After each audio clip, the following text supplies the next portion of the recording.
Sup, my fellas. Don't forget to leave feedback, and enjoy the story.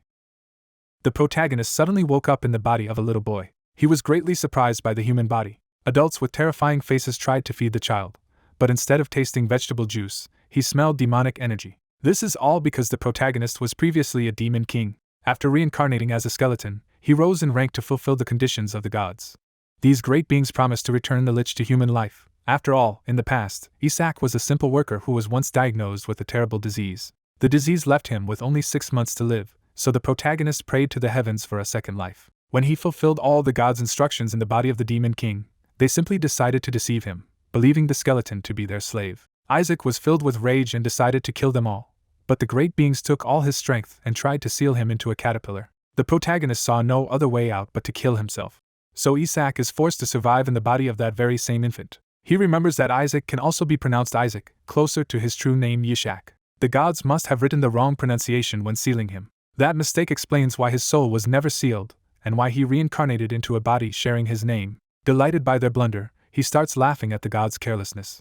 In the middle of that triumph, the bottle is forced into his mouth again. Even as the attendants struggle to restrain him, they are shocked by how strong the baby is. The liquid tastes awful, but Isaac keeps analyzing it instead of panicking. He senses that the drink contains something dark and dangerous. As it enters him, he recognizes the threat immediately.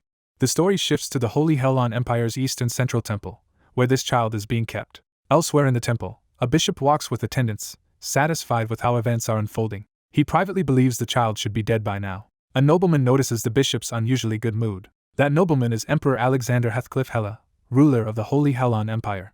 The bishop formally greets the emperor as the empire's son. The emperor immediately questions why a bishop is here in person. The bishop claims the Joshua family merely came to pay respects to the saint candidate, and that the church naturally concerns itself with the saint. The emperor accepts the explanation on the surface, but his expression shows suspicion. The bishop hints that if another accident were to happen after the saint was entrusted to the church, it would be regrettable.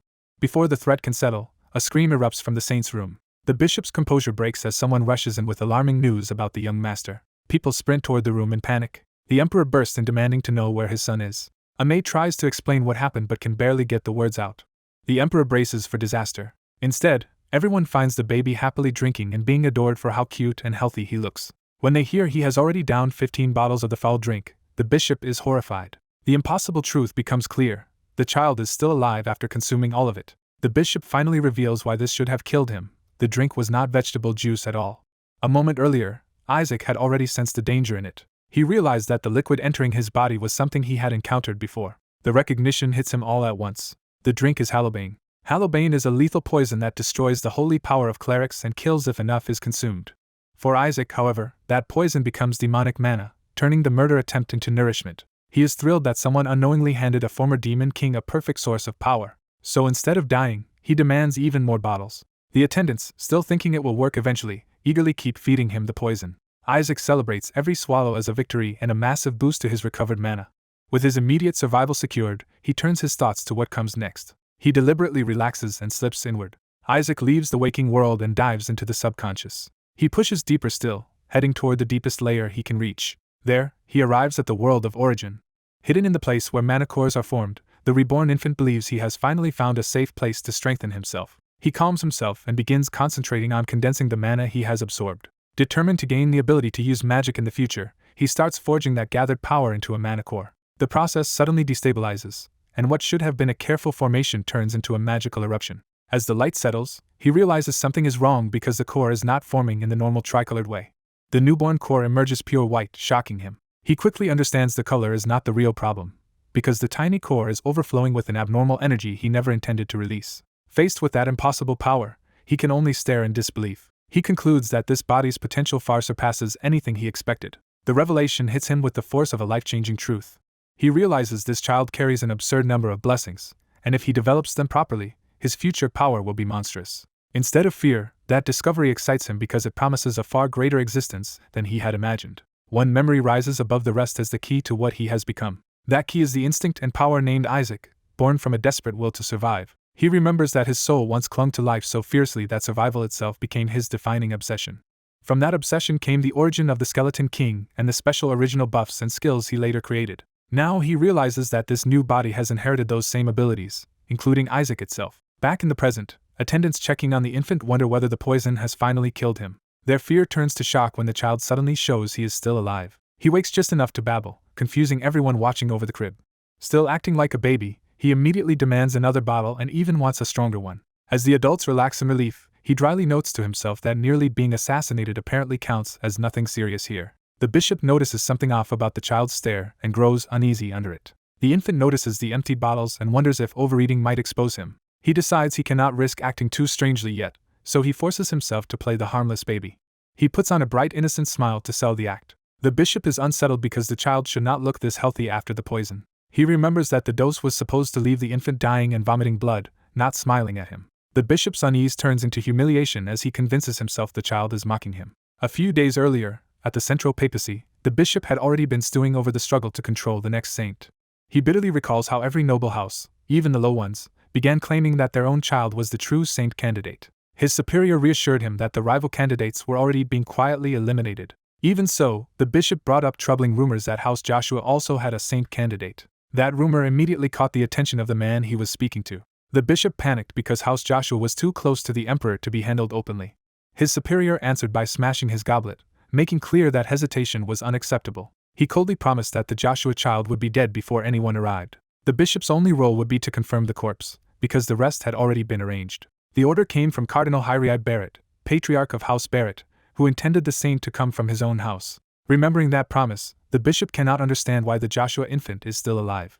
His panic deepens because the failure threatens everything he was told would happen. In the room, the emperor himself approaches the crib and finds the child unexpectedly interesting. He points out the infant's shining silver hair, the same color associated with the founder of the Holy Empire, while the bishop nervously protests. The reborn child is stunned to realize that the imposing man before him is the emperor. The emperor goes further and suggests the child may be closer to God than even the current pope, effectively recognizing him as the final saint candidate. The infant is blindsided by the revelation that he himself has become the saint candidate everyone has been talking about. The bishop sees the emperor beginning to favor the child and decides the situation can no longer be allowed to continue. He asks to take charge of the infant himself, pretending concern while seeking another chance to remove him. To justify it, he claims something is wrong because no newborn should have been able to drink that much of the clergy's food. The child is horrified by the absurdity of becoming a saint candidate, while the bishop pushes to keep him under church control. The emperor delays that request by saying someone from House Joshua will come for the child first. At that moment, a trace of undigested dark manna slips out of the infant, and the bishop notices it immediately. The child panics, thinking his true nature may have just been exposed. The bishop leans in toward the crib with sudden predatory intent. He declares that he sensed dark manna coming from the child. The bishop's suspicion hardens into certainty, and the infant realizes he is in real danger. He fears the bishop has figured out exactly what he is. The bishop announces that the child may be a false saint candidate tainted by manna and says he must summon the inquisitor at once. Before that can happen, another voice cuts in to defend the infant as a precious saint candidate and calm the emperor. The emperor reveals that the pope has already chosen House Barrett's candidate as the next saint, exposing the church's political bias. The infant finally understands that the church is trying to erase him because he threatens Barrett's chosen child. The bishop prepares to move first now that his scheme is unraveling. He seizes the infant and calls for the inquisitor, while the child sees that being used as a prop in the bishop's accusation. The emperor tries to stop him before he goes too far. He insists that House Joshua's close ties to the royal court mean the child must still be considered fairly. The bishop outwardly submits, but only on the surface. He immediately adds a condition that changes the situation again. He reminds the emperor that the crown prince's blessing will not happen until the saint is decided, turning the child into a political necessity. The emperor realizes that if he opposes the pope's chosen candidate, the papacy may refuse to bless the crown prince. The infant bitterly recognizes that church and throne are bargaining over him. He understands that if his true identity is uncovered in this struggle, he is finished. The bishop presses his advantage by proposing an immediate test. He declares that he will use his exorcism powers on the child. He frames it as harmless if the infant is truly human. But he makes clear that if the child is a demon, the exorcism will destroy him on the spot. Before the ritual can finish, the infant smashes the bishop in the face with the bottle. He does it with cold satisfaction rather than panic. Then he instantly resumes baby babble, deciding that if he must fight, he will do it while still looking adorable. The bishop reels from the blow, stunned that a baby's bottle strike hurt that much. The clergy around them mistake the flash of power for divinity, and begin praising the child as the true saint. Sensing an opportunity, the infant swings the bottle again with deliberate force. The second hit lands even harder, further humiliating the bishop. The child keeps battering him, while the bishop struggles to hold on. Only then does the bishop realize the power involved is not ordinary. The emperor and the others see dark manna in the clash, but it is wrapped in such brilliant light that the contradiction leaves them stunned. The infant secretly reinforces the bottle with strengthening magic and keeps up the act of an innocent baby. As the bishop collapses under the beating, the onlookers interpret it as him being overwhelmed by the child's divinity. The infant notices that every time he uses dark mana, a faint trace of divine power appears with it. He reasons that the impossible coexistence of those opposite forces must be connected to the white mana core he formed. The bishop, now terrified, realizes the child is doing something he cannot explain. Desperate to regain control, he swears by his authority that the child is a heretic. The infant, no longer impressed, decides the bishop is too stubborn to stop on his own. He reaches for the bishop's chest while still babbling like a baby. His hand finds a hidden object beneath the bishop's robes, and he realizes the man has been carrying something dangerous. He pulls out a chained relic that radiates the remains of demonic power. The bishop is horrified that the child has found it. The relic is revealed to be a totem made from the banished remains of a high-ranking demon. It was designed to absorb demonic power and kept as a safeguard against demons. The bishop cannot comprehend how an infant could know what it was or how to use it. He lunges to stop the child before anything worse happens. But the infant has already torn the totem free from him. He coldly decides that since the bishop kept attacking him, he will return the favor. Dark power begins pouring from the totem as he activates it. With a snap of his fingers, he triggers the release. A high demon erupts into the room, and the adults recoil in horror as the child challenges them to stop it. The infant openly revels in turning the bishop's own weapon against him. The emperor demands an explanation from Bishop Masa Barrett for unleashing a demon inside the temple. The bishop tries to deny responsibility, insisting the child merely pulled out a totem and that such an item should not be able to revive a demon on its own. The emperor immediately orders his men to protect the child from both the demon and the bishop. A royal knight snatches the infant away from the bishop's grasp. The child smugly enjoys the bishop's confusion now that the tables have turned. He watches to see how strong the bishop really is, only to find the summoned demon turning on everyone instead of obeying. The demon fixates on one target above all others, the saint. It roars that the saint must die, revealing a hatred deeper than the bishop's scheme. The infant is briefly confused by the demon's obsession. The demon lunges past the others and attacks the knight carrying the child. The royal knights form up and shout to protect the young master. The infant is baffled that the monster he awakened is now trying to kill him first. Even so, he quickly regains his composure. He tells himself the holy knights should be able to shield him, only to watch one of them get thrown aside instantly. That failure makes him doubt whether these so-called holy knights are any help at all. The demon cuts through the room screaming not only to kill the saint but also to save an imprisoned king. As the knight carrying him stumbles back, the infant realizes he cannot rely on anyone else and must stop the demon himself. He decides that in the chaos no one will notice if he uses his own mana. The demon dives straight at him with killing intent. The infant bitterly notes that even the creature he accidentally freed is trying to murder him. At the last moment, his power surges in response. The presence of the skeleton king manifests through him and addresses the attacking demon as an inferior fool. The demon freezes in shock as it recognizes that terrifying authority. The child himself is startled by what has just awakened inside him. Golden holy power bursts from his body and fills the room. The emperor and the others stare in disbelief as the infant becomes the center of a radiant barrier. The demon crashes into that holy light and begins to burn away. It recoils in pain, unable to withstand the radiance. The surviving clergy realize the demon is fleeing from the child's power. They immediately proclaim that the infant has used true holy power to defeat a high demon. The royal knights begin praising Lord Isaac as an extraordinary young master. The infant looks at the holy flames in his own hands and finally accepts that they are real. He is left wondering where exactly he stands now that his power has changed again. Then he realizes the truth. This strange body is converting his mana into holy power. That revelation creates a new problem, because in the Holy Empire dark mana is already scarce, and now even his own power may no longer stay dark. Meanwhile, the battered bishop keeps screaming that the child is a heretic who uses demonic power and should never have been allowed into the Holy Empire. When he tries to push for another exorcism, the emperor finally cuts him off. He condemns the bishop for falsely accusing an innocent saint candidate and for releasing a high demon in front of the royal holy knights. The emperor warns that even a man of the Sanctus Seds is not above the consequences of such crimes. He makes it clear that this scandal will end badly for the bishop. The bishop realizes he has lost the room, but consoles himself that he has at least planted suspicion and that the emperor may soon discover the church's spy. Even bound and cornered, he resolves to protect his own faction and family no matter the cost. So he makes one final desperate choice. Calling forth a blazing beast of holy power, the bishop decides that if he cannot save himself, he will at least kill the saint candidate before he falls. A bishop unleashes a blazing beast to kill the infant, while Isaac stands powerless with the child in House Joshua's care. Watching the attack, the baby realizes the bishop has finally dropped all pretense and is openly trying to murder him. At first he dismisses the strike as too weak to threaten him. Then he notices something is wrong with the bishop's condition. He realizes the bishop has exhausted his mana and cannot sustain the attack.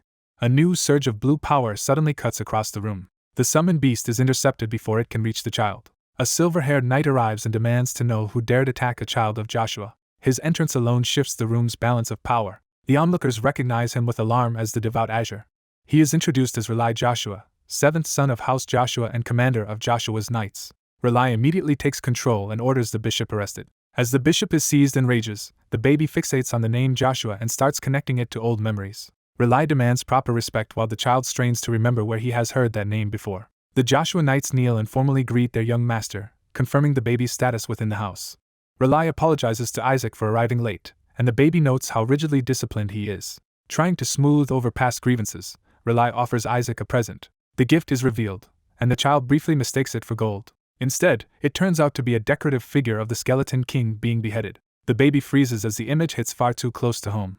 The knights proudly explain they even own versions of the skeleton king being burned and crushed, all while doting on how cute their young master is. Their enthusiasm only leaves the child horrified. As the household gushes over his reaction, he wonders how he is supposed to survive among people this obsessed with destroying him. The repeated name Joshua finally triggers a full memory. He remembers Joshua as the saintess who once tried to defeat him.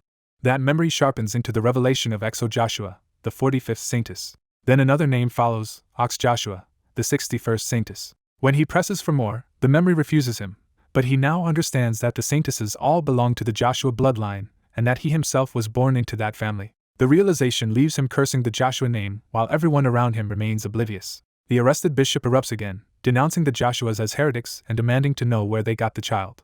He vows to expose their true identity. Still ranting, he declares that bringing such a creature into Joshua means the family is finished. He swears he will annihilate the Joshuas. Relai answers that threat with a swift slash across the bishop's throat. He coldly tells the bishop to be grateful Joshua showed mercy by sparing his head. Seeing Relai attack a bishop over insults to his family, the baby briefly considers that this man might be useful against the church. That thought dies when the surrounding knights prove themselves hopelessly overprotective and stupid. Even so, the child recalls that the Joshua of Blue were once formidable enemies. The knights gleefully reenact the skeleton king's defeat for him until he gives up and silently admits he owes Relai for stopping them. Relai accepts Isaac's thanks and starts to leave. Before he can go, a prince of the imperial family arrives and asks Relai to address the empire's interest in raising the child. Relai rejects the idea at once, while the baby is startled to realize the imperial family is trying to recruit him. The prince warns that both the empire and its enemies will target the child and questions whether Joshua can protect him even from the devout Azure. Relai answers with silence, weighing the challenge. The prince adds that the Pope is especially troubled because the child's hair matches that of the Holy Empire's founder. He further warns that even the skeleton king may come after the child, which makes the baby inwardly protest the absurdity of being hunted by himself. Isaac firmly states that because the child is Joshua by blood, the house will raise him as one of their own. Relai declares that whether the threat comes from the Pope or the skeleton king, Joshua can handle it. The prince counters by invoking the previous saintess Melissa, suggesting she would be pleased to face the skeleton king again. That name shocks the child because he recognizes it immediately. Melissa was the last and most dangerous saintess he fought before attacking the divine realm. He reels at the thought that he is not only a saint candidate from Joshua, but a direct descendant of Melissa herself. The discussion turns into an explanation of what a saintess truly is. After repeated defeats by the skeleton king, the gods decided to create saintesses as their ultimate weapon. They were designed as holy embodiments of divine punishment, and became the empire's highest-ranked force of light. People believed their overwhelming power would soon destroy the skeleton king. Instead, the skeleton king proved merciless. He tore through saintesses and their armies without hesitation. Yet he insists he never actually killed a saintess, because their deaths would only return holy power to the gods and strengthen the next generation. Even so, he admits Melissa nearly killed him and was unlike the others. Relai explains that a saintess exists for one purpose alone, the destruction of the skeleton king. He adds that the Joshuas alone produce saintesses and exist to destroy everything opposed to God, so they will protect the child themselves. Others cite the many saintesses lost to the skeleton king, while the child silently protests that their deaths were not his doing. One example given is a saintess who died trapped in a maze, which he bitterly remembers as an accident he never meant to be fatal. Relai reassures the child that Joshua will protect him even if he is cursed, while the baby inwardly begs not to be protected that way. Relai then tells him the family is simply grateful he was born. What parents want, he says, is only that the child not grow into another evil skeleton king. That lands awkwardly on the one person who actually is the skeleton king. The child silently apologizes to his unknown parents for already failing that hope. The prince urges Relai to think carefully and reminds him the skeleton king was sealed 150 years ago. During that time, demonkind expanded, making the child politically valuable to the imperial family as a future symbol of holy authority. He also notes there is currently no active Joshua saintess, because the last one vanished after giving birth to this child. The baby is stunned to learn his mother was a saintess. Relai insists that even without the absent father, Joshua's matriarch is strong enough to protect the child. He adds that Melissa is away destroying the Skeleton King's subordinates, and will soon return to meet her grandson. The child is less reassured than horrified, especially after realizing Melissa is still alive thanks to Saintess's long lifespans. He concludes that if Melissa learns who he really is, he is finished. The prince, meanwhile, decides that if he wants to survive politically, he must take the child with him. When the baby reaches toward him, the prince takes it as a plea to go with the imperial family. He uses that gesture as proof the child prefers the empire, though Isaac dismisses it as simple friendliness. The prince argues that the imperial family can offer many things Joshua cannot. Rely counters that the child is destined to become a demon-slaying exorcist, and Joshua is the best place to train one. The argument escalates until both sides are literally pulling the child between them. To avoid being torn apart, the baby decides he would rather go with the imperial family. The prince senses victory. The child also notices a powerful light of survival around the emperor, and decides that following that light may keep him alive. So he commits to that choice, and the prince praises his wisdom. But the child suddenly realizes something else is terribly wrong. Elsewhere, the bishop cannot accept what he witnessed and insists the child used mana. He kneels before hidden church agents and declares the child must be demonkin. One of them points out that holy power comes from God, so if the child used it, then the bishop is accusing demonkin of wielding divine power. The bishop panics at the contradiction but still clings to his claim. The church's higher authority responds to his statement. The bishop is struck down before he can say more. His accusation is condemned as blasphemy. The agents decide there is no need for an immediate assault because the emperor will take the child away himself. Instead, they plan to kill him later at the imperial estate, where opportunities will be easier to create. By morning, the child is already on the move. He steels himself for what comes next. He resolves to go to Joshua after all. Far away, the hidden church agents are left reeling by that sudden reversal. A flashback reveals the moment a few days earlier when the child first emitted a blinding light. The emperor and Rely were both overwhelmed by its intensity. Rely judged that Joshua, for all its strength, was no place to raise a child whose only wish was to survive. To him, Joshua's greatest treasure was merely the Skeleton King's corpse, while the child's will to live outshone everything there. That light unexpectedly drew the Skeleton King's old body out of storage, shocking the child. Rely realized the child's reaction meant he had a special connection to Joshua's hidden relics. The baby then pointed toward Joshua and asked to go there instead. He made his choice directly, asking to be taken to Joshua. Rely was deeply moved by that request. So even though the child was being taken toward the imperial household and military power, he decided he had to return to Joshua if he wanted any chance of reclaiming his old body. He remembers that body as the vessel in which he refined his mana to a level rivaling the gods, and regaining it would restore much of his former strength. More importantly, the same light of survival that shone from Rely convinced him that staying with Joshua would greatly improve his odds of living. Back in the present, a knight asks why the Pope's faction is so desperate to seize Isaac. Rely explains that the gods prophesied the saint would become the child of the gods. That implies the child could become the next pope, which explains why Barrett and the church are panicking. The story expands to explain the pope's status as the strongest cleric in the empire, second only to the emperor in practical authority. The child realizes Barrett's line has produced popes for ages, so losing that future to a saint-born child would drive them mad. Their conversation is interrupted by a disturbance outside the carriage. A servant reports that they have reached the duchy, but something is wrong at the gate. He warns that a serious problem has arisen. The guards at the entrance refuse to let Joshua's party enter the duchy. Rely storms out in disbelief that anyone would barhouse Joshua itself. The answer comes from an enemy voice that says of course they cannot enter. Demonkin reveal themselves and declare they have come to erase the child who inherited Saintess blood. The baby is stunned, because he had forbidden demonkind from attacking human lands when he was king and cannot understand why this is happening. The attackers announce that a new demon king has ordered all saints and saintesses killed on sight. Worse, they invoke the name Isaac as their skeleton king, proving someone is using his identity. The child furiously denies ever giving such an order, but the demons offer to spare the humans if the child is surrendered. A Joshua Holy Knight answers with a burst of blue lightning that tears through the attackers. The surviving demons curse the Holy Knight as he cuts them down. Rely coldly warns them that insulting a Joshua exorcist will only make their deaths worse. He formally declares Joshua's purpose. For the sake of protecting the weak, he vows that House Joshua will annihilate all evil. Joshua's knights surge forward behind him, ready to hunt the demons to the ends of hell. Rely denounces the Skeleton King for using subordinates to steal back his own body, completely misunderstanding what is really happening. The demons rage at a human daring to speak that way. They insist everything they do is for reviving their king, Isaac. As the battle erupts, one knight pulls the child away from the carriage to safety. He apologizes while shielding the young master from the fighting.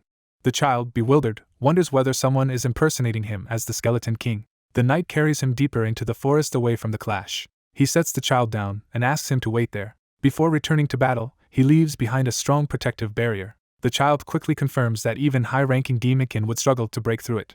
But that also means he himself cannot escape from inside. So he decides to use the one thing he can still rely on, his overwhelming desire to survive. He activates his magic and begins a summoning spell aimed at a being made of magic yet possessed of a mind. He calls forth Whisper, the Watcher. The summoned creature recognizes him at once, and the child hurriedly tells it to stay quiet before anyone notices.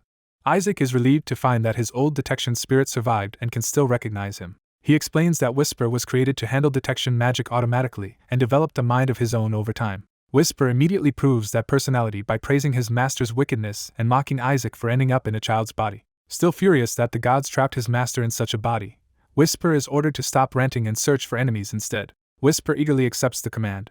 He expands his search across a 100-meter radius around Isaac. Whisper reports 88 nearby monsters, making Isaac realize the scale of the attack is almost like a war. Isaac decides he must finish things quickly before the Joshua family's forces discover him and tighten security. He resolves to intervene personally even if it drains all the mana he has stored. Before he can act, Whisper suddenly notices the enemy count dropping to 51.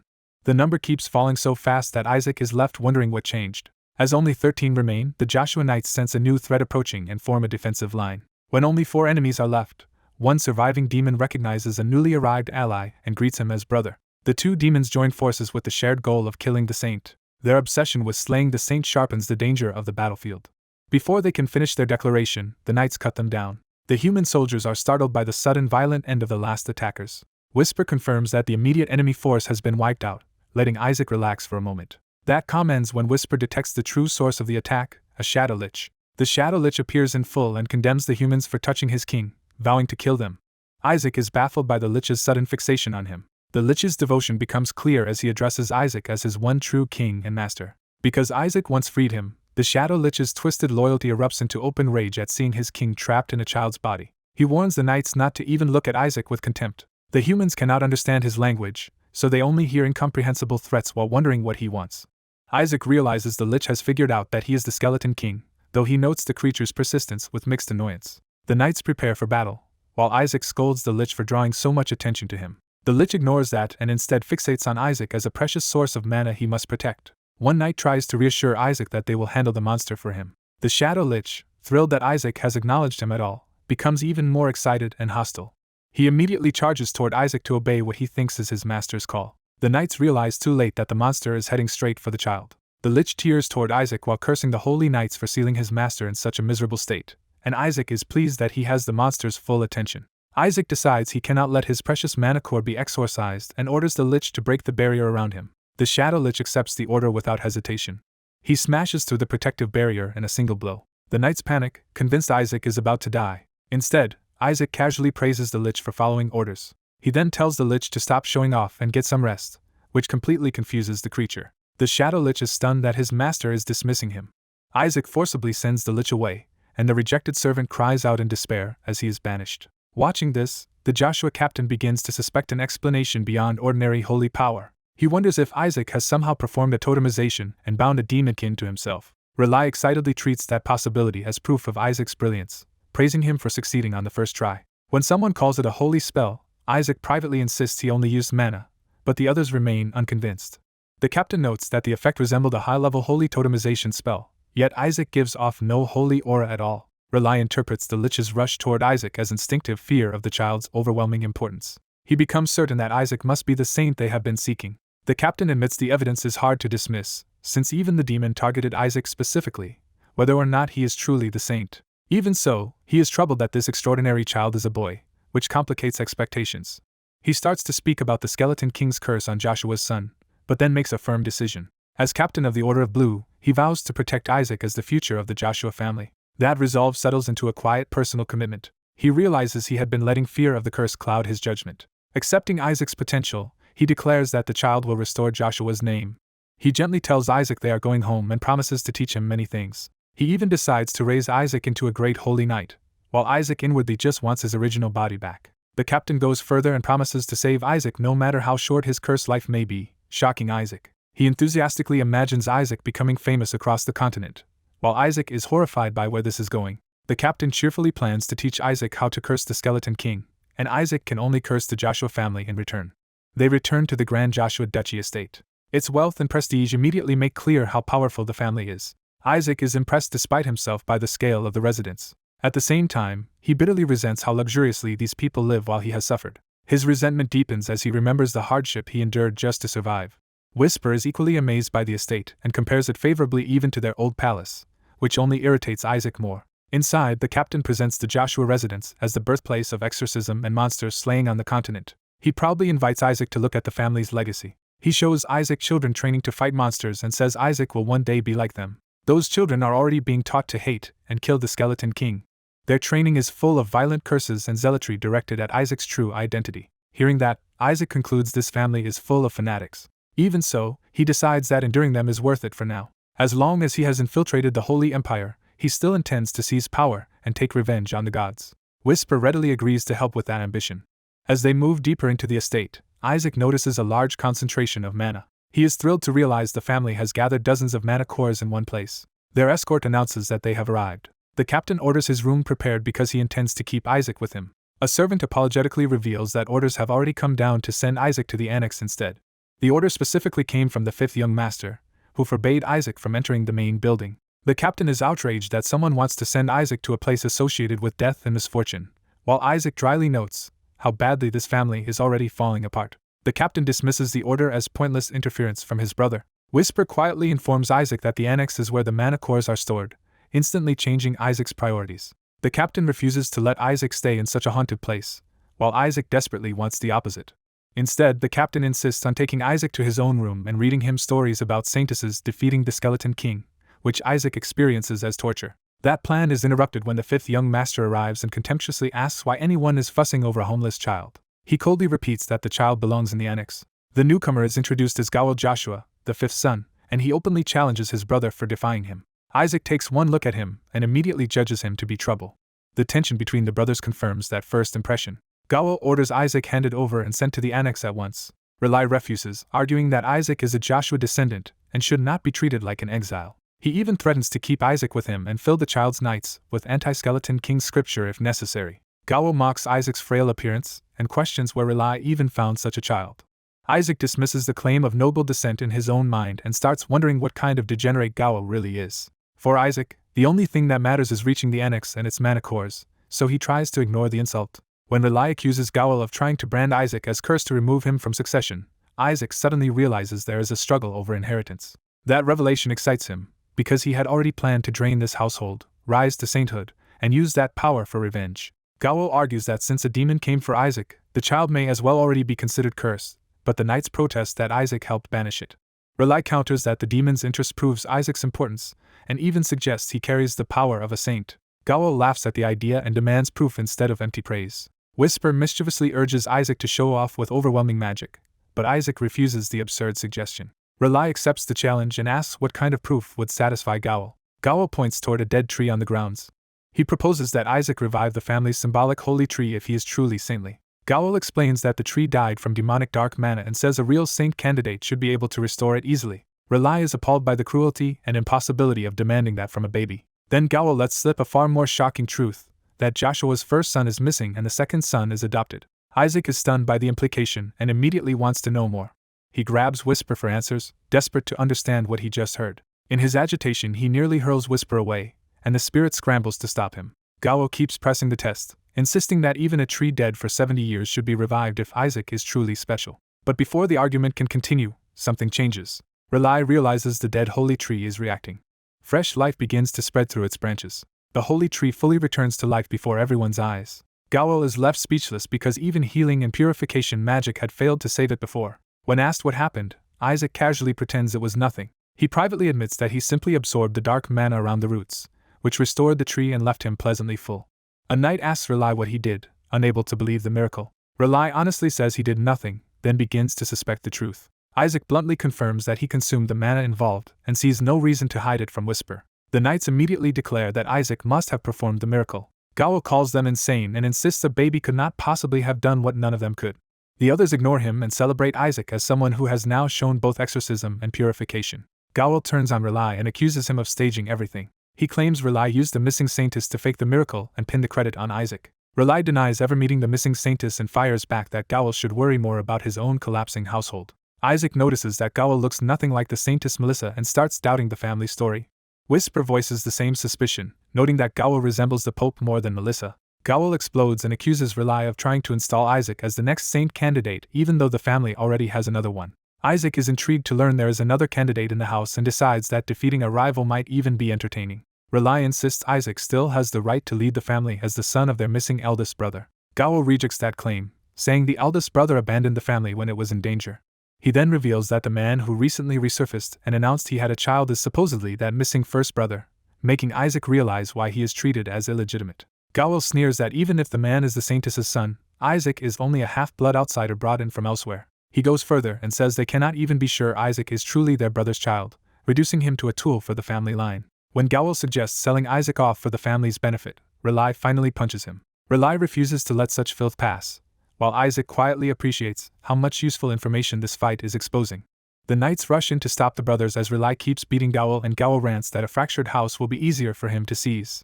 Isaac, amused and disgusted, privately wishes the whole rotten family would just collapse. Whisper points out that Isaac would be dragged down with it, and Isaac irritably tells him to be quiet. The scene shifts deeper into the Joshua estate as the family moves to formal judgment. Isaac waits in sullen frustration for the decision about his fate. He grows increasingly annoyed at being treated like an object in other people's schemes. At the family council, the adults complain that another boy is useless to them, confirming Isaac's view that no one in this house is sane. Their contempt turns especially vicious toward Isaac's mother, the saintess they had taken in, as they blame her for bearing another unwanted son. The acting matriarch silences the room and takes control of the matter. Hannah Joshua, the second wife acting as matriarch, rules that Isaac will be raised quietly in a minor branch house far from the spotlight. At a family council, the acting matriarch openly challenges why a troublesome child was ever allowed into Joshua territory, and Isaac realizes she is likely behind the push to banish him to the annex. When Rely is pressed to answer her accusation, Isaac recognizes the hostility as part of the same faction tied to his abusive uncle's side of the family. Isaac notices his father is absent, leaving him without his strongest protector in the room. The acting matriarch explains the patriarch is away dealing with the chaos surrounding the saint candidate matter. Isaac coldly notes that his father is missing the moment on purpose or by bad timing, and the opposition takes advantage of it. An elder suddenly reveals that Isaac, the house's eldest grandson, has revived the holy tree, shocking the entire meeting. Rely immediately tries to dismiss the miracle as coincidence, and claims the family's prayers, not the baby, must have caused it. Others support that excuse at first, arguing even the patriarch struggled with the problem, so a child could not possibly have solved it. The acting matriarch leans on the lack of evidence, trying to keep Isaac's achievement from becoming accepted fact. Some elders start praising the tree's recovery while Isaac fumes at how quickly they are trying to erase his role in it. Fed up, Isaac decides to produce proof instead of letting the adults talk over him. The room falls silent as power gathers around him and the elders realize something undeniable is about to happen. Isaac manifests a crystal of holy energy in front of everyone, forcing them to witness his power directly. The elders stare in disbelief as they recognize the energy as something sacred and familiar. They identify the crystal as the holy tree's own energy, confirming Isaac can draw out and shape what was corrupting it. A senior elder concludes that Isaac removed the manna that had been eating away at the holy tree. Though stunned that a newborn could do such a thing, the elders reason that the crystal itself is proof he turned the tainted manna into physical form. They explain that such an exorcism is extremely dangerous, and could easily have killed the tree if done incorrectly. As the experts discuss how advanced the feat was, Rely can only panic because the conversation is moving beyond his ability to deny it. Isaac's uncle finally states the obvious conclusion: the baby instinctively exorcised the corruption. He goes further, declaring that this infant has accomplished what the Central Church failed to do for 70 years. Rely lashes out at the elders for entertaining what he calls absurd nonsense. He argues that an infant cannot exorcise anything and warns that the family will be ridiculed if this story spreads. Desperate to discredit Isaac, he even attacks the child's bloodline and implies he may not truly belong to the Joshua family. Isaac's uncle counters by asking the elders to see the child for what he is and predicts Isaac will become a saint. He escalates the claim further, saying Isaac could even rise to become the next pope. Then he ruins his own momentum by blurting out that Isaac will also kill the Skeleton King, exposing how wildly far his praise goes. The mention of the Skeleton King horrifies the elders, while the acting matriarch quietly enjoys watching Rely dig himself deeper. Sensing an opening, she proposes that if they are truly so confident in Isaac, they should test him. She formally requests access to the divine relic storage, turning the debate into a dangerous trial. The story shifts to the dark forest in the Northwestern Empire, where the Joshua Patriarch is away on a grim battlefield. There, a holy strike cuts through a monstrous enemy, showing the Patriarch is still fighting far from home. He stands amid corpses and bones, surrounded by the aftermath of brutal combat. The Patriarch remarks that this place is a disaster too, mirroring the turmoil back at the estate. A subordinate kneels and reports urgent news from the family council. He informs the Patriarch that his proxy has requested use of the divine relic storage. The Patriarch initially refuses, reminding them that the Central Church has no right to use that place, only to learn the request concerns his own grandson. The messenger explains that Isaac revived the holy tree and the proxy wants to test whether he has the qualities of a saint. The patriarch is baffled by the idea and demands clarification. He cannot understand why a saint would appear in his own household at all. After being identified as Elijah, he still refuses permission, warning that only a saintess can survive entering the storage and urging them not to provoke needless conflict. Before the refusal can settle the matter, another voice overrides it and orders the test to proceed anyway. Melissa Joshua, the former saintess and family matriarch, arrives and asks whether the child in question is Isaac. Once she hears he revived the holy tree, she treats it as an extraordinary sign rather than a threat. Melissa proposes opening the storage not just for Isaac but for every saint and saintess candidate among the great houses. When someone worries that another family's child might take a valuable relic, she welcomes the possibility instead of fearing it. She reveals the deeper reason. If someone can retrieve the best item from the storage, that relic may finally lead them to the Skeleton King and his death. With that goal in mind, she decides the challenge needs a reward worthy of obsession. She announces that whichever child brings out the finest treasure will receive a prize beyond even the Pope's reach. The winner will inherit the Joshua family's generational heirloom and be personally taught the household's secret technique.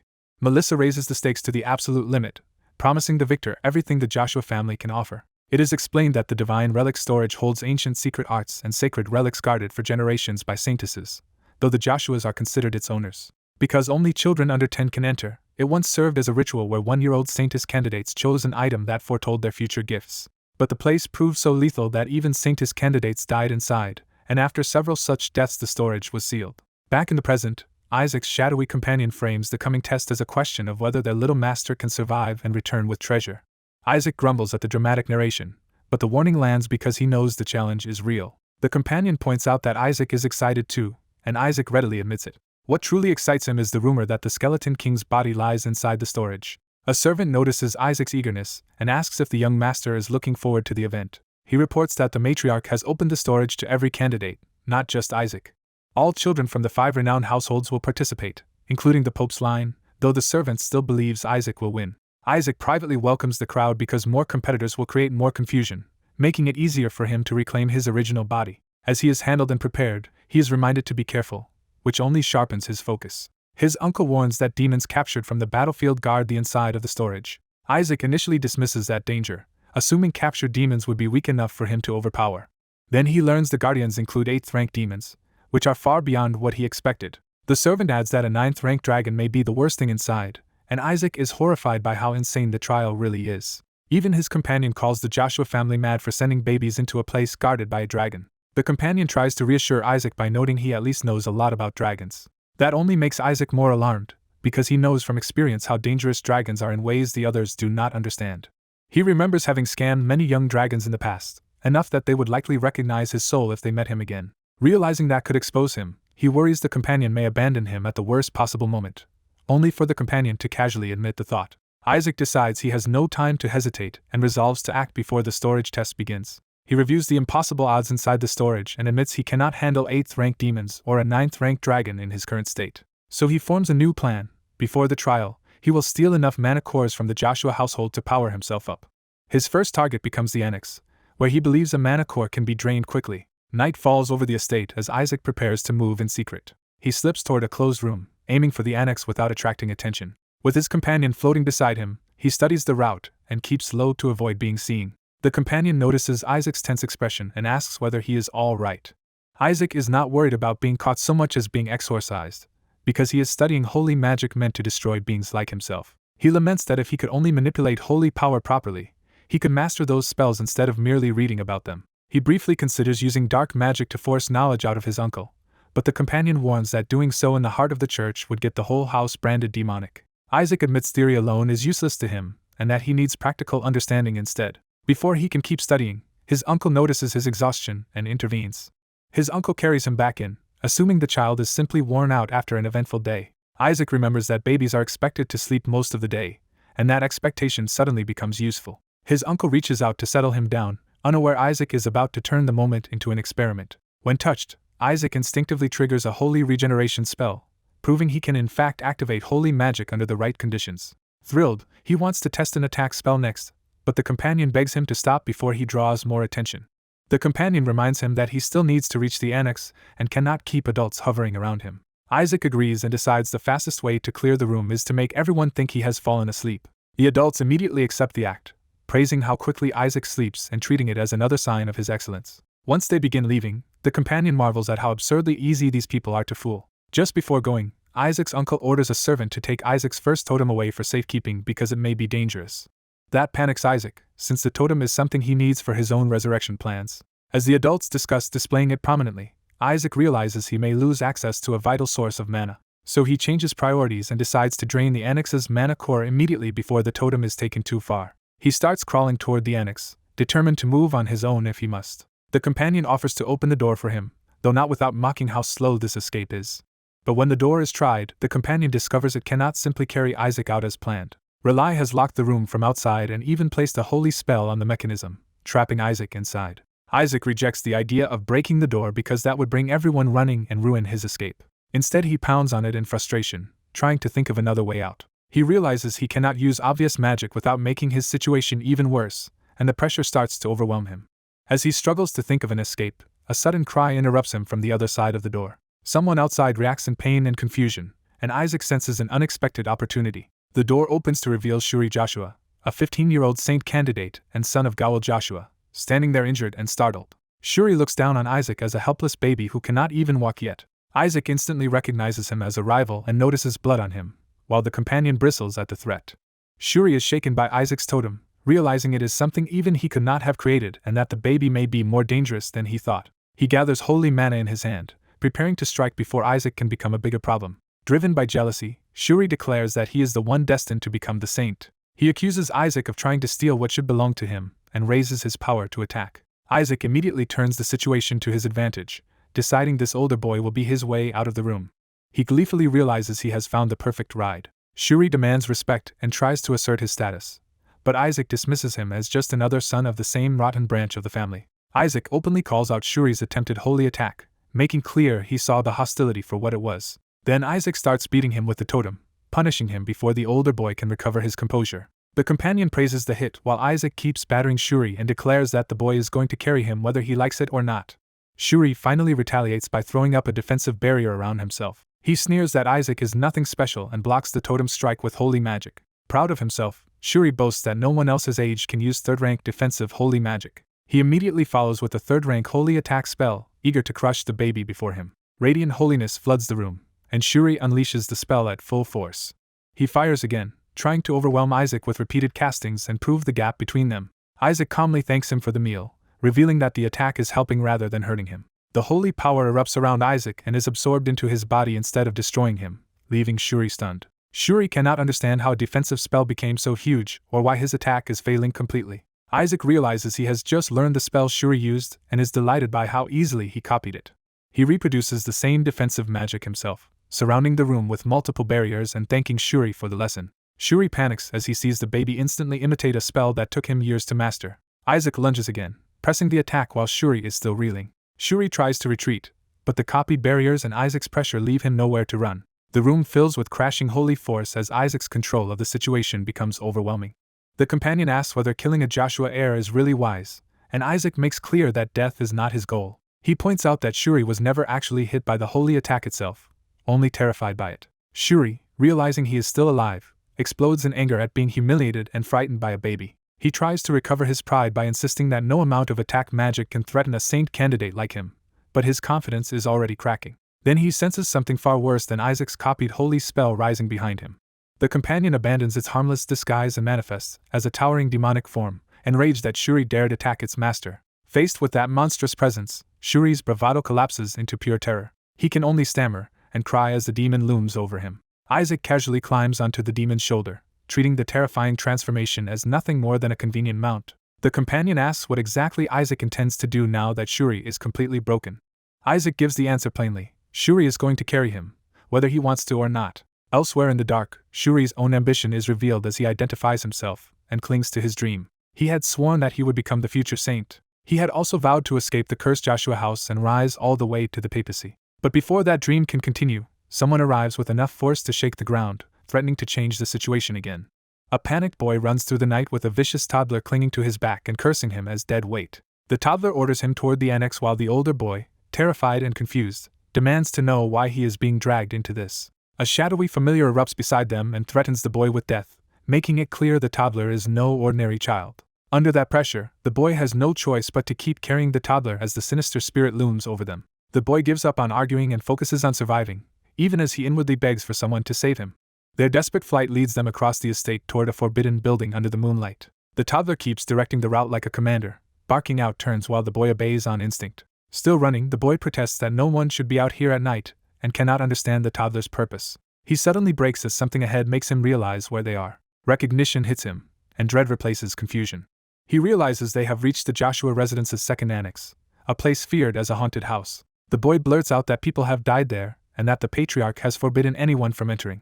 The toddler, however, senses an enormous concentration of mana inside and becomes even more interested. Blue lights drifting around the annex confirm that the place is saturated with power far beyond what ordinary training could produce. The toddler orders them inside, and the boy desperately objects that entering is impossible.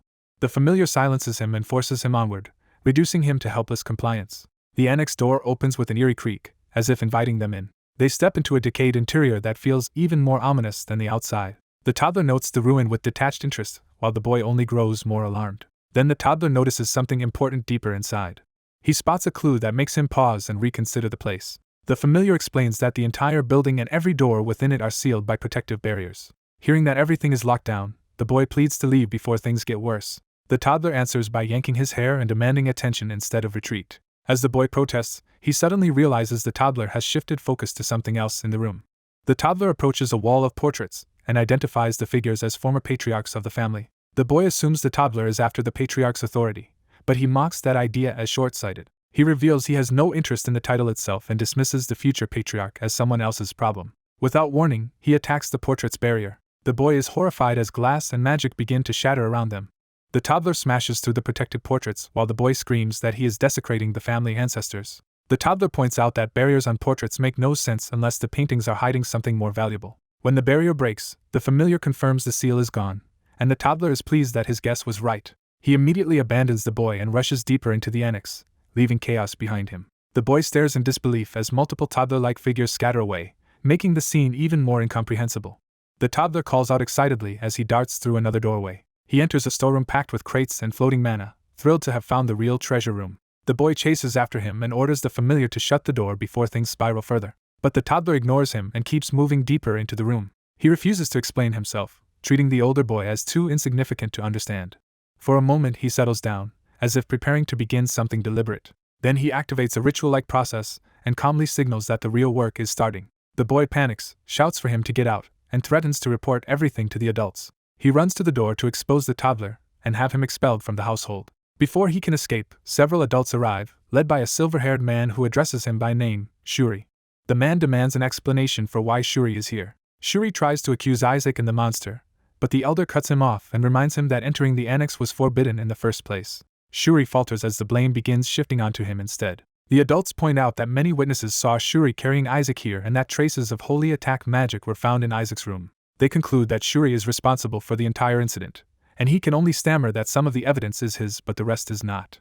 The silver-haired man declares that Shuri has gone too far, especially since he has been tormenting a child who is barely more than a baby. He demands to know where Isaac has been hidden, and Shuri insists he never locked him up. Shuri finally admits the truth that Isaac entered the annex on his own, shocking everyone. The adults call for Isaac and discover that the inner door has been locked from the inside. The silver-haired man realizes Isaac really is beyond the sealed door.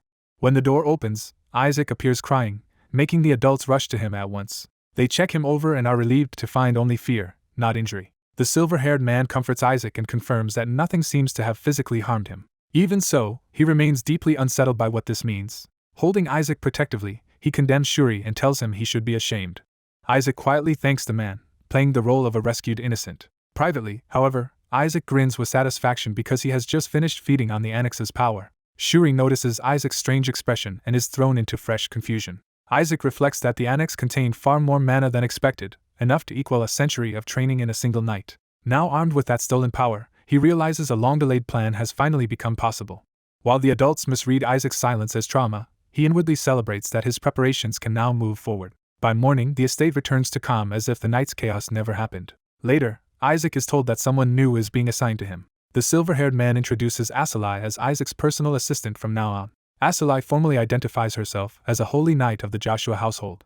She kneels and swears lifelong service to Isaac. Isaac immediately suspects she has really been placed there to monitor him after the annex incident. He tests her authority by brusquely calling her over. Then he bluntly dismisses her, making it clear he has no intention of accepting her easily. Asalai and the silver-haired man are left awkwardly stunned by the baby's open hostility.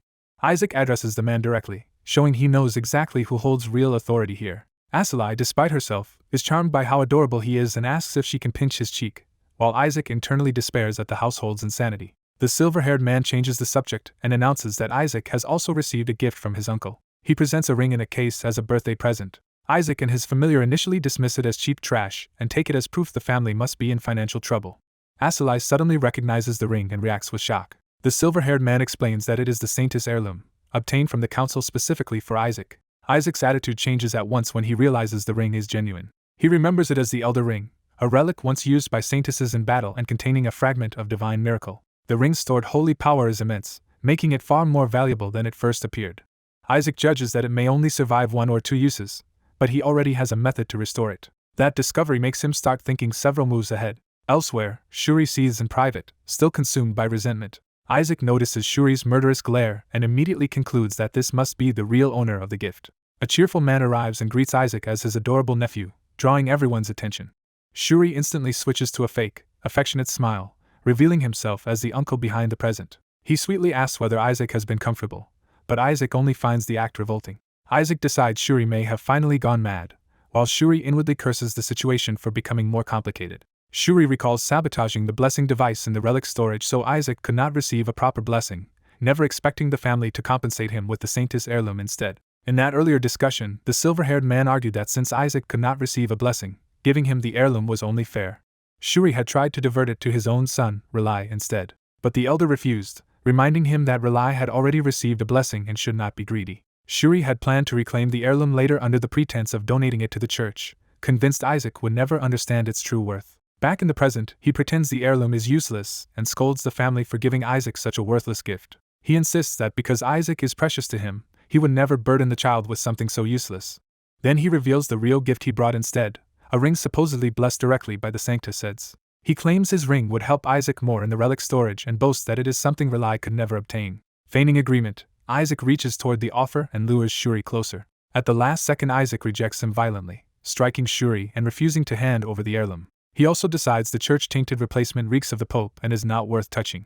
With another sudden blow, Isaac sends Shuri and his fake gift flying away from him. The ring splashes into the water, and the servants panic as Shuri screams in despair. While Shuri orders everyone to recover it immediately, the silver-haired man realizes Isaac must have sensed the heirloom's greater value. Seeing Isaac still clutching the true relic, he is stunned that the child chose correctly. Shuri reaches for Isaac again, trying to recover control of the exchange. Instead, the silver-haired man and Asalai joyfully celebrate Isaac, while the servants are ordered to search the water for the lost decoy ring. Isaac privately reveals that he cast weight magic on the throne ring so no one will ever find it. When the familiar is told to retrieve it later, it realizes Isaac intends to profit from the scheme. Isaac confirms he plans to sell the recovered ring because it will be worth a fortune. Shuri can only rage helplessly at being outplayed by a baby.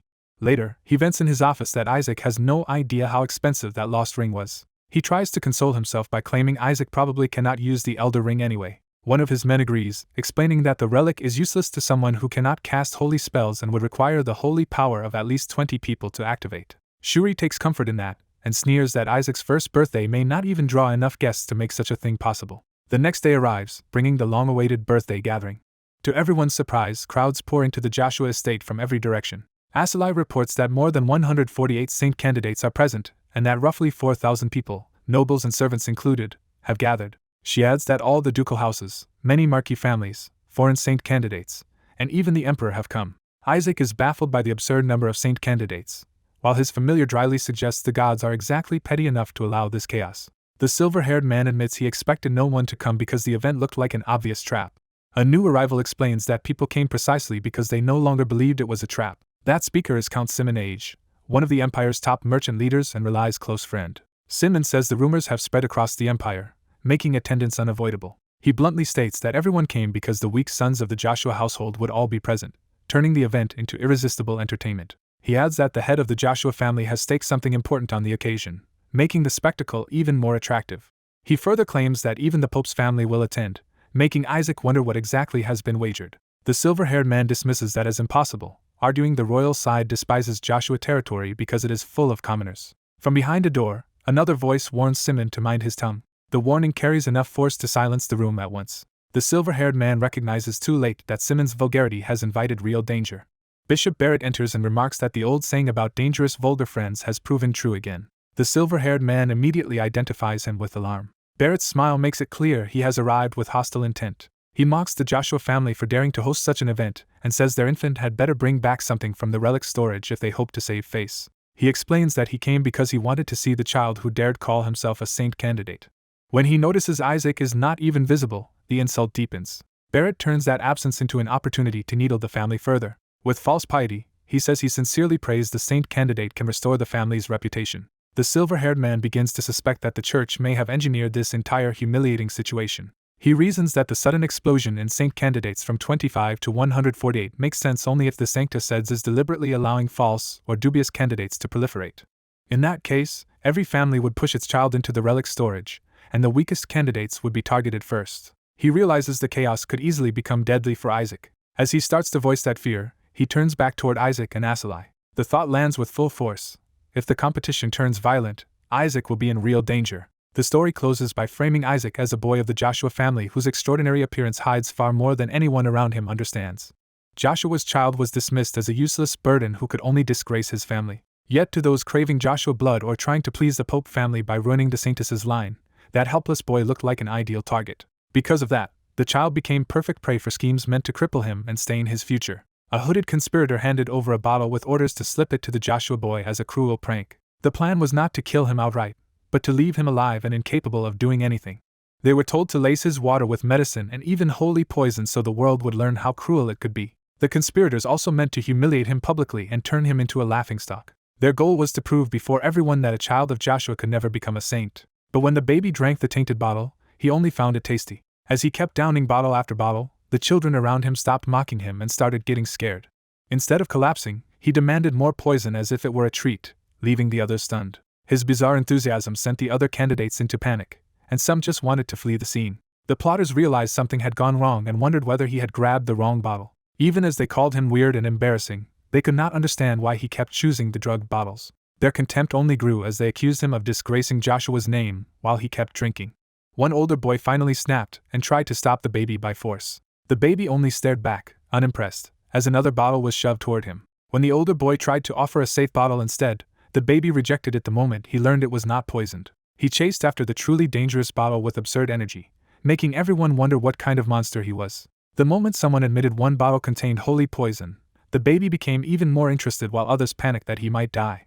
He lunged at anyone holding the poison, turning the whole scene into chaos. As the dust settled, some children concluded he must have extraordinary poison resistance, perhaps from overwhelming holy power. Others tried to reinterpret his actions as self-sacrifice, wondering if he was swallowing the poison to keep others safe. That possibility finally caught the attention of the Joshua boy who had been watching from the side. A white-haired child named Kina Barrett stepped in and mockingly asked whether they were really calling the baby selfless.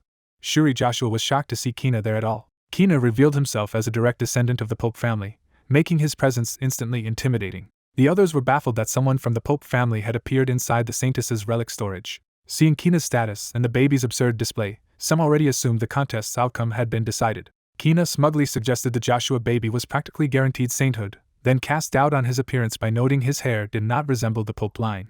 He even sneered that the rest of the Pope family had muddy brown hair, unlike his own pale color. When questioned, Kina coolly insisted there was nothing strange about his being in the relic storage. He explained that because the Pope family ruled the clergy, the Saintess's relic storage was effectively their family property as well. From his perspective, he was only taking what already belonged to him, and saw no reason to justify himself. The baby silently judged that arrogance alone proved Kina really was from the Pope family.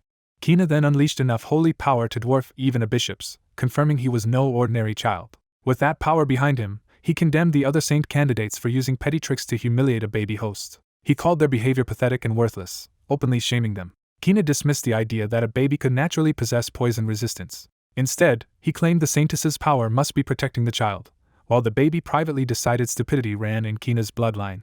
Pretending pity, Kina offered to detoxify the poisoned baby himself. The onlookers were amazed that Kina could already cast a holy detoxification spell and judged his holy power to be at least 5th rank. But the baby saw through the performance, and realized Kina was trying to use him as a prop to show off. So the baby answered with a slap straight across Kina's face. The blow stunned everyone, and Kina's carefully displayed holy power vanished at once.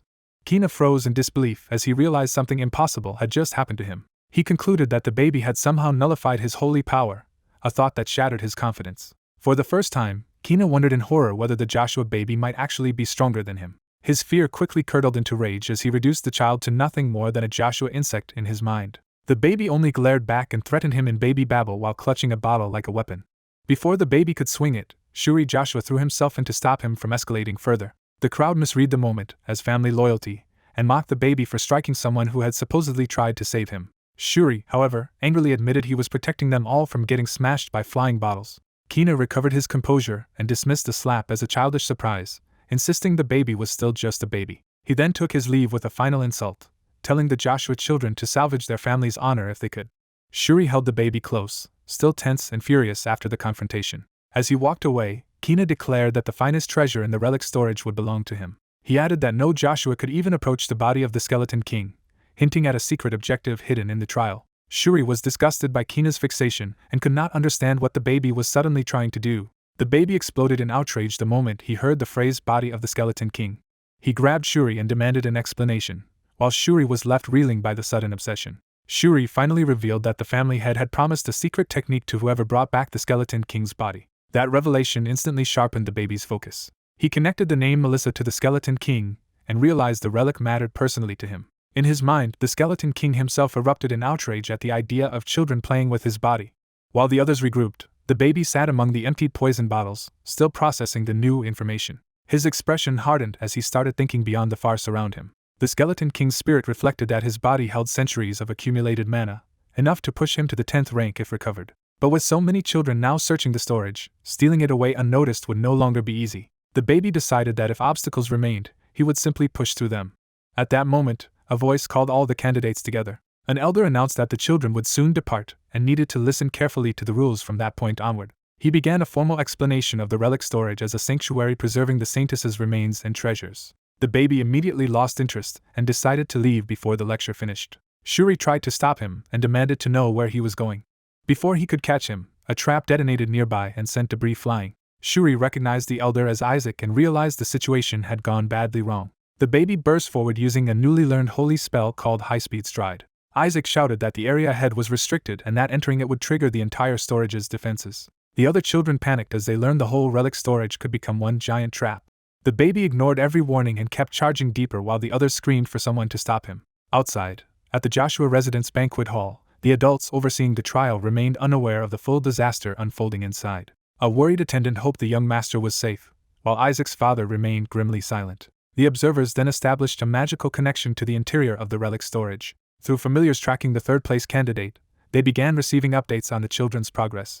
They learned the first storage door had already opened and the candidates were moving through it far faster than expected. The current third-place candidate was announced as Armin Age, to his father's delight. Second place was then revealed to be Shuri Joshua, which shocked his father into proud disbelief. As they prepared to announce first place, the monitor operator hesitated. Isaac's father immediately sensed something was wrong and demanded the name. The answer stunned everyone. First place was Isaac Joshua, the baby. Isaac's father panicked at once because he knew exactly where the child was heading. Inside, a hidden mechanism clicked underfoot. A new trap erupted, and Shuri could only scream as the elder's warnings came true. The corridor descended into chaos as children were thrown around by collapsing structures and surging hazards. Shuri cursed the baby for causing a catastrophe by barging into the forbidden zone. Even while being swept along, he shouted that the normal trial was already deadly enough without adding anti-intruder traps. The baby, however, calmly identified the side entrance to the second storage as if he had found exactly what he wanted. His shadow familiar celebrated a promotion after feeding on mana from the annex, and the baby immediately decided to work it even harder. He ordered the familiar to gather every useful target it could find. The familiar surged through the corridor toward the scattered candidates. Among the children, one boy tried to explain that the saintess's strength was the reason the trial was so overwhelming. At the same time, Shuri was still being flung through the air, and other children barely recognized him in the chaos. They complained that Shuri seemed to be cheating somehow, unable to understand how he was moving like that. Shuri bitterly knew it was not family training at all, just the baby dragging him into madness. The familiar then wrapped around him and lifted him against his will. Proud of itself, the familiar delivered Shuri to the baby as a captured informant. Shuri begged the baby to stop and warned that surviving the first storage meant nothing if he kept acting recklessly. Before he could finish explaining the second storage's lesson about fear and choosing the harder path, another trap exploded nearby and the baby dismissed it as noise. The baby demanded a direct explanation of what was inside the second storage. Shuri shouted the most important rule first. Once inside, they must never attack the enemies they encountered. When the baby called that nonsense, Shuri clarified that the only way to pass was to endure for 3 minutes until the enemies vanished on their own. He stressed that if the baby refused to listen, both of them would die. The baby accepted the rule only after Shuri insisted someone had actually died in this trial before. He reluctantly agreed that not attacking for 3 minutes sounded simple enough. As soon as he crossed the threshold, the second storage welcomed him to the floor of equanimity. The trial instructed him that patience and cold reason were virtues, and that he must remain calm and unwavering. It promised that patience would lead him to the light. A new presence stepped forward to embody that promise. Elsewhere in the storage, Kina advanced with a small group of followers. One of them worried that staying in last place was dangerous. Kina answered that there was no reason for them to take the front when other children could serve as expendable shields. He was content to let those ahead get stuck at the second storage's entrance, where an 8th-ranked demonkin was waiting. Confident in his cruelty, he pointed ahead as if the outcome were obvious. Then a brilliant light flared in the distance, interrupting his smug certainty. Kina immediately recognized that the second trial had begun. The sealed door opened further, confirming the test was now active. A command echoed through the chamber, warning the challenger not to falter. The baby then saw the radiant figure the trial had prepared for him. A godlike being repeated that patience would lead him to the light and offered itself as the answer to the trial. But the moment the figure threatened consequences for failure, the baby lost patience almost instantly and attacked after barely 3 seconds. Shuri could only watch in horror as the baby ignored the one instruction that mattered. He remembered the baby's earlier confidence, and realized too late how hopelessly reckless that confidence had been.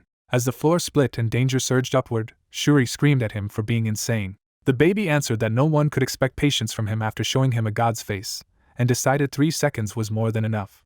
The trial immediately declared him a failure. For those who could not endure, the punishment began at once. A monstrous executioner rose from the floor to deliver divine punishment. Shuri despaired, convinced they were finished. The baby instead gathered crackling red power into his hand and prepared to strike back.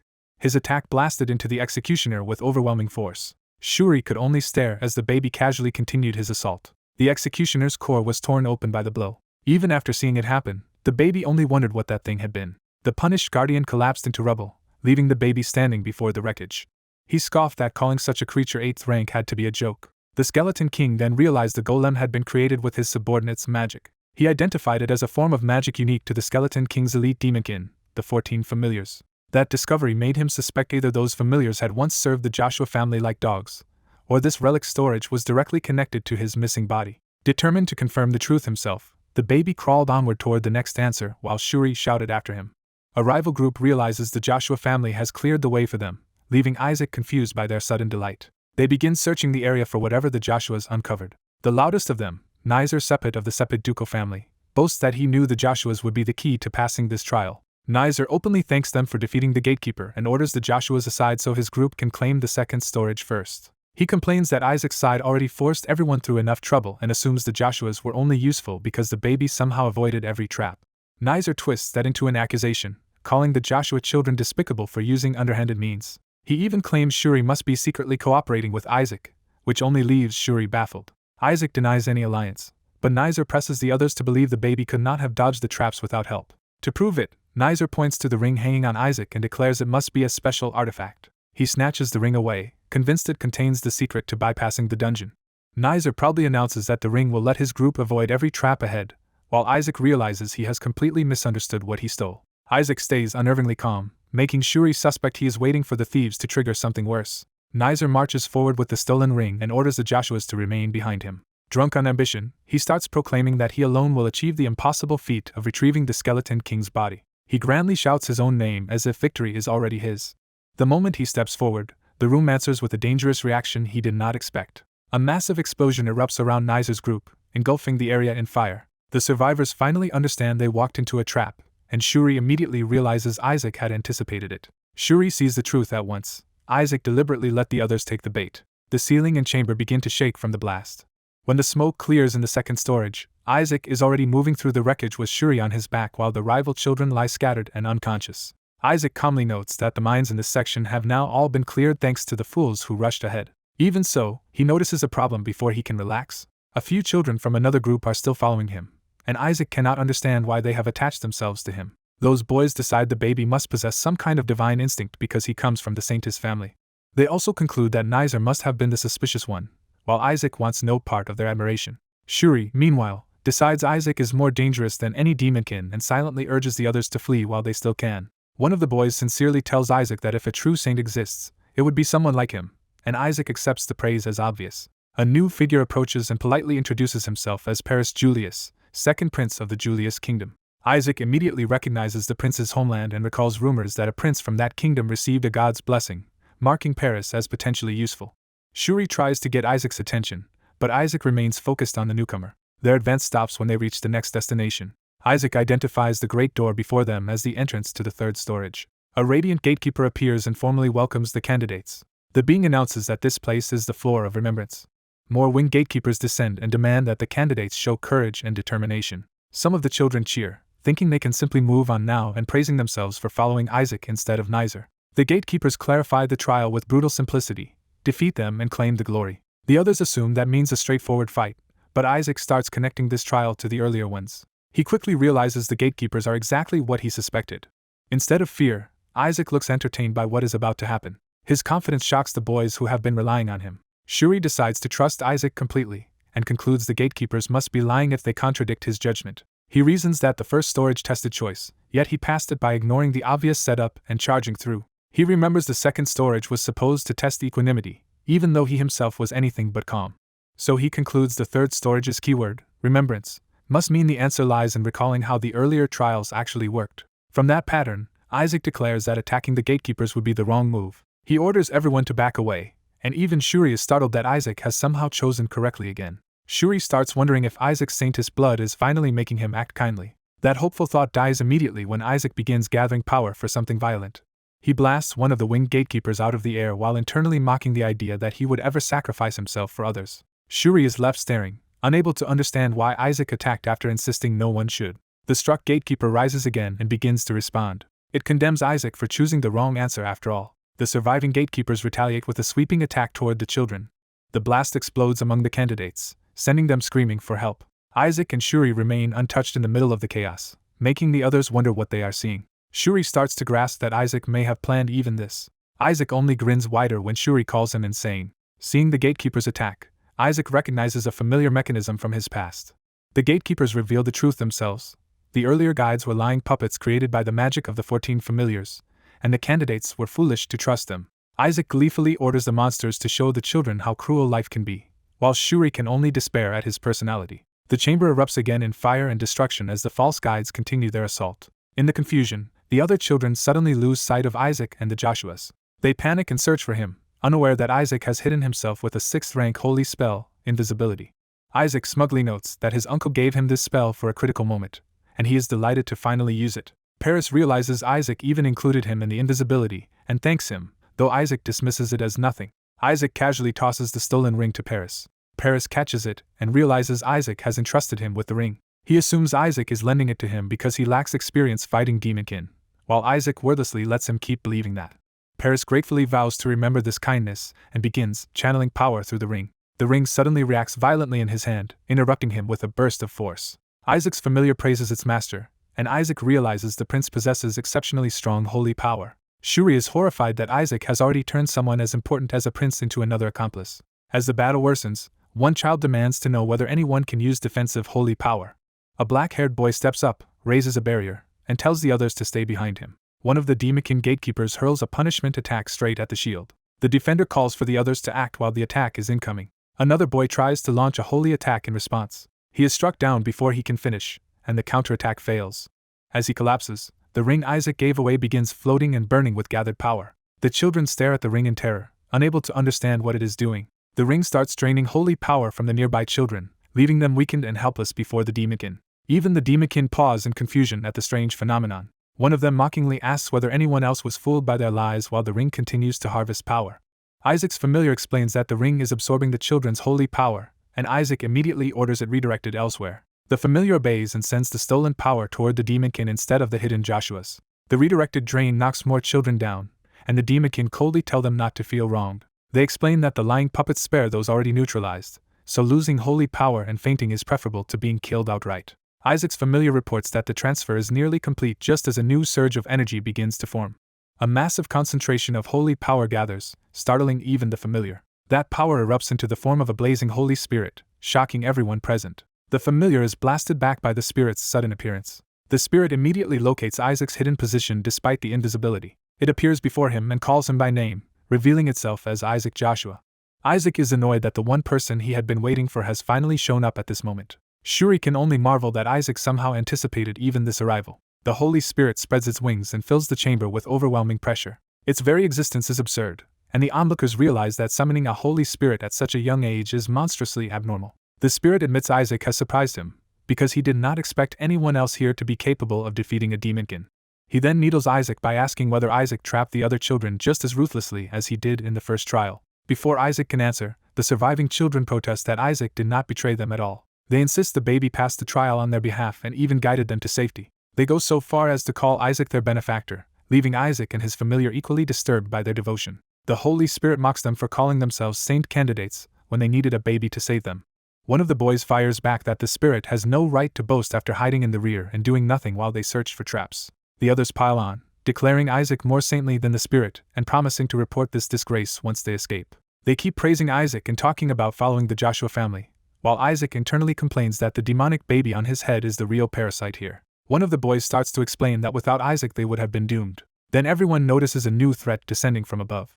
A blazing orb streaks down toward the group. The children look up and realize the door to the third storage has appeared, meaning the second trial is over. The final gatekeeper announces their success in passing the second trial and introduces itself as the guardian of the relic storage. It immediately presents them with a new decision. They may either take a treasure now and end the trial, or continue onward and face the trial for the third storage.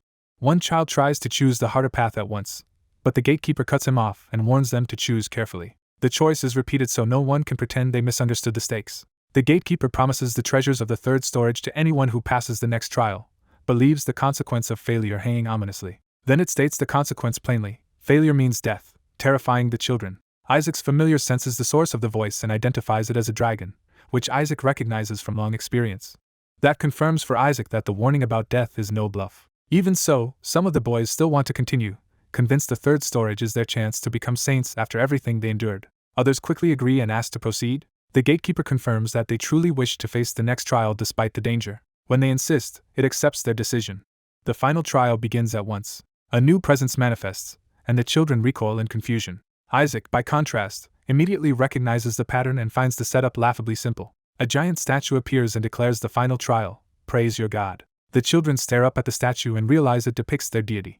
The statue explains that only those who show proper respect and prove their faith may enter the third storage. Some children think the answer must simply be kneeling and praying, but others hesitate because a trial this late should not be that easy. Isaac instantly rejects the obvious solution. Inwardly, he refuses to kneel before the God who toyed with him for centuries and cheated him in the end. One boy decides not to overthink it, and reasons that praying to their Lord should be enough. He kneels before the statue and begins the ritual. Reciting the formal prayer he learned, he offers worship to the Supreme Lord. The statue approves his conduct. It declares that he has passed, proving the prayer itself is accepted. The others are stunned, while Isaac remains deeply suspicious. When someone urges Isaac to pray too, he flatly refuses and kicks Shuri away from trying to drag him into it. He stays on the ground, glaring at the statue instead of bowing. The Holy Spirit then steps forward, saying he also learned the proper prayer at the Sancta Seds. He tells the others to watch closely. Rather than merely kneeling, he demonstrates the exact ceremonial posture required for worship. The children immediately want to imitate him. Another boy begins reciting the prayer as he prepares to copy the ritual. The statue pressures him to hurry, warning that hesitation means forfeiting the trial and accepting death. Terrified, more children rush to kneel and pray as well. The statue reacts with sudden interest, as if something about the unfolding scene is not going exactly as expected. A baby candidate refuses to kneel before the sacred statue, deciding he would rather defy the ritual than submit to it. The other children are baffled and begin to suspect his family has lost its faith. As the whispers turn into slander against the Joshua family, the baby is ordered to stop disgracing them and pray. One of the candidates coldly concludes that his defiance will be recorded and cost him any chance of becoming a saint. She dismisses his talent as meaningless without faith and regrets ever taking him seriously. Even the statue rebukes his disrespect, but the baby remains openly contemptuous. He hardens his resolve, deciding he would rather die than bow to an idol. When the statue seems ready to kill him, he still refuses to back down. Dark power surges from the statue, confirming that the threat is real. The statue condemns him as blasphemous and sentences him to perish. Pinned under the pressure, the baby answers the death sentence with even fiercer defiance. He unleashes his own power and tries to destroy the statue instead, despite his familiar warning that it is dangerous. He throws a killing blow with full intent to shatter the idol. Instead of retaliating, the statue praises him, leaving everyone stunned. The baby himself is momentarily thrown off by the sudden reversal. The statue declares that he has passed and orders him to proceed to the third storage. A rival protests that the trial was supposed to measure prayer and faith, not open rebellion. The statue answers that the baby alone is qualified to go forward because he alone showed faith in the god. Seeing their confusion, the statue prepares to explain the true meaning of the test. It reveals that the others knelt before a statue rather than before the god himself. The statue exposes their worship as idolatry and forces them to confront the difference between symbol and divinity. That realization shakes the candidates, who finally understand the trap in the trial. They admit they were misled, and even their own doctrine supports the ban on worshipping images. The statue points to the baby as the one child who kept his faith even under threat of death. It confirms that only he has earned the right to enter the third storage. The silver-haired rival refuses to accept that outcome. He argues that a baby cannot even explain his motives, so no one can prove the refusal came from faith. The baby silently agrees that the objection is logically sound, even if it annoys him. Seizing on that opening, the rival presses the attack. He claims that if the baby truly had such faith, he should bear a stigmata like a real saint candidate. The baby is caught off guard when the others point out that he alone lacks one. The rival gathers support from the crowd as doubt spreads around the baby. He openly tells the baby to give up, insisting that someone without a stigmata does not deserve sainthood. The statue considers the objection instead of rejecting it outright. Then it excuses the missing stigmata by saying the baby is simply too young. That absurd explanation leaves the candidates speechless. When challenged, the statue stubbornly repeats the same reasoning and expects them to accept it. The rival immediately twists that loophole, demanding entry for himself and everyone else who does have a stigmata. The crowd eagerly agrees that they all want access to the third storage. The statue pauses as if weighing their greed. It abruptly grants their request and says it will let all of them in. The candidates rejoice, though some are suspicious that the permission came too easily. The statue reveals the catch, comparing them to moths rushing into fire. With a smile, it opens the way anyway. The sealed entrance begins to part. A vast darkness spills out from within, and the children realize too late that they have stepped into something monstrous. The dark mana immediately overwhelms them, leaving them choking and panicked. The statue explains that this is the dark mana leaking from the body of the Skeleton King. It mocks their ambition and says it had intended to spare anyone too weak to endure this pressure. The silver-haired rival alone keeps smiling, revealing that he has been waiting for this moment. He recognizes the place at once and realizes the remains he seeks are finally within reach. Inwardly, he rejoices that the body of the Skeleton King lies inside the third storage. He reflects that after being separated by destruction in the divine realm, he is finally about to reunite with his old body. His familiar notices the dark mana pouring out, while he can barely contain his excitement. The statue mistakes his manic grin for courage and praises him as the one child who truly proved his faith.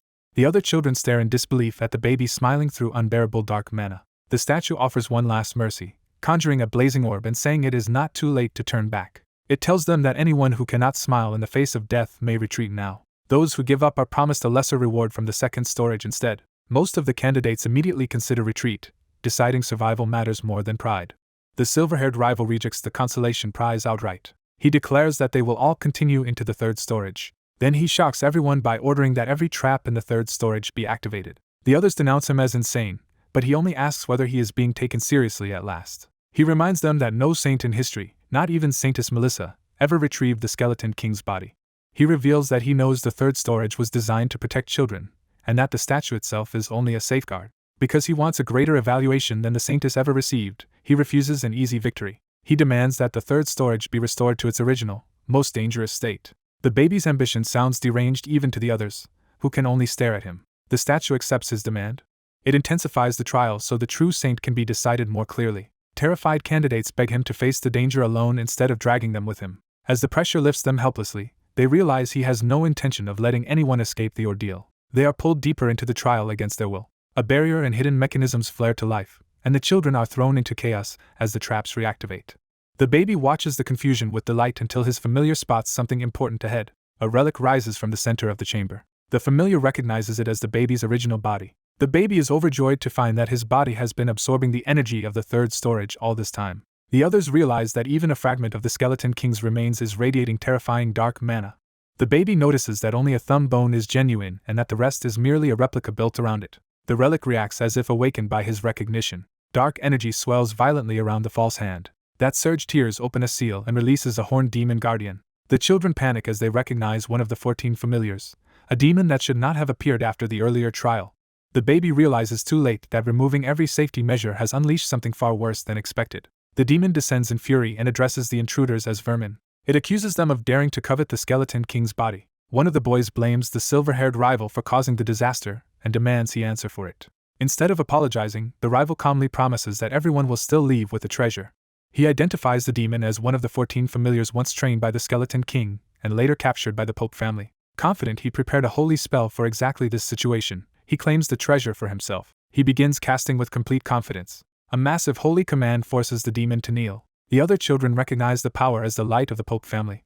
The rival is pleased that his spell worked. Before he can claim victory, the demon asks whether he is the one seeking the king's body. It lunges toward him, singling him out as the true offender. The demon declares that it will punish the one who covets its king's remains. Outside the relic storage, the scene shifts to the waiting adults at the entrance.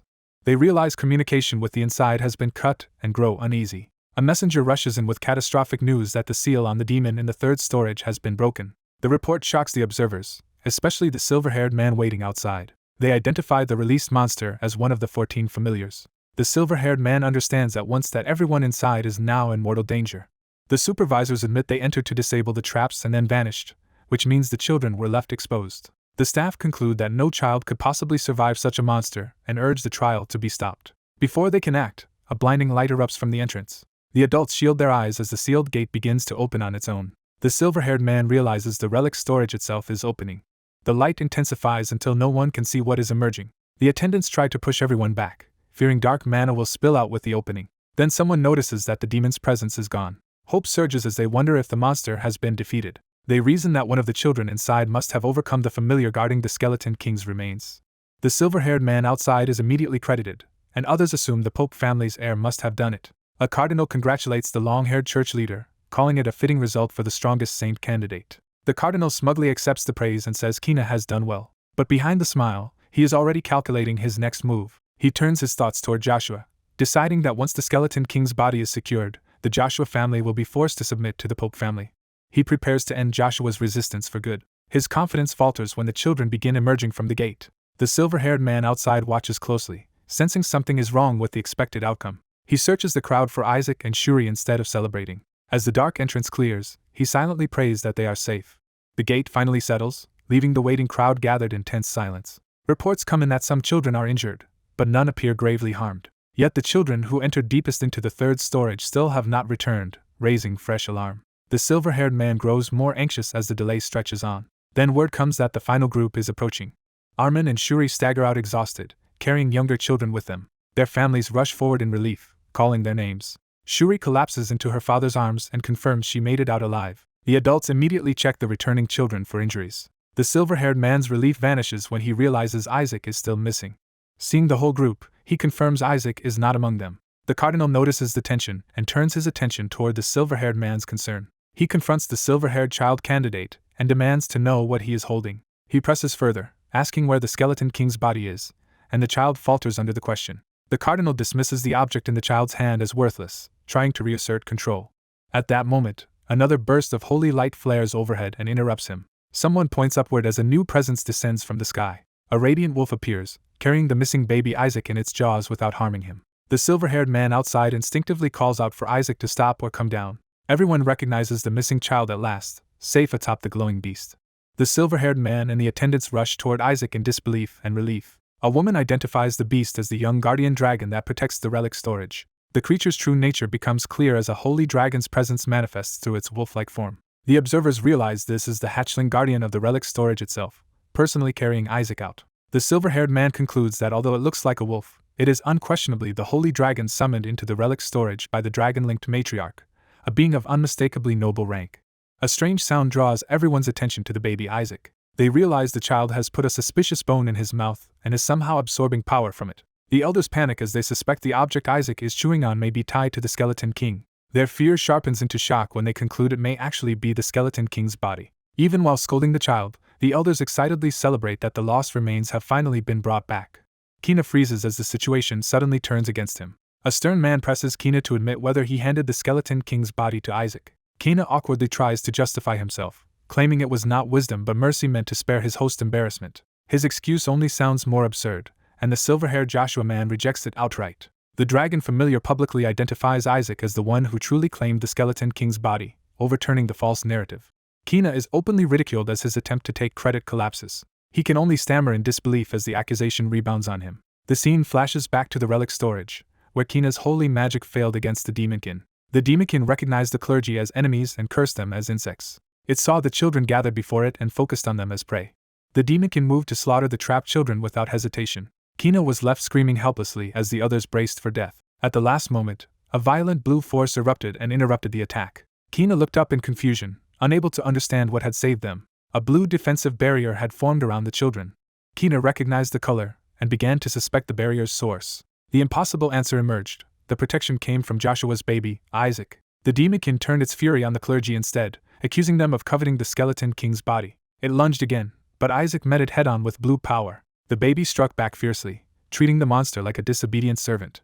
He even mocked it for failing to recognize its own master. Back in the present, the witnesses accept the dragon's testimony and begin asking what Kina actually accomplished. When the dragon complains that releasing the familiar was too dangerous, the silver-haired Joshua man demands an explanation. He points out that the 14 familiars are far beyond what children can handle and asks why the seal was broken at all. The dragon calmly answers that the release was requested by the white-haired brat standing there. Kina is exposed as the one who ordered the familiars freed. The rescued children immediately testify that Kina activated every trap in the third storage and dragged them into danger with him. The crowd turns on Kina, horrified that the Pope's family nearly got their children killed while Isaac was the one who saved them. The humiliation deepens as people openly note that Joshua's child has beaten the Pope family's child again. Praise spreads through the crowd, and Isaac is recognized as proof that the Joshua family's return to prominence is real. Meanwhile, the elders still fuss over the bone in Isaac's mouth and beg him to spit it out. Their attempts to take it from him fail, and they are baffled by how strong the baby is. Isaac quietly notes that he now has so much mana that he can absorb it almost instantly. The Joshua side warmly agrees that Isaac has done something worthy of reporting to their matriarch. Elsewhere, one elder's smile twists into something far darker. He reveals the church's true goal: use the Skeleton King's body to cast a tracking spell and hunt down the Skeleton King's soul. Isaac finally understands why they were so desperate to seize his body. The church elders creep toward him and demand that he hand the remains over. They openly fantasize about finding the Skeleton King and tearing him apart. Their obsession is driven by a grudge that has lasted 150 years. Isaac decides these fanatics are beyond reason. Rather than cooperate, he has the dragon carry him away from the grasping elders. As he escapes, he dismisses them as lunatics and hopes never to deal with them again. Later, inside the Joshua estate, the church faction searches for the remains but cannot find them. When asked whether the body has been located, they admit it is nowhere in the room. Their search turns frantic and frustrated as nothing appears despite all their efforts. Isaac secretly watches their failure and taunts them to keep searching forever. Even so, what happened in the relic storage troubles him more than their incompetence. He keeps replaying the moment when he called the Demonkin his servant. In that memory, the Demonkin had been knocked down by Isaac's blue flames. The creature sensed his mana and wondered if its master had truly returned. It mourned the news of its master's death, then rejoiced that he had come back alive. Even while dying, it begged only to keep serving him. Isaac tried to force answers out of it about the church that captured his former self, but the creature could barely speak. From its broken words, Isaac infers that the Pope's family was involved in the Skeleton King's capture. He resolves to investigate that connection further. A bottle interrupts his thoughts as someone tries to feed him again. His guardian desperately begs him to finally relieve himself, turning the moment absurd. The elders panic that if the Joshua matriarch learns the remains are still inside Isaac, she might literally cut him open to retrieve them. Their fear grows when they recall she has already done something similarly brutal to one of her own sons. Isaac checks whether Melissa is away with the matriarch and decides he must absorb all the mana before she returns. Just as he settles on that plan, a visitor enters. A messenger summons Relai because the matriarch is calling for him. The summons shocks Relai, who immediately fears the matriarch may have returned early. He panics because she never comes back from pilgrimage this soon. Isaac realizes his own actions may have accelerated her return and that he has not finished absorbing the mana. He sees the danger clearly. If she arrives now, she will search his insides for the remains. Before that crisis can unfold, everyone is distracted by a mountain of gifts that has arrived. The Joshua household is stunned to learn the presents are all for Isaac. Relai had expected the matriarch herself, not a delivery. The messenger teases him for getting scared and clarifies that only a voice message came ahead of her return. Isaac fumes at the needless panic the messenger caused. Another announcement follows. The Pope has also sent gifts. The Joshua elders immediately want the Pope's offering sold off without a second thought. A formal envoy explains that the gifts were prepared as apology and thanks from the Pope's side, under the Emperor's watchful interest. He politely notes that Joshua's people seem to dislike the Pope's generosity. He then presents one item he insists they will appreciate. The item is introduced as something the Cardinal said would greatly help Isaac. The elders stare in disbelief as they recognize what it is. It is the Triple Crown, a medal bearing the Pope's seal. Isaac asks what the medal means, and his shadow companion explains it is a token from the Pope. The adults immediately sense something is wrong and refuse to believe the Pope would send that lightly. Rely is called forward to receive it. To Isaac's confusion, the medal meant for him is handed to his uncle instead. He wonders why something supposedly his is being diverted to another family member. Rely confirms with the envoy that the order was to give it to him, not directly to Isaac. The envoy calmly says he was specifically instructed to ensure Rely received it. An elder explodes, because giving such a medal to another relative carries a terrible implication. He reveals that transferring a medal this way signifies the intended recipient is dead. Isaac is stunned to realize the Pope is effectively wishing for his death. The envoy tries to smooth it over by claiming there is no malicious intent. He argues that the arrangement was only because Isaac is too young to accept it himself. The elders reject that excuse and point out the sunflower ribbon marks it unmistakably as a deceased recipient's medal. They condemn the Pope's house for mocking the Joshua family's curse yet again. Gao urges restraint, warning that an open clash with the Pope's house would damage the entire Joshua family. He recognizes the insult for what it is, a demand that Joshua know its place. Privately, he suspects the cardinal arranged this humiliation and is relieved that it weakens both Rely and Isaac. Rely is ordered to stop resisting and accept the medal anyway. Isaac decides that letting this stand would be unacceptable. As the envoy opens the case, blue fire begins to stir inside it.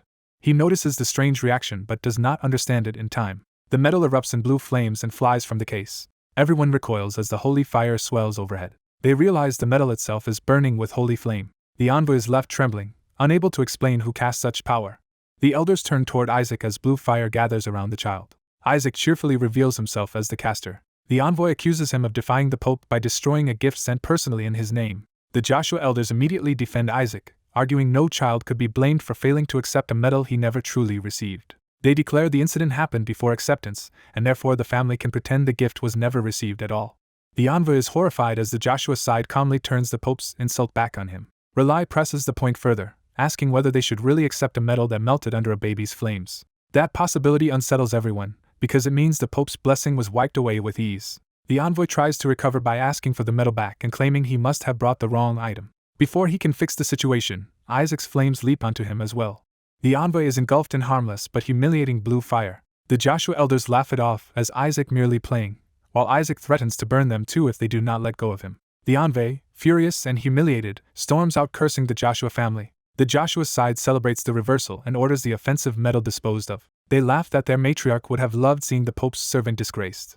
They even praise Rely for using holy flames so effectively, assuming he orchestrated the whole thing. Rely is baffled when they accuse him of casting the fire on Isaac. He insists he only used invisibility in the relic storage, while the elders remind him Isaac had also used quick strides there. The realization slowly dawns that Isaac may have cast every one of those holy spells himself. Isaac, hearing this, is startled that they are finally connecting the dots.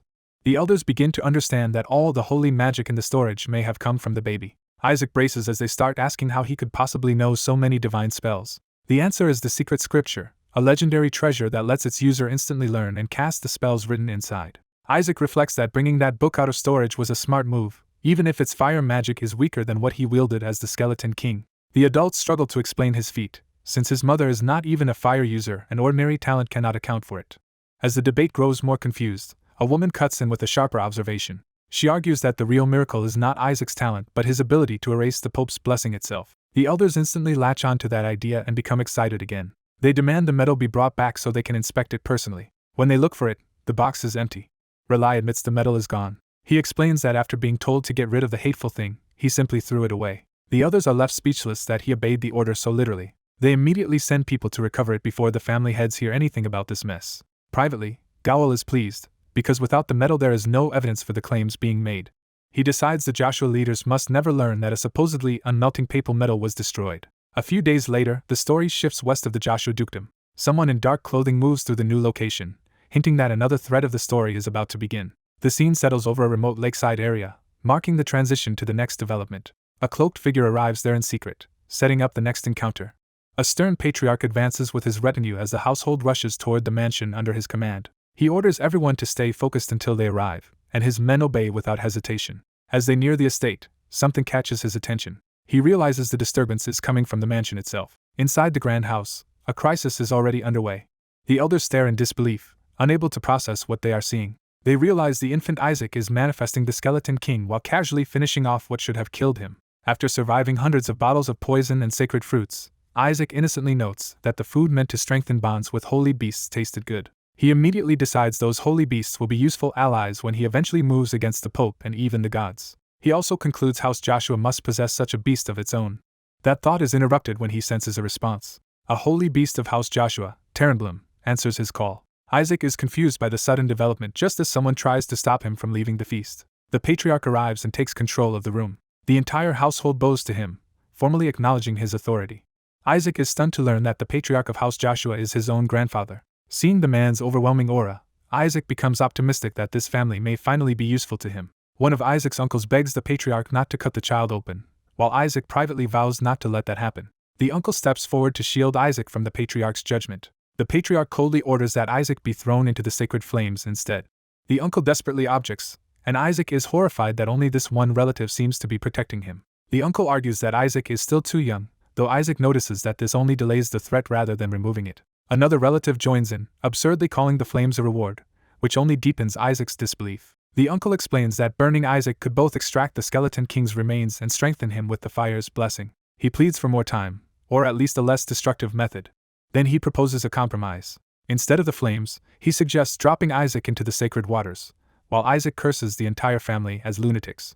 A rival relative rejects that idea, insisting the temple's flames and waters are treasured resources reserved for raising a saintess. When Isaac hears that same rival dismiss him as worthless, he immediately decides the man is an enemy. That rival tries to redirect the honor to Shuri, falsely claiming she defeated the demon in the relic vault rather than Isaac.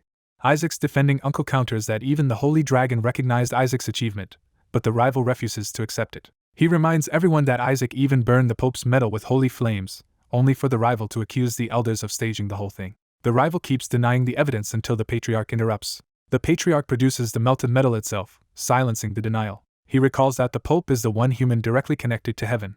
Anything carrying the Pope's blessing should be protected by blessed gold. Isaac reflects that even as the skeleton king he should not have been able to melt such an object so easily. He begins to suspect this new body may possess far greater power than expected. When asked where the metal came from, the patriarch calmly says he found it at the bottom of Lake Elisiva on his way here. Isaac's uncle seizes on that proof, arguing that a child who can melt the Pope's symbol proves House Joshua surpasses the Pope.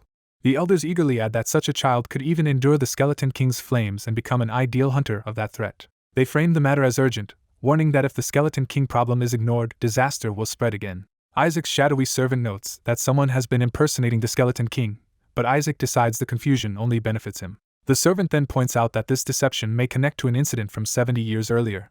Isaac's uncle reveals that House Joshua was once cursed by a skeleton king.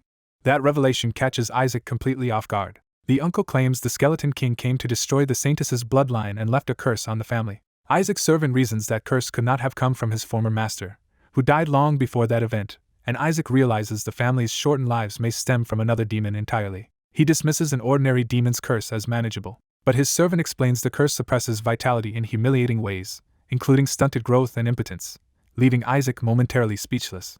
Isaac becomes furious at the unknown impostor for tarnishing his name and blaming baldness on a curse. The patriarch returns to the subject of the family curse. He notes that Isaac's red eyes mark him as cursed as well. He concludes that the sacred flames and waters alone will not be enough. Instead, he decides to grant Isaac a Holy Spirit. Isaac is startled because a Holy Spirit is far more valuable than the other options. He knows Holy Spirits can only be bestowed by higher powers, and he immediately covets one as a path to transcendence beyond the reach of gods. In his excitement, he imagines using that power to eventually strike back at the divine beings who oppose him. A rival relative protests that giving a Holy Spirit to Isaac is excessive. He argues such gifts should go only to those who have brought great honor to the house, not to Isaac. He further warns that melting the Pope's medal was an act of hostility that could provoke retaliation from the church. The patriarch turns that accusation back on him. He demands to know what the rival was doing when the Pope's so-called gift was delivered. He condemns him for safely sending the insult away and then defending the offenders instead of protecting the family's dignity. The patriarch asks what the man has accomplished besides belittling his own nephew and trying to hold him back. He reminds everyone that House Joshua exists to protect the weak. By that standard, Isaac has already honored the family name by restoring its pride when the adults failed. The rival is left shaken as the patriarch calls everyone to the main building. There, the patriarch formally declares that he will bestow a blessing upon Isaac. A few days later, the family gathers again for the test. The patriarch's sons still question whether he truly intends to hand such a gift to Isaac. He explains that using the flames or waters to remove the skeleton king would injure the child. Worse, those anti-demonic forces would cripple Isaac's future by preventing him from learning proper exorcism rites. He warns that Isaac would be permanently limited to a low clerical rank. So he offers Isaac a choice between the flames, the waters, and the Holy Spirit, using marbles to represent them. The rival relative is pleased, assuming the patriarch has no intention of giving away the Holy Spirit easily. The patriarch places the three choices before Isaac and tells him to decide for himself. Isaac's uncle urgently tries to steer him toward the white marble, believing it to be the safest option. He keeps pleading with Isaac to choose that one. Isaac ignores the pressure and reaches for the red marble instead. He proudly lifts the marble that represents the flames. The rival relative mocks the choice, assuming Isaac has doomed himself to mediocrity. Before he can finish, the red marble reacts violently. It cracks open and releases a torrent of fire. The room erupts as everyone realizes this is not the temple's controlled flame at all. A female spirit begins to emerge from the blaze. The family can only stare as the truth dawns on them. A royal rank Holy Spirit fully manifests, enraged that she has been summoned into the human realm. Her mere appearance sends the household into panic. The patriarch's son demands an explanation, and the patriarch calmly tells him not to panic. He reveals that there was never only one Holy Spirit available. Because House Joshua is rooted in water, he deliberately hid a second option for a child whose flames surpassed even the Pope's blessed gold. He admits he set a trap in the test, but Isaac still chose correctly. Even the summoned spirit is caught off guard by the situation. She explodes in anger at being called through a subordination ritual. The elders are horrified to realize the patriarch has summoned a royal rank spirit into their home. The spirit's fury intensifies. Her flames blast through the hall and knock everyone back. The elders scramble to defend themselves as the mansion begins to burn. The patriarch's son accuses him of recklessly endangering the entire estate. The patriarch denies being the one who truly summoned her. He points instead to Isaac as the real caller. Watching the child amid the chaos, the patriarch realizes Isaac may genuinely be extraordinary. Isaac, meanwhile, recognizes that this place could become his grave if things continue. The spirit keeps flooding the room with destructive fire while the family struggles to endure it. Isaac's servant is baffled that a royal rank spirit appeared when only a much weaker one should have been possible. Isaac wonders what might have happened if he had put real effort into the summoning. As the spirit recalls, Isaac notices that her flames are anti-demonic. He immediately realizes those flames can convert mana into holy power, making them extremely valuable to him. His servant agrees that such an ability would be a tremendous asset. Isaac then starts thinking about how to force a royal rank spirit like this into submission. His servant warns that royal spirits are too close to the gods, which makes them dangerous for Isaac to approach directly. The servant urges the patriarch to dismiss the spirit before the gods take notice. An elder identifies her as the notorious mad spirit that even the gods abandoned. The patriarch dryly remarks that if the gods rejected her over something as trivial as black hair, he can understand her resentment. The spirit silences the humans with another violent burst of flame. She rages that summoning someone of her rank through a subordination ritual is an unforgivable insult, but the patriarch repeats that he was not the one who called her. When she insists only the patriarch could have done it, he points again to Isaac. The spirit finally looks at the baby and falls silent in disbelief. She accuses the patriarch of sacrificing a newborn to summon her, and he flatly denies it. Still furious, she demands to know what kind of abuse could have turned an infant into this. Isaac only laughs, which makes her even more unsettled. Realizing the child is both capable and openly hostile to the gods, she decides she wants him for herself as a tool to refine her power. She resolves to test him directly by attacking, convinced that if he truly summoned her he will survive. She hurls a massive fire attack straight at Isaac. The family cries out as the blast engulfs him. The spirit assumes death would at least be merciful for the child. Instead, Isaac crawls out of the smoke laughing, leaving her stunned. The patriarch presses the point that this infant truly is the one who summoned her. He orders her to either form a contract with Isaac or face punishment. She bristles at the threat. Mocking the idea that punishment could matter to someone of her rank, she decides she would rather burn House Joshua down and enjoy her freedom. She openly declares her intent to destroy their lands. Before she can finish boasting, the situation changes again. The elders suddenly notice Isaac has grabbed hold of the spirit's tiny manifested body. They panic when they realize he is trying to put her in his mouth. The spirit screams in horror, recognizing this is not the first time he has swallowed something impossible. Even as the adults shout, Isaac keeps chewing on her while she rages that the entire family is insane. She tries to retreat and vows revenge, but Isaac refuses to let her escape. When she attempts teleportation, Isaac immediately notices. She lunges for the exit, trying to flee. The family can only watch in exhausted disbelief as Isaac keeps hold of her. Isaac's servant is amused by the absurdity of the scene. The spirit cannot understand why she is unable to break free. Dark power begins binding and suppressing her. An elder realizes Isaac is overpowering her with dark mana. The patriarch matter-of-factly explains that Isaac once swallowed the skeleton king's thumb, leaving everyone aghast at what this child has been fed. Isaac recalls that holy spirits are beings made almost entirely of holy energy, which makes them especially vulnerable to dark mana. The spirit weakens rapidly, losing strength and breaking out in a reaction as the dark mana overwhelms her. As the adults shout for someone to stop Isaac, he just keeps chewing with a grin while the patriarch dryly notes that the spirit's situation is unfortunate. A trapped spirit rages that everyone panics at the Skeleton King's name yet refuses to face the danger directly because his power is overwhelming. The Joshua Patriarch coldly offers a bargain. If the spirit stays with his grandchild and purifies all of the Skeleton King's dark mana, it will be sent back. The spirit explodes at the insult, but the Patriarch makes clear the alternative is simply to remain and be devoured. Furious at the saintly bloodline that cornered it, the spirit vents that only that lineage is keeping it from slaughtering them. Driven into a corner, the spirit decides to use the child as a weapon against the cursed situation. Before it can finish the threat, the baby abruptly grabs control of the exchange and shocks the spirit into silence. The baby demands only 4 days alone with the spirit, turning the negotiation completely around. The Patriarch dismisses the demand as trivial, while the spirit is offended that the child thinks so little of it. The Patriarch orders the East Castle opened and seals the area off until the purification is complete, taking the child and spirit inside. When his sons try to object, he cuts them off before they can challenge the decision. He refuses to hear any protest and commits fully to the plan. Left with the child, the baby immediately tests the adults by making the spirit cry out in pain. The baby realizes the East Wing sits beside the annex where the family's mana cores are stored. The story shifts to the Joshua family's eastern castle, where the isolation begins. Soon after, the East Wing erupts in another violent explosion. Servants dryly note that the blast is really the Skeleton King's mana going off again, and that the Patriarch seems to have accepted this chaos. Outside, gossip spreads that Isaac has fallen out of succession because of the supposed curse on him. But some begin to question whether Isaac is truly cursed at all. A frightened witness reports that someone checking on Isaac fled in terror from what he saw.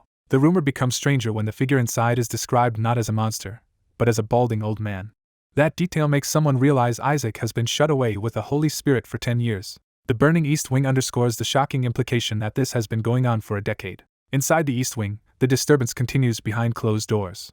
A maid screams as the chaos inside suddenly intensifies again. One attendant steals herself at the sealed room, trying to do her duty despite the danger. She reaches for the door to enter. Upon opening it, she announces her arrival to Lord Isaac. Seeing the room's condition, she anxiously asks whether he is all right. The answer comes only as the sound of someone calmly eating candy. The baby sits in perfect comfort, making it clear he is far less helpless than anyone assumes. The maid mistakes his small form for proof that the Skeleton King's curse is still severe, while he privately notes he is staying small on purpose. He reflects that babies absorb power better than anyone else, and that there is a level of growth possible only in infancy. Nearby, the exhausted spirit wakes in pain, and the maid politely greets it as Lord Shalak. Shalak, battered but stubborn, vows to keep purifying the baby no matter what. The baby smugly reminds him he had nearly finished the job the day before. Shalak snaps that the baby somehow has even more mana than before, and the child only mocks him. Shalak demands to know how the baby could have consumed so much of the Skeleton King and still leave so much mana after 10 years. The baby reveals the truth to himself. He has secretly been draining mana cores beneath the annex every night for the past decade. That hidden supply let him finish gathering mana far faster than anyone would have imagined, and he realizes he is finally done. Though self-taught, he has now reached the point of casting even 6th-rank holy spells. The maid reassures him that things will be fine, but warns that the Pope is mobilizing too. That immediately catches his attention. She explains that the church plans to execute the Skeleton King's surviving subordinates, the 14 demons. She still believes the last of the Skeleton King's mana will soon be removed from him, unaware that this news enrages him for another reason. As she tucks him in with candy and rest, he decides he needs to deal with the church before they act.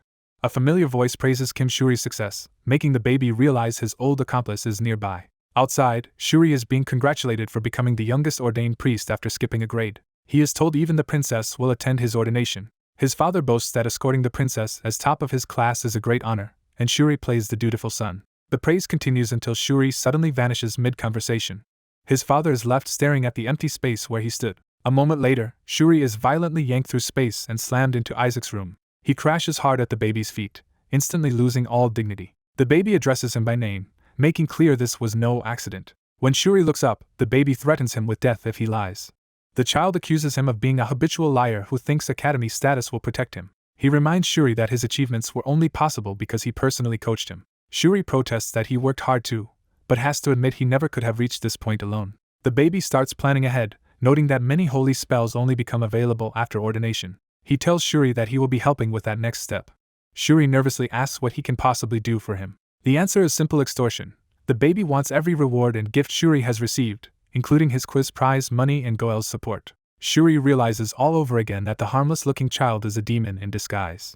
Once that is settled, the baby asks about the planned execution of the Skeleton King's minions. Shuri explains that since the relic storage incident they no longer obey orders and seem to be waiting for death, so the church intends to execute them.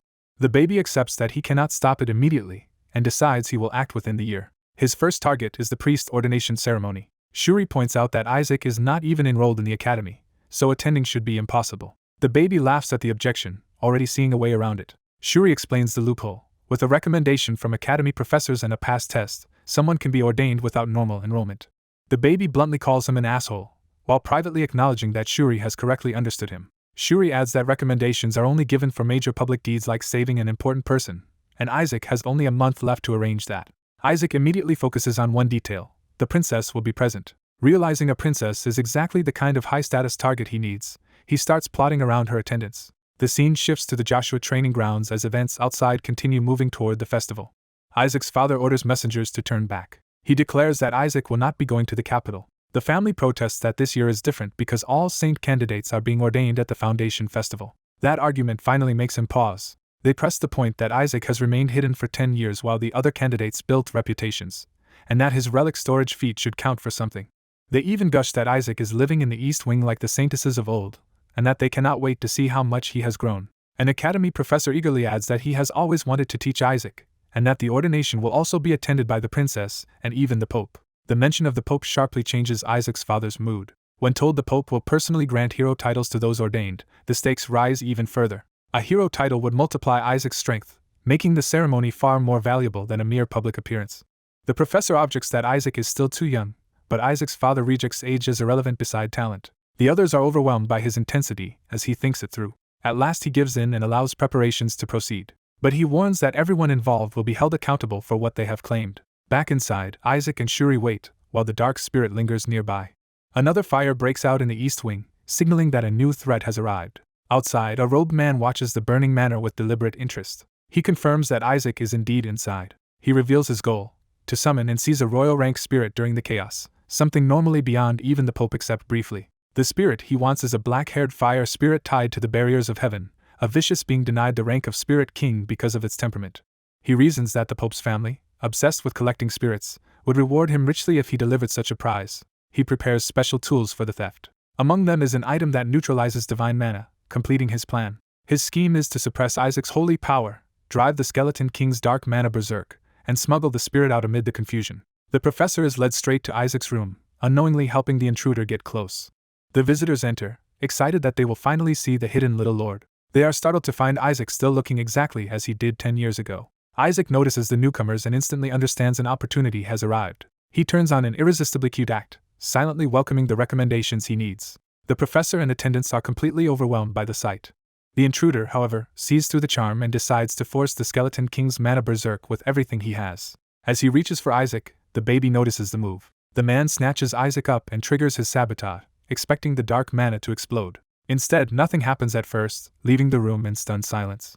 Isaac clings to him sweetly and calls him Daya, as if greeting a familiar protector.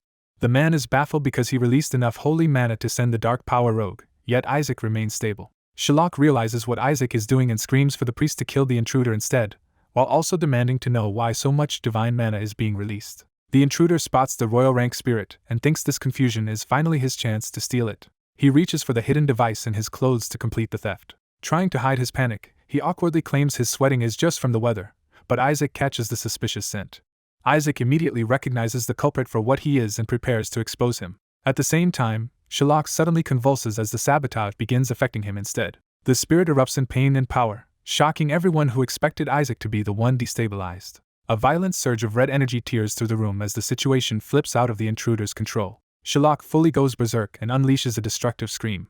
The onlookers assume the Skeleton King's mana has driven the spirit mad and panic at the danger. The intruder, seeing the chaos he wanted, decides he only needs to smuggle the crazed spirit out now. He crushes his prepared item and commits to the theft. With the trap sprung, he forms a blazing attack in his hand. He fires a brutal flaming strike straight at the berserk spirit. The blow lands hard and hurls Shalak away. The intruder thinks he has the upper hand as the spirit is blasted back. But the backlash of power surges again, and the room descends deeper into chaos. Through it all, Isaac sits calmly, already certain the man has miscalculated. Isaac's attendants rush in, horrified by the scene and calling for their lord. Isaac decides the moment is perfect because there are now enough witnesses. He begins drawing the raging mana into himself with deliberate control. Dark currents spread through the room as everyone watches the impossible happen around the crib. The professor realizes Isaac is absorbing the mana and actually calming the frenzy. Isaac confirms it with a composed smile. Satisfied, he concludes that the mana problem is handled. He then orders the other source of trouble to stop as well. A blue divine force descends and binds Shalak, abruptly suppressing the berserk state. The witnesses recognize the miracle as Joshua's azure divinity. Under that power, Shalak is suspended and pacified in midair. Even Shalak is stunned by the sudden restraint. The professor and attendants instantly turn the event into praise, proclaiming that Isaac controlled the Skeleton King's dark mana and subdued the berserk spirit with azure divinity. Isaac's father arrives and is told that what happened is nothing short of a miracle. Overjoyed, he celebrates that Isaac has finally spoken aloud. Isaac is exasperated that this is what impressed his father most. The family erupts into delighted celebration anyway, lifting Isaac up in triumph. Meanwhile, the intruder, battered and confused, can only wonder how his plan collapsed so completely. Shalak, now conscious and furious, turns on him and identifies him as a servant of the Church of Gold. Demanding answers, Shalak asks who is really behind the attack. The priest desperately denies any conspiracy and claims he only came to meet Lord Isaac, a lie no one is likely to believe. A fire spirit calls out the priest's hypocrisy, pointing out that he came prepared against flames while pretending innocence. She immediately punishes him by ordering all fire spirits to cut off every priest tied to the Pope. She makes clear this is not mercy or alliance, only revenge born from anger. As she turns to leave, the terrified priest begs her to stop. He insists spirits should not be able to sever bonds from priests contracted to God, especially the Pope's clergy. She crushes that belief, revealing she already broke with the gods long ago and no longer obeys their rules. Nearby, Isaac and his attendants watch the collapse of the priest's authority with satisfaction. The spirit dismisses the priest completely, leaving him shaken and powerless. With the threat gone, attention returns to Isaac and what he has accomplished. The fire spirit acknowledges that Isaac saved her with divine mana and even purified the Skeleton King's mana. Because that corruption is gone, her contract with Isaac is over, though she chooses to remain beside him out of debt. The church officials decide to return to the Sancta Seds and report everything that happened. Isaac's extraordinary feat earns an immediate recommendation for ordination. Later, the report reaches a stern silver-haired elder in his office. He confirms that the Sancta Seds has approved Isaac's ordination. The approval is so fast that his subordinate wonders if Isaac was fast-tracked for saving Joshua and the academy. The elder explains the real reason is even stronger. Isaac saved a royal rank spirit, leaving no room for opposition. Still, before ordination, he had Isaac tested to confirm he possessed the required knowledge. Isaac answered all 1,600 questions perfectly. The subordinate is stunned by a score that flawless. The elder admits Isaac lacks nothing in ability except a tolerable personality. So the only remaining hurdle was a character test, one most people pass unless they are deeply immoral or criminal. The subordinate remembers that this exam uses holy magic to force honest answers and asks to see Isaac's results. One answer reveals Isaac views his own household as something to conquer and claim. Another answer says that after ordination he intends to destroy the gods themselves. His stated ambition as a priest is to destroy the Holy Helon Empire, leaving both examiners horrified. Realizing only the two of them know these results, they understand how dangerous the truth is. If Isaac ever took such a test officially, he would be executed for heresy instead of ordained. To avoid that outcome, the elder orders his subordinate to be ordained in Isaac's place and keep Isaac confined at home. He decides Isaac needs harsh education before he can be allowed near ordination. Elsewhere, a window is quietly opened. A dark familiar asks its master whether he has made his decision. Isaac answers that he has. He ties up his belongings with determination. Then he climbs out with a sack and declares he is running away.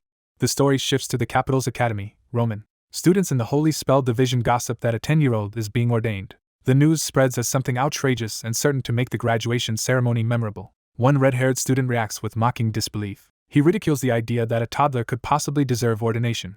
Pressed for details, he explains that Isaac never grew after being cursed by the Skeleton King. He turns to Shuri Joshua to back up the insult.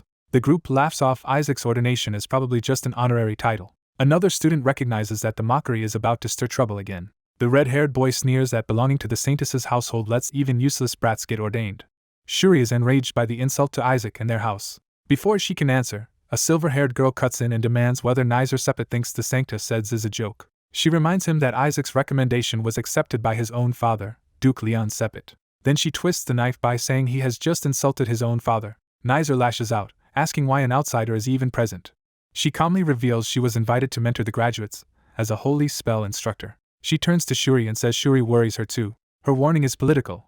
If Isaac cannot become a priest, House Joshua must survive long enough for Shuri to inherit it. She even offers Shuri a lowly job under the Pope if House Joshua collapses. Shuri swallows her anger, knowing this is not the moment to explode. She rejects the offer anyway and refuses to rely on that girl. The silver-haired girl brushes past her without concern. Shuri leaves the room telling her to worry about herself instead. The scene moves to the dormitories. Inside, something crashes to the floor. Nizer vents in private, cursing the people who put him in this situation. He rages that his family will skip his ordination because Isaac ran away. He spirals further, blaming Isaac for ruining everything at the worst possible time. In his fury, he wishes Isaac would lose all his hair like the Skeleton King. That insult summons Isaac through a dark portal, and Isaac immediately demands to know what he just said. Isaac fixates on the hair comment as an unforgivable offense and threatens Nizer's life over it. When Nizer asks how Isaac even got there, Isaac bluntly says he came to be ordained and ran away because his family kept stopping him. Isaac starts to call out Kim Shuri next. Nizer panics as Isaac pulls out a heavy object and advances on him. Isaac is outraged that members of the Pope's house dared offer Shuri a menial position. Nizer tries to deny involvement, but Isaac cuts him off with violence. Isaac beats him while roaring that no one gets to disrespect the Joshua name. In a warped confession of loyalty, Isaac declares Joshua belongs to him alone, including the right to ruin it himself. He forces Nizer to remember exactly who he is dealing with. Isaac vows that if House Joshua is ever destroyed, he will be the one to do it, then orders Nizer to take him to the ordination. He tells the battered boy to stop whining, get up, and lead the way. Isaac explains his rampage as payback against anyone who messed with Shuri. At the Academy banquet hall, students gather before the ceremony. The crowd notices the tiny silver-haired child and starts whispering about him. Isaac knocks over a chair as he enters, drawing more attention. He strides in gleefully, announcing that no one dares mess with the Joshua. A red-haired girl notices the disturbance. Nizer recognizes her as someone suspicious from the relic storage years ago, and realizes Isaac may cause trouble if he reaches her. He panics, deciding he has to stop Isaac before something even worse happens. He also realizes the girl is Naki Sepet, his own sister. He lunges forward to intercept Isaac. Thinking he has succeeded, he reaches out toward the target. Isaac ignores him and directly singles out the redhead instead. He climbs onto the table and demands to know whether she was the one who troubled Kim Shuri. Naki answers coolly that she never touched Shuri herself and that Nizer was the one who did. Isaac immediately treats that as a useful admission, even though she is trying to shift blame. His dark familiar senses a familiar power from Naki, and Isaac recognizes it too. He realizes she carries the energy of one of the 5 major gods. Naki studies him and identifies him as the rumored Isaac. She mocks the state of the current candidates, dismissing Isaac as a cursed infant and herself as a child of the Pope's family. Then she coldly predicts that House Joshua will soon be erased from the 5 faiths. Nizer desperately tells Isaac to leave because they cannot afford to provoke the House of Crimson, but Isaac refuses to abandon his ordination. Naki adds that Isaac will never be ordained because Nizer promised to appeal to the Pope and have it cancelled. Nizer is furious that his own scheme has been exposed in front of Isaac. A church attendant quietly warns Naki that Isaac's behavior alone may already be enough to cancel the ceremony. When the attendant suggests calling an inquisitor, Naki refuses because most inquisitors belong to her own House of Crimson and that would complicate matters. Nizer grabs Isaac and tries to drag him away before things get worse. A sudden roar interrupts everyone. A monstrous paw slams into the hall. A huge purple beast erupts into the room, sending the students into panic. As everyone screams and runs, Isaac grins because the chaos gives him cover. Naki tries to frame the creature as an escaped practice room monster and urges others to stand back. The beast swats aside the nearby attendant before anyone can control the scene. It turns on Naki and lunges straight for her. Naki is caught off guard that the monster ignored the script she was trying to impose. At the last second, Isaac casually calls out to it. The beast halts mid-attack when Isaac's command reaches it. Isaac complains that he had been calling for it, and it arrived far too late. The creature obeys and pulls back. It stands down, whining instead of attacking. Naki still tries to denounce it as a monster, and prepares a fire spell. Isaac's expression hardens as he raises his own power. He shuts her down with a brutal command that forces the beast into submission. The once terrifying creature is reduced to a frightened whimper. Students stare as the monster cowers under Isaac's control. Isaac's familiar mockingly explains that its master only dragged out a resting monster, beat it, and chased it around as part of his act. Holy enforcers finally rush in asking where the monster is. Naki immediately points them in the wrong direction and orders them to pursue it elsewhere, protecting Isaac from scrutiny. One of the newcomers is an inquisitor, and his presence shocks everyone. Nizer tries to slip away with Isaac before the investigation starts. The inquisitor stops him, declaring no one may leave until the matter is resolved, and Nizer realizes he is trapped. In desperation, Nizer pretends ignorance and laughs nervously while clutching Isaac. Naki stops the inquisitor from pressing further. She openly states that Isaac saved her life, forcing the room to reinterpret what just happened. Nizer is left speechless by how completely the situation has flipped. Naki addresses Isaac directly and confirms his name. She awkwardly apologizes for what she said earlier. Even while apologizing, she insists she is not actually grateful, revealing her pride and embarrassment. The onlookers are baffled by her sudden change in attitude and connect Isaac to the rumors about a child who saved people. A blonde girl realizes the stories were true. She is revealed to be Princess Charlotte Alec-Frakella, and she recognizes Isaac as the child her brother once mentioned. Back at Joshua Manor, the family office becomes the site of another argument over Isaac. Someone keeps pressing Cardinal Eli to let Isaac attend the ordination, arguing it should be a blessing for the family. Eli cuts the plea off completely. He declares that the Pope's anger is irrelevant, and that Isaac will remain confined and educated inside the manor until he is fully grown. When warned that locking Isaac up will damage him, Eli snaps that the damage is already done. A magical communication then brings urgent news from the capital. Eli hears that a silver-haired baby is roaming the academy and instantly realizes Isaac has escaped there. A higher authority summons Eli at once. Eli bursts out and orders immediate departure for the capital. He insists they must arrive by tomorrow no matter what. When told the trip should take at least a week, he checks the time and sees less than a day remains. Rather than accept reality, he decides they will somehow outrun it. By the next day, the academy stands ready for whatever Isaac has set in motion. And Isaac is already forcing his way through another door, charging ahead before anyone can stop him again. A nervous attendant pounds on the door, trying to drag a reluctant child out to the ordination banquet before everyone notices his absence. He bluntly warns the boy that hiding will not spare him from ridicule, so they should stop delaying and face the ceremony. The child gives up in despair and begs the person inside to abandon the whole ordeal and just go home. His plea is cut off when something unexpected finally happens behind the door. The sudden change leaves him completely stunned.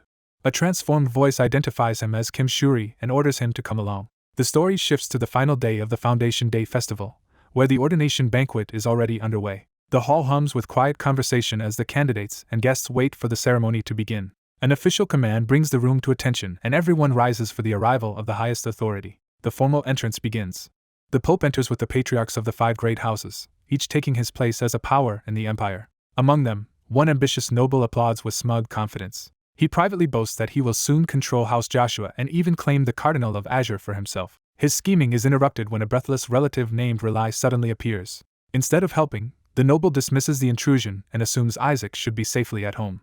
Rely reveals he ran there in panic because Shuri has vanished and may be with Isaac. Before they can sort it out, the ceremony advances with the announcement of the Pope's arrival. Pope Julio Barrett enters, and the hall is forced into full reverence. The Pope is formally introduced as the supreme religious figure presiding over the rite. The crowd kneels and chants blessings over Hela and the Empire as the Pope takes his seat.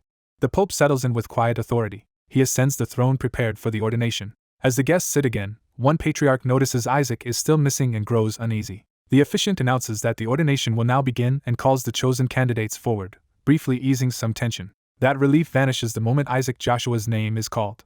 A patriarch mocks the officiant for calling someone absent, but an unexpected answer comes back that Isaac is present. The shock is so great that one man spits out his drink. The nobles stare toward the entrance, unable to believe Isaac would dare appear now. Isaac walks in transformed into a healthy, older-looking boy, leaving the hall in disbelief. The patriarchs recoil as the impossible sight overturns everything they thought they knew about him.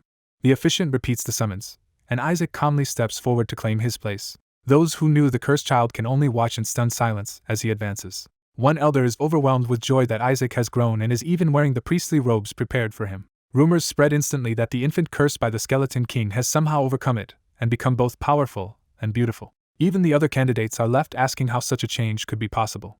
Isaac himself remains composed, as if he expected the uproar. But one patriarch refuses to accept the miracle and accuses the Skeleton King of corrupting or possessing the boy. He insists the real Isaac would never smile like that and fears his grandson has been taken over. Others begin to wonder if the Joshua family curse has truly ended at last. Some observers go further, saying Isaac looks blessed rather than cursed, which only deepens the confusion.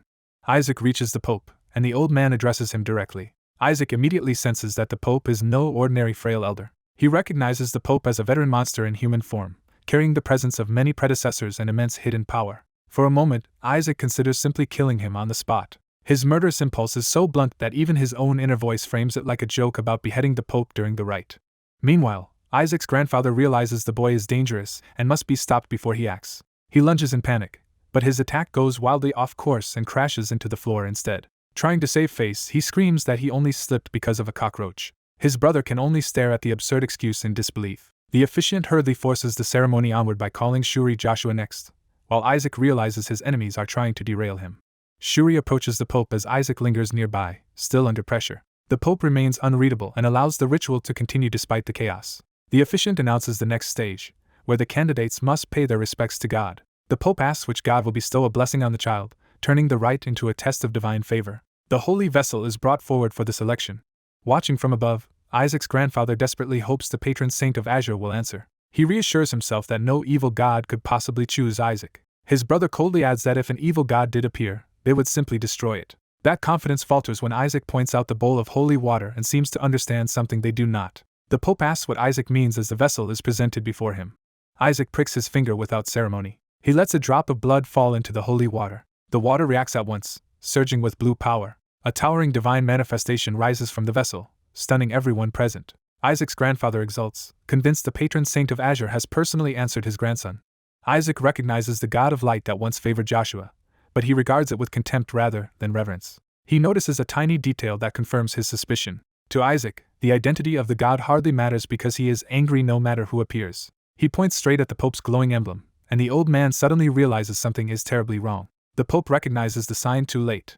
Black-red power erupts from the holy vessel instead of a blessing. The corruption explodes outward and engulfs the ritual space in demonic energy. From the balcony, the patriarchs watch in horror as the darkness spreads through the hall. Isaac's grandfather instantly recognizes the returning presence and panics. The skeleton king manifests before Isaac, proving the ancient curse has not ended at all. The patriarch of Azure attacks at once, but the skeleton king's return is already underway. Isaac braces himself as the red chains and curse energy coil around him again. The patriarch gathers blue mana for a decisive strike. He unleashes a cutting wave of power toward the skeleton king. The skeleton king evades while keeping Isaac bound as a hostage, forcing the patriarch to hold back. The undead king reveals that he has been waiting specifically for this holy child to appear. He declares his true aim is to tear down the holy empire piece by piece, beginning with the Pope himself. Isaac, still chained, is baffled by how personal and dramatic the skeleton king is being. The king's familiar appearance disgusts Isaac, who realizes the creature resembles his own former self. Even Isaac's shadow companion rejects the imitation and insults the skeleton king as a fake version of its master. The shadow goes further, loudly declaring that the real master is a much bigger fool than this imposter. The red-haired patriarch and the Pope prepare counterattacks while the shadow openly picks a fight with the undead king. Their powers collide in midair as the hall becomes a battlefield. The patriarch of Azure shields himself from the blast and keeps pressing the attack. He orders the civilians to flee while the fight escalates around them. Drawing on his mana, he forms a concentrated blue sphere and begins a far stronger spell. That spell expands into the shape of a colossal whale made of Azure's power. The divine beast descends over the skeleton king with crushing force. A massive vortex of blue energy engulfs the undead king. Even while under attack, the skeleton king taunts the patriarch of Azure for being weakened by the old curse. He claims the patriarch's power is limited and advises him to stay still if he wants to survive. The patriarch admits he hesitated only because he feared collapsing the building. Now fully committed, he sharpens his killing intent. He silences the skeleton king with overwhelming force, driving the whale down on both king and hostage. The skeleton king laughs even as the attack closes in. He tightens his hold on Isaac and asks whether the patriarch is willing to let the little saint die with him. Isaac screams that this is exactly the problem with the patriarch's plan. From within the whale's jaws, Isaac shouts that his own grandfather has endangered him by summoning something so destructive while he is still being held hostage. The patriarch, maddened by fear and obsession, insists a saint will survive this and calls the boy insane for doubting it. Inside the crushing spell, Isaac realizes the attack really might kill him. The whale slams down and tears through the hall in a catastrophic explosion. Isaac curls up under the impact as debris rains around him. The skeleton king is struck head-on by the blue onslaught. His body is shredded apart by the attack. The blast rips through the cathedral and blows open the structure. When the dust settles, the survivors scramble to see whether Isaac was caught in it. Panic spreads as people realize the skeleton king has truly returned after 70 years of silence. Some fear the monster had been gathering strength all this time, but Isaac rejects that conclusion. He reveals that the thing they fought was only an imposter. His grandfather rushes to him in alarm, desperate to know if he is hurt. Others whisper that Isaac endured an impossible attack and that even the skeleton king called him a saint. They assume the monster must be dead because the patriarch's whale tore it apart. Isaac coldly corrects them and says the king was never truly killed because it was only an illusion. The nearby nobles turn toward him, startled by the certainty in his voice. Isaac's shadow confirms it was a flawed shadow clone, and Isaac notes that it felt wrong from the start. He explains the clone was powered by his own mana. That leads him to suspect his missing mana core may have been recovered and used to create the fake king, especially since the Empire had already stored one of the king's bones as a relic. Realizing the imposter may contain his stolen mana core, Isaac decides that killing it and reclaiming what is his would be even better. His grandfather falls silent, sensing the danger in Isaac's reaction. The patriarch of Azure reflects that, in the moment of crisis, he had no real choice. He concludes that if he had hesitated, the Pope would have died and Isaac might have been killed as well. In the aftermath, the Pope personally tends to the injured child while the patriarch watches from a distance. The Pope is shaken that Isaac was harmed at all and struggles to understand what just happened. He cannot accept what the sign on his chest implied. His mind returns to the moment Isaac's blood reacted to the emblem. He realizes the response came from the supreme god long sought by the House of Gold. It was the god above the 5 major gods, and that revelation nearly chose Isaac instead of him. The Pope resents how close that Joshua child came to being acknowledged by the highest divinity. He watches Isaac and the Patriarch of Azure with concealed hostility. The Patriarch approaches Isaac and calls to him directly. He gently asks the boy to come with him and return home. Trying to be affectionate, he proudly praises Isaac for overcoming the curse and growing into a handsome grandson, but his forced smile only makes the moment awkward. He even offers candy like a doting grandfather, which only convinces Isaac he looks more like a kidnapper than family. At that moment, Duke-like authority interrupts the reunion. A silver-haired figure declares that Isaac should not be taken back yet. Before anyone can object, a new rupture opens in the ruined hall. Monsters begin pouring through the breach, proving the crisis is far from over. The silver-haired newcomer states that there is still unfinished business here and prepares to deal with the threat. The Patriarch reluctantly accepts that the situation cannot be ignored. Isaac, however, grins and agrees that leaving now would be a waste. He steps forward beside the silver-haired ally, ready for another fight. The ally privately resents Isaac's sudden rise and the fact that he has become the saint, but decides to make use of him anyway. Isaac senses the hostility yet welcomes the arrangement, intending to exploit the other boy in return. Together they advance into the ruined hall, and Isaac declares that he will prove who the real saint is. He raises a crackling sphere of blue mana in his palm, preparing to strike. At the ordination, Isaac unexpectedly unleashes an exceptionally pure purification spell instead of a normal attack. The holy light tears through the undead and demonic creatures, forcing them back in pain. The onlookers are stunned because his purification is clearer and stronger than anything seen in a century. Some priests in training are confused that he is using a cleansing spell rather than trying to kill the monsters outright. They reason that Isaac may be purifying the surrounding mana to stop more monsters from spawning. Isaac privately notes that he only had Shalak to learn spells from, so his holy magic has developed in an unusual direction. He recalls that higher purification ranks can do more than cleanse, and the monsters begin to sense the danger. Isaac realizes that advanced purification can inflict lingering area damage over time. As the corrupted creatures start coughing and weakening, his theory proves correct. Before he can finish explaining, a silver-haired trainee cuts in and warns that Isaac still cannot defeat them with his current magic alone.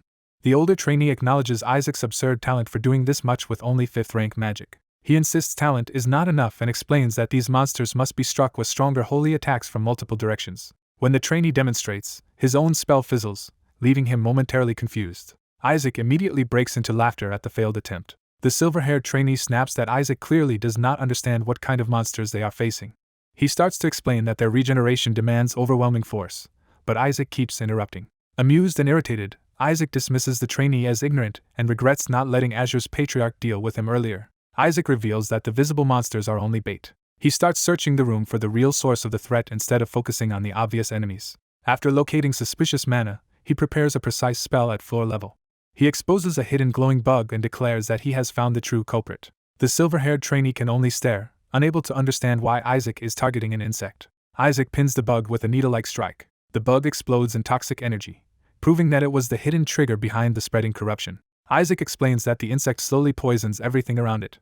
As the poison begins affecting the trainees, he warns that victims would die without ever realizing what was happening. The silver-haired trainee suddenly remembers the skeleton's earlier threat to destroy everyone present. Isaac points out that eliminating the priests in training would be the first step toward crippling the empire. He orders everyone to search for more hidden bugs and detoxify anyone already affected. Just as he takes control of the situation, Isaac senses a new threat. A barrage of holy attacks suddenly sweeps through the hall. Isaac realizes someone is trying to wipe out the monsters too quickly, which would ruin his plan to expose the poison source. Dark energy surges overhead, and the trainees panic as the situation escalates again. Shalak encourages Isaac to purify the fallen so everyone will finally recognize his ability, and Isaac delights in the idea. He eagerly looks toward the source of the overwhelming holy power. The Pope arrives and casts a 9th-rank holy spell. Instead of destroying the poison outright, the Pope's spell absorbs the surrounding mana. Isaac and the silver-haired trainee watch in alarm as the Pope neutralizes the toxic field by draining its energy. The Pope calmly announces that no one will be poisoned anymore. Isaac is annoyed that the Pope solved the crisis before he could capitalize on it. A surviving wolf monster suddenly lands nearby, still intent on revenge. It accuses Isaac of defying its king and vows not to forgive him. The beast decides to take at least one enemy down with it. It lunges straight at Isaac from behind. Isaac turns with a cold, focused stare. Without moving, he releases a terrifying pressure that halts the monster in mid-attack. The wolf realizes in horror that Isaac's presence alone is overpowering it. Broken by fear, the creature retreats instead of fighting, and Isaac dismisses it as pathetic. Once the battle ends, the trainees report that the remaining monsters have been cleared and the wounded are being moved for treatment. The silver-haired trainee is left shaken by the fact that Isaac drove off a monster just by glaring at it. He cannot accept that such intimidation should be possible for someone like Isaac. He concludes that only someone on the Pope's level should be able to do that. In the aftermath, The Empire is thrown into panic as news spreads that the Skeleton King appeared at the ordination and then retreated after being repelled. Church officials publicly claim the holy water vessel was tampered with by an illusion spell and say the source is under investigation. When questioned, they imply that the presence of outsiders contributed to the disaster. The blame is also redirected toward the Empire's failing barrier, and the holy dragon tied to the royal side rather than the church. The scene shifts to the palace after the crisis. Reading the reports, Isaac immediately sees that the church is using the incident to protect itself and shift responsibility. He concludes that those in power are behaving exactly as deviously as expected. A relative mockingly congratulates him on finally being ordained, while Isaac internally wonders how to get rid of the man. Another family member is overjoyed that Isaac can now speak and even imagines using him in a ritual against the Skeleton King. Their conversation is interrupted when a stern blue-clad elder enters. The newcomer dismisses the others and asks to speak privately with the two men while Isaac is sent out. Once the door closes, the meeting becomes secretive. The elder makes sure no one can overhear them. He seals the room with a soundproofing spell before speaking openly. Only then does he ask what is important enough to require that level of secrecy, admitting he trusts even his own office only so far. He reveals that the matter concerns Isaac. His suspicion is that Isaac was chosen by an evil god during the ordination. He explains that the sigil that appeared was unlike anything ever seen before. Because only the Pope and the Cardinal of Gold saw it, and because the Pope immediately tried to kill Isaac, he treats that as proof something was terribly wrong. He argues that the Pope would never have acted that way unless Isaac had chosen an evil god. The brown-haired noble proposes another possibility. He suggests Isaac may have chosen a god belonging to the House of Gold instead of an outright evil deity. He reasons that Gold's faction is possessive enough to react violently if someone from Joshua touched what they considered theirs. The elder admits that if the Pope reacted that strongly, Isaac may indeed have chosen a god unique to Gold, or at least one tied to them. He even considers that Isaac may have reached a god the House of Gold itself has never successfully claimed. That hope collapses when they remember Isaac's personality and doubt he would ever choose a proper god. Even so, the elder orders an investigation into which god contacted Isaac, bribing his subordinate with a relic for his daughter if he succeeds. Until Isaac begins practical training, they decide to keep him under special watch.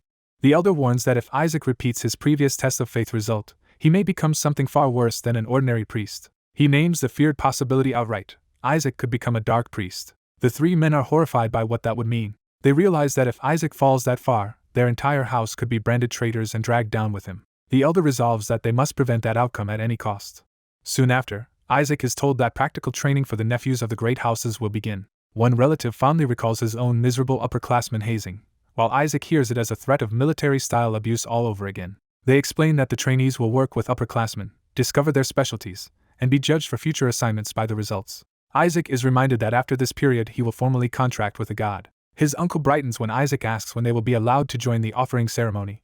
Isaac admits he is especially interested in the execution of the Skeleton King's minions during that ceremony. His uncle is delighted, believing Isaac's faith is finally deepening in a healthy direction. Isaac offers to explain his interest himself. He listens as the offering ceremony is described as a personal act of devotion that also raises the question of whether such worship should be communal. His uncle launches into a long-winded theory that rituals are communal by nature, and that shared enjoyment itself may be part of faith. While pretending to follow along, Isaac privately reduces the whole thing to one useful fact: lower gods and angels attend, which means more targets for him someday. His uncle mistakes Isaac's murderous enthusiasm for righteous zeal and praises it. He adds that the team with the best grades in practical training will earn the right to execute the Skeleton King's minions. Isaac is horrified to learn that this opportunity depends on a team project. His uncle insists he only wants Isaac and Shuri to succeed together. Shuri obediently accepts the arrangement on the surface.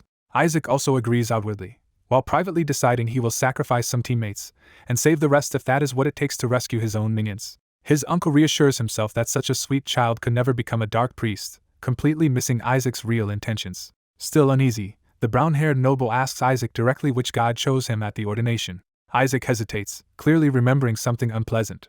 He recalls a grotesque sigil and the evil god Absolute Ruin, whose very presence made him sick. Pressed for an answer, he bluntly says it was an evil god. The adults scramble to downplay that confession, insisting that ominous sigils do not necessarily mean anything and that faith matters most. They abruptly change the subject by telling Isaac that the Cardinal of Gold wants to see him. Before Isaac can react, someone calls his full name from outside.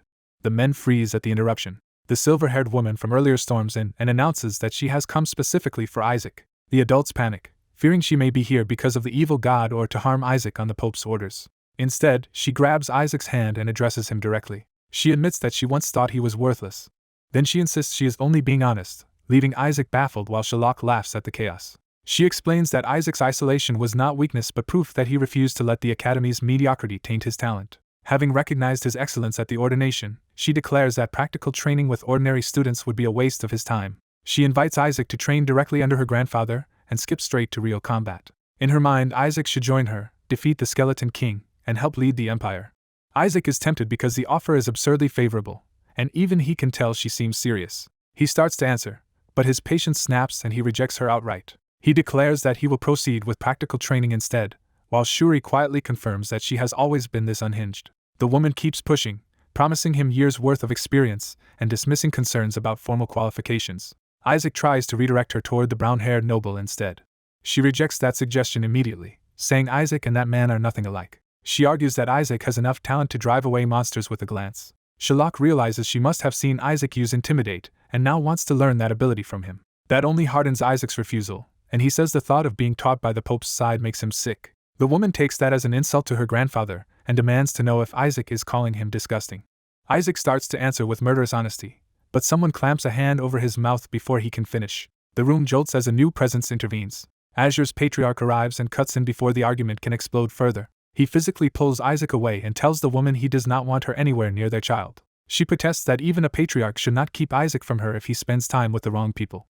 Azure's patriarch coldly warns that Isaac would only pick up bad influences from her side instead. The others can only watch the two factions square off around Isaac. Inside Isaac's head, absolute ruin rages that the Joshua family will be brought to ruin for this. The story then shifts to explain the Pentagon, the exam every trainee priest must pass. The trainees will be tested in order by the 5 faiths: white, gold, azure, black, and red. Each stage will be overseen by the cardinal of that faith. Passing the Pentagon is mandatory to become an official priest. When Isaac arrives for the exam, he asks whether his group mates are already inside. Seeing that the groups are organized by similar background and faith, he immediately suspects the church wants factional conflict. Shuri reassures him that their group is mostly made of his own friends, so it should be manageable. Isaac decides to use those teammates to clear the Pentagon and save his minions from execution. He prepares to make a good first impression as he enters. Instead, he walks into a room full of hostile upperclassmen already talking about taking him down. Before they can act, another trainee calls out the one who bullied Shuri for years and turns the room's attention onto him. The upperclassmen close in with predatory smiles, treating the coming retaliation as harmless fun while warning Isaac not to tell Shuri. Isaac immediately decides his assigned teammates are useless to him. One of them tries to smooth things over, but Isaac has already found a better use for them. When he produces a strange relic, the others realize the rumors about his childish mind may have been true after all. Isaac answers their mockery by smashing one of them in the face with the relic. The victim drops instantly, leaving the rest too stunned to react. As panic spreads, they can only conclude Isaac has lost his mind. Isaac calmly insists this violence is simply the start of getting closer as a team. He doubles down on the threat and declares that they will become very close whether they like it or not. He unleashes overwhelming pressure, forcing the whole group into submission. The scene shifts to the academy as the aftermath settles in. Shuri can barely process Isaac's claim that this was supposed to be team building. He finds Isaac literally sitting atop a human pyramid of crushed teammates, proving how warped Isaac's idea of harmony is. The trapped students beg Shuri to save them and insist Isaac is not really his family. Shuri awkwardly thanks them for entertaining his cousin while they desperately plead for rescue. He reminds Isaac that their first exam depends on group harmony, and demands to know what he is trying to accomplish. Isaac argues that total submission looks harmonious enough, while Shuri calls it deranged coercion. Ignoring the complaint, Isaac hands Shuri a document. He explains that it is a list of people who have been exploiting Shuri. Isaac says these teammates have spent 7 years draining value from Shuri's generosity under House Joshua's name. One of the students protests that House Joshua never asked anything in return and that they have nothing Isaac could want. Isaac's answer turns chilling as he points out that their healthy bodies alone are valuable enough. He frames extortion as a fair relationship in which he finally receives as much as he gives. He orders the group to carry out this new activity diligently and with pure hearts. His smile makes it clear the order is a threat, not a joke. Under pressure, the students finally surrender and agree to cooperate. Satisfied, Isaac ends the exercise and walks away, leaving the heap of students collapsed behind him. Shuri worries that this madness will make them fail the exam, but Isaac tells him to follow because he has a plan.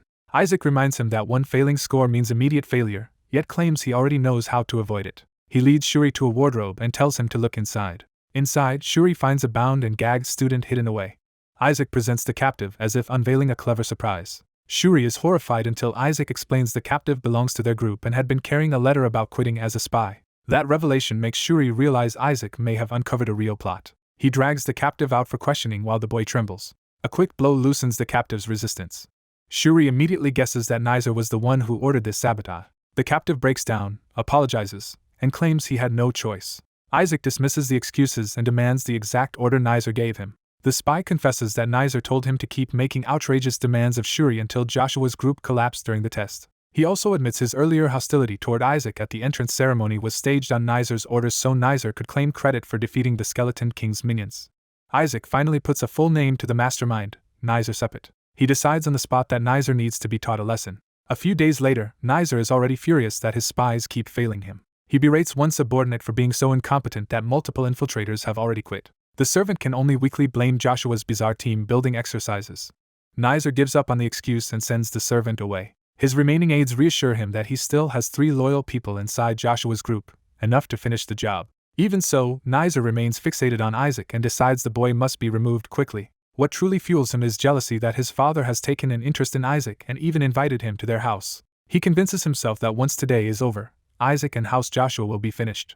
With that confidence, Nizer heads out to watch Joshua's downfall. The first exam begins in a hall called the Pentagon of Harmony. As the ceremony drones on about faith and comradeship, Isaac barely hides his boredom. The rules are finally revealed. Harmony will be tested through a team vote. If even one member votes against keeping the team together, the entire team fails, and the dissenter is reassigned elsewhere. Nizer immediately sees the loophole and expects Joshua's team to be destroyed while any traitors survive. He remains confident because he still believes he has spies inside Isaac's group. Certain of victory, he mentally condemns Isaac in advance. The official calls Isaac's team forward for the result. The result is announced for the Azure team. To Nizer's shock, every member voted to remain together. Joshua's team passes the Pentagon of Harmony intact. Isaac answers the result with a smug grin that makes clear this was his doing. Outside afterward, Shuri chases after him, desperate to know how he pulled it off. He asks how Isaac convinced everyone to vote to stay together. Isaac reminds him that the Cardinal of Gold had been trying to meet him earlier. Instead of meeting the Cardinal directly, Isaac demanded a legendary golden pill as the price of an audience. The Cardinal actually sent it, and Isaac used it to bribe his teammates before the vote. Shuri is appalled that Isaac handed over the reward in advance, since they could have betrayed him anyway. Isaac simply says he trusted his team. Shuri is unsettled by how naturally Isaac now talks like a priest. He starts to relax, only to realize that trusting Isaac is usually a mistake. Back in the room, the bribed teammates are writhing in agony and begging for help. They demand the antidote, convinced Isaac poisoned them. Isaac cheerfully insists he knew they would not betray him, prompting Shuri to ask what he actually did. Shuri accuses him of feeding them poison while lying about it. Isaac reveals the so-called golden pill was mostly flour and junk, with only a microscopic trace of the real medicine. He says Shuri's freeloaders had it too easy for too long, so a little suffering is overdue. The victims beg again, believing that passing the exam entitles them to the promised cure. Isaac pretends to honor the promise and starts rummaging for the antidote while they crawl after him. He triumphantly announces that he has found it. What he produces is only an old diaper, and Shuri can hardly believe the cruelty of the joke. Isaac offers the diaper to the desperate students as if it were medicine. At that moment Nizer storms in, furious that Isaac has stolen his spies. He demands to know what Isaac gave them to turn them against him. Before Nizer can act, the abused teammates themselves rise up to block him from touching Isaac. They openly defend Isaac and ask why Nizer is interfering. A stunned Nizer is confronted by one of the boys repeating Isaac's lesson about people seeking overwhelming power in desperate times. Nizer rejects the idea and insists people only save themselves first. Isaac answers that, before death, every other value becomes meaningless. That logic finally rattles Nizer. He realizes too late that Isaac has turned his own pawns through fear and survival instinct. Faced with Isaac's monstrous presence, Nizer can only wonder if the boy is even human. Elsewhere, the Cardinal of Gold waits in his office. He allows a servant to enter. The Cardinal complains that he has been kept waiting 7 days just to see an apprentice. The servant apologizes nervously. He reports that Isaac still will not come. Even after receiving the golden pill, Isaac refuses the summons and sends back only a message. The servant hesitates, knowing the message will be offensive. Isaac's reply is a demand that the Cardinal send an even larger piece of gold next time. That insult makes the Cardinal shatter his pen and order his people to use every means available. He commands them to bring Isaac to him by force if necessary. Meanwhile, Nizer leaves Isaac's room seething over the humiliation. Still, he consoles himself with one useful discovery. Isaac seems unable to openly clash with the Inquisitors. Nizer vows to investigate that weakness and expose Isaac's secrets. His plotting is interrupted when he notices servants gathered near the dorms. He demands to know why they are loitering there. The servants explain they are waiting for someone inside, and Nizer curses his luck when he realizes they belong to the House of Red. He tries to drive them off, since it would be troublesome if anyone learned his master wanted to meet someone from Azure. The threat fails because the red-clad heir himself is standing right there. The heir coldly asks why Nizer is late. Isaac steps out as if he had arranged the whole meeting and reminds Nizer that he needs something from him for a tea party. The servants eagerly assume Isaac will help because they still owe him an item, while Nizer realizes Isaac is exploiting that debt. Isaac casually demands the promised item by the end of the day as tea party snacks, and Nizer is enraged that team building has now cost him his own men. As the servants start to leave with Isaac, Nizer lashes out from behind with holy fire. He casts Repentance Hell, blasting the servants aside. Then he faces Isaac directly and says he has business with him alone. Nizer invites Isaac to a test of faith, clearly intending violence. Shuri warns that such a test could scorch Isaac and even drag their whole house down if it goes wrong. Nizer prepares a device that can be activated by touch, planning to force the confrontation. Before he can finish, a new voice calls Isaac's full name. The Cardinal of Gold appears behind Nizer and rebukes him for ignoring a summons while fooling around. The Cardinal makes it clear he is not someone Nizer can manipulate. Nizer instantly drops his bravado and recognizes Cardinal Barrett. Barrett notes that Nizer has also grown suspiciously close to the House of Red and is now trying to interfere with his servant. That wording stuns Nizer, because it means Isaac already belongs under Barrett's protection. Nizer hurriedly apologizes, realizing he has blundered into a Cardinal's personal affair. Isaac adds fuel to the fire by claiming Nizer told him not to associate with people of gold, which is why he could not answer Barrett sooner. Barrett accepts the explanation at face value while Nizer is left speechless beside him. Nizer protests in outrage, but only makes himself look guiltier. He tries to change the subject by asking how a Cardinal was even allowed to contact a student during training. Isaac finds that objection hilarious. Barrett responds by reminding Nizer that he spared him only out of respect for his father, and gave him time to learn teamwork. Nizer tries to backpedal, but Barrett is finished being patient. As punishment, Barrett assigns Nizer's entire team extra work from the Santa Seds. Barrett then tells Isaac to come with him, but Isaac politely says he should see the Cardinal of Red first because that Cardinal also summoned him. That revelation leaves Nizer reeling again. Isaac blandly claims he already has plans and will meet Barrett later if conditions improve, which makes Barrett realize another Cardinal is now involved. When Isaac cheerfully confirms that the Cardinal of Red called for him too, Nizer is horrified that Isaac somehow knew about a summons never announced aloud. Nizer panics that Barrett will now judge him badly and that he needs to escape the situation. He abruptly pretends he came only to summon Isaac and offers to escort him away. Barrett stares at the transparent lie in disbelief. Since Nizer insists he has prior business with Isaac, Barrett dryly decides to let him have it. He dismisses them, saying prior engagements cannot be helped. But as he leaves, Barrett reminds Nizer that he has inconvenienced the House of Gold. The punishment is expanded into even more work starting the next day, crushing Nizer's hopes. Nizer tries to console himself that at least he can still take Isaac to his father, only to realize Isaac has vanished again. When Nizer demands to know where Isaac went, Shuri casually says Isaac has already gone to sleep. The final insult is that Isaac supposedly needed an early nap to grow, even though it is only mid-afternoon.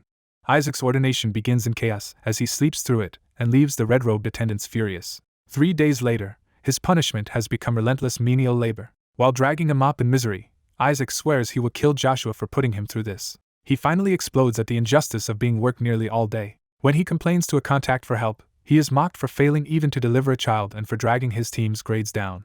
Isaac realizes the only way to get help from Joshua's father is to meet him first. He decides the man should at least appear for prayer, giving Isaac a chance. So he settles on ambushing him in the prayer room. 6 hours later, Isaac is still waiting and wearing himself out. Before he can act, other trainees barge in and drag him back to work. They threaten him over their falling scores, while Isaac desperately insists he has to see Isaac Joshua's father first. Then he spots a silver-haired boy watching from nearby. The boy greets him with a bright, innocent smile that completely throws Isaac off. As Isaac is hauled away, the silver-haired child openly enjoys his suffering. Another boy calls the child cruel, but the child admits he is doing it because it is fun.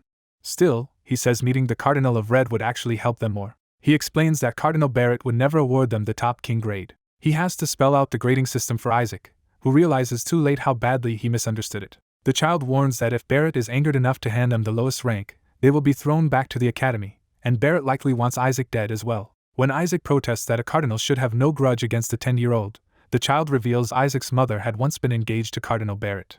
He adds that Isaac's father stole her away, turning the broken engagement into a feud between both families, which makes Isaac understand why Barrett would hate him. The revelation hits Isaac so hard that even his strange little companion startles him. The child advises that befriending the Cardinal of Red is the best way to keep Barrett in check. He reasons that Red also needs Gold's children to pass its evaluation, so a promise not to sabotage them should be enough leverage. Isaac starts to think the plan might work.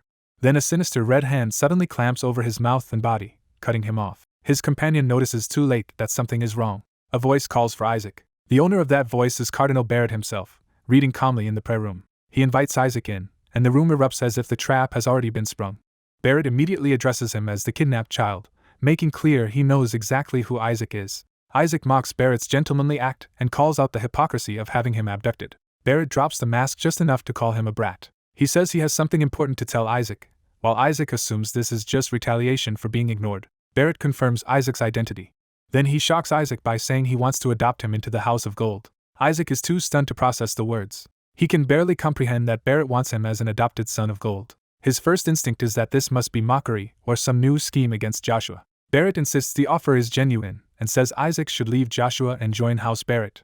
Isaac starts searching for the hidden motive behind such a bizarre proposal. But instead of rejecting it outright, he decides the other side's intentions matter less than what he can gain. So he asks the cardinal what he would get in return. He treats the adoption like a business deal and demands clear terms. Barrett is taken aback that a child is negotiating with him so coldly. He offers everything Joshua cannot, claiming the papal family can supply whatever the Vatican lacks. Isaac immediately rejects the idea that Joshua lacks anything. Barrett counters that Joshua is trying to confine Isaac and that the Vatican will only burden him with endless restrictions. He paints the faith as a life of suppression and patience that will chain Isaac down. By contrast, he promises that House Gold will not interfere with Isaac's affairs and will support whatever he wants to do. Isaac says that still is not enough and raises the price absurdly high by demanding backing as Barrett's future heir. Barrett realizes Isaac is no longer just aiming for sainthood but maybe aiming for the papacy itself. He argues that if Isaac truly wants to become pope, switching to House Gold would help. Isaac answers that he still belongs to the Vatican. Barrett responds by piling on outrageous incentives, from land and armies to tax privileges, wealth, and direct heir status, and Isaac finally says he will consider it. Satisfied, Barrett moves to begin the affiliation process immediately. Isaac quickly stops him and asks him not to tell Joshua yet. He promises to keep the matter secret for now. That promise alarms someone hidden nearby. Isaac's companion, who has been eavesdropping, panics and crashes into a wall.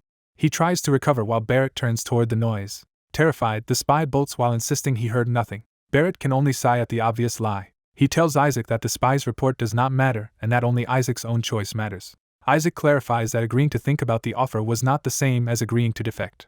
He states flatly that he would never join the papal family, even if it killed him. When Barrett presses him, Isaac repeats that answer without hesitation. That answer finally breaks Barrett's restraint. With a dark smile, Barrett says Isaac resembles his mother in both face and speech. He threatens that with a single word he can have Isaac excommunicated and strip him of any future as priest, saint, or pope. He goes further, warning that he can ban Isaac from ever entering the Holy Empire again. Isaac answers that if that happens, he will simply build a country where priests and popes are unnecessary. He even questions why one nation should need two rulers when it will be his country anyway, leaving Barrett stunned. Barrett can only ask what kind of being Isaac really is. Isaac brushes it off as the minimum courage needed to defeat the Skeleton King. Then he dismisses the adoption offer entirely, and says forgetting it would be better for Barrett too. Even so, he admits the offer has made him more curious about what happened at the ordination ceremony. He openly wonders what could have happened there to make Gold want to adopt the direct heir of a rival house. That question visibly rattles Barrett, because it cuts too close to the truth. Isaac notices the reaction and realizes the Empire would be just as curious if this became public. Elsewhere at Joshua Mansion, the news arrives that Isaac passed the Unison Pentagon. Joshua's patriarch cannot understand how Isaac could have passed when he expected him to fail. He bitterly blames his own insufficient faith for the result. Then he drops to his knees in prayer. He raises a sacred vessel and praises his God. Calling on divine power, he tries to cast out his grandson as if performing an exorcism. Benjamin Joshua returns and asks what happened to the house while he was away. Really can only laugh awkwardly at how far things have spiraled. Benjamin is baffled that anyone could call Isaac a problematic child. He insists Isaac is kind and brilliant, and assumes the patriarch is only acting this way because he is worried about his grandson. Really reflects that as the second son he cannot inherit, so Isaac's appearance as a possible heir should be good news, yet he still feels uneasy. The patriarch complains that the blessing meant to overwhelm ordinary people has not worked on Isaac at all, making it feel more like a curse than a blessing. Even so, he admits Isaac now means a great deal to him. At that moment Leah Joshua, a saintess candidate, returns and greets the family. While welcoming her back, the patriarch keeps obsessing over how Isaac passed a test he should not have been able to clear. He concludes the papal family is taking far too much interest in Isaac and that if the Vatican truly wants him dead, Isaac should leave the priesthood and come home quickly. Yet he also laments that Isaac is too exceptional for his ordination to be delayed any longer. That contradiction darkens the mood again. Really notices a luxurious envelope and asks who sent such an extravagant letter. The patriarch hesitates before answering. He reveals it came from Benjamin's fourth brother. That means Noel has written to the family, which immediately raises alarm. The letter turns out to be Noel demanding that the patriarch step down because he is close to death anyway. The patriarch explodes and declares that Isaac must be taught manners because Noel is hopeless. He even says that if Really doubts Isaac, then Really can become the next patriarch instead. Really tries to calm him by pointing out that Isaac at least passed harmony, so there may still be hope. A summoned bird spirit violently rejects that optimism. The fiery familiar Sherlock bursts in to report that Isaac has been beating other children with his rattle. Sherlock furiously adds that Isaac even uses healing magic so he can keep beating them longer. The patriarch accepts this with disturbing calm, as if it is simply typical Isaac behavior, leaving really speechless. Sherlock piles on by saying Isaac also poisoned and blackmailed his teammates into passing. The patriarch starts to reassure himself that it is fine as long as the papal family never learns any of this, when another emergency interrupts him. A servant arrives with even worse news about Cardinal Barrett. Barrett has asked for Isaac to become his stepson, not merely his adopted son, which shocks everyone. Benjamin demands to know how Isaac responded, insisting Isaac would never simply defect from Joshua. The answer is devastatingly simple. Isaac said great. Benjamin grabs the messenger in panic and demands to know what trick Barrett used, only to hear that the offer involved too much money to refuse. Nearby whispers immediately conclude that money explains everything. The patriarch's fury turns murderous as he realizes Isaac's other grandfather is still alive and trying to steal him away. He vows not to let anyone take his kin. Then the scene shifts to a mountain of treasure that makes the scale of Barrett's offer painfully clear. The trainees stare at the gold and realize it all came from House Barrett for Isaac's sake. Rumors spread that Isaac really is close to the Pope's family, and Isaac privately admits the treasure is both compensation and hush money. But he decides gold alone is not the real issue. What truly enrages him is the banner naming him Joshua Isaac of the Faith of Azure, which makes him suspect Joshua's patriarch sent this cheap, humiliating display. He snatches the attached note and fumes at the patriarch's stinginess. He reads it in disbelief. The note effectively calls him one of them, and the patriarch even makes a heart with his hands, leaving Isaac horrified by the forced affection. At that moment Benjamin notices someone unexpected nearby. He is stunned to find Leah here as well. Isaac is even more alarmed when he hears the matriarch has come too. The arrival of Joshua's saintesses sends the trainees into a panic, and Isaac especially dreads facing Melissa, whom he has been trying to avoid. As the room fills with pressure and confusion, he desperately looks for somewhere to run. Meanwhile, he and another boy watch a communication orb projection and marvel at how real it looks. When the boy startles him, Isaac lashes out and kicks him on reflex. The boy complains, and Isaac blames him for making him think Leah had actually arrived in person. Then a projected voice addresses Isaac directly. Through the orb, a silver-haired woman says the rumors were true and that he really has grown quickly. She praises him for overcoming the Skeleton King's curse. Isaac relaxes for a moment, thinking the orb will keep her from recognizing that he is the Skeleton King himself, until she mentions his recent kidnapping. Mid-sentence, she suddenly falters as if sensing something off. She calls him Isaac instead of Isaac, and the slip makes him realize she has noticed something. He panics that she sensed the truth even through the orb. Her aura turns ominous as she asks why she can feel Isaac's power on him, and Isaac realizes he could die if she figures it out. He frantically remembers the real cause. 10 years ago he swallowed one of the Skeleton King's fingers. The women wait, while Isaac struggles to recover his composure. The silver-haired woman then casually says she heard from Riley and laughs that there is no way Isaac himself would be there anyway, which saves him. Relieved, Isaac thinks swallowing that finger may have been the best decision of his life, even while wondering how anyone could skin a skeleton. Watching from the side, Leah wonders why saintesses have come all this way just to see trainee priests. A red-haired trainee voices the same suspicion, questioning why saintesses who supposedly avoid family politics are interfering here at all. Leah abruptly singles out Isaac, the third son of House Red, and declares that he is the one who interests her. She immediately humiliates Nizer by reciting his recent failures and knocks him into a panic. As Nizer's allies scramble to wake him, Leah treats his collapse like a joke and unsettles everyone watching. Ignoring the chaos, Rosario announces that he has prepared a special reward for Isaac. Isaac first assumes the reward must be money and eagerly waits for the answer. His excitement dies when Rosario reveals he is offering his ultimate holy attack power, the same force that once defeated the Skeleton King. The onlookers are stunned because Rosario is handing over God energy, a priceless power beyond ordinary holy magic. Nizer realizes this gift will push Isaac even further ahead and fumes that the Azures are falling behind. One blue-haired candidate decides that letting Isaac gain this advantage cannot be allowed. He moves to expose Isaac by accusing him of poisoning his teammates during the Harmony trial. He shouts to the Saintess that Isaac is not what he seems and identifies himself as Molech, Nizer's planted spy. Molech claims that Isaac fed poison to the group. He insists Isaac did it to pass Harmony, shocking Rosario. Molech tries to frame the accusation as proof that a saint candidate used forbidden means. Rosario is caught off guard by the charge, while Leah reacts with sudden concern at the mention of poison. Seeing a chance, Nizer praises Molech and promises to recruit him if Isaac is expelled. Leah cuts through the noise by calling Isaac forward. Instead of denying the act, Rosario angrily asks whether Molech really thinks poison was all Isaac used. Rosario declares that poison is too mild for proper mental training and treats Isaac's conduct as a problem of insufficient severity, not immorality. Molech desperately adds that Isaac also beat them until they were badly bruised, expecting this to condemn him. Rosario calmly corrects Isaac's methods, saying flesh wounds are useless for training and that broken bones would have been more effective. He even offers to break the boy's bones himself as an apology, terrifying Molek and forcing Leah to stop him before he kills someone. Leah steps in and asks Molek if he wants help, but her tone only makes him more afraid. She cheerfully offers to break the bones cleanly in one strike, pushing Molek into outright terror. Isaac quickly claims he can handle the matter himself, trying to keep Leah from acting. Leah reminds Molek that he ignored her earlier threats, making clear she has not forgotten him. Isaac seizes the moment to enslave Molek instead, declaring that from now on the spy will serve as his shield and servant, which convinces Molek that the Joshua family is insane. The scene shifts away from the uproar at the ceremony. Later, Leah privately asks Isaac whether he truly wants to become the head of his household, and he admits that he does. She presses him to explain what he would do if he actually gained that position. Isaac answers without hesitation that he would remove the saintesses, horrifying everyone else in the room. When asked why, he says they are unnecessary and begs to be taken seriously. He adds that he would personally kill the Skeleton King. Then he goes even further and suggests Leah herself should give up being a saintess. Leah falls silent, and Rosario watches her reaction closely. Rosario finally admits that he carries a sin no person should have committed. He recalls telling a young Leah that he once had a perfect chance to kill the Skeleton King. He explains that it was a once-in-a-lifetime opening and that the Skeleton King truly could have died then. But when the moment came, he could not strike. Asked why, Rosario can only say that he does not know, though he believes God has never forgiven him for it.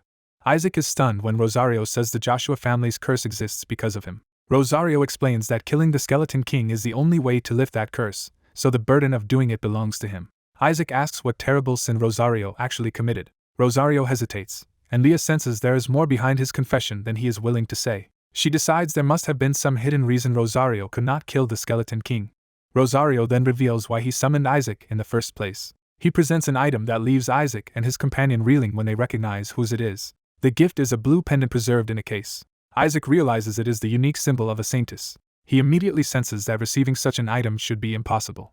Rosario notices Isaac's confusion but remains calm. He explains that he stored his own power inside the pendant so Isaac can draw on God energy whenever he needs it. Rosario urges him to rely on that power instead of weak offensive holy spells if he wants to survive the remaining Pentagon trials. He promises to visit the Holy Hellon Empire soon and personally teach Isaac how to kill the Skeleton King. After Rosario departs, Leah prepares to leave as well.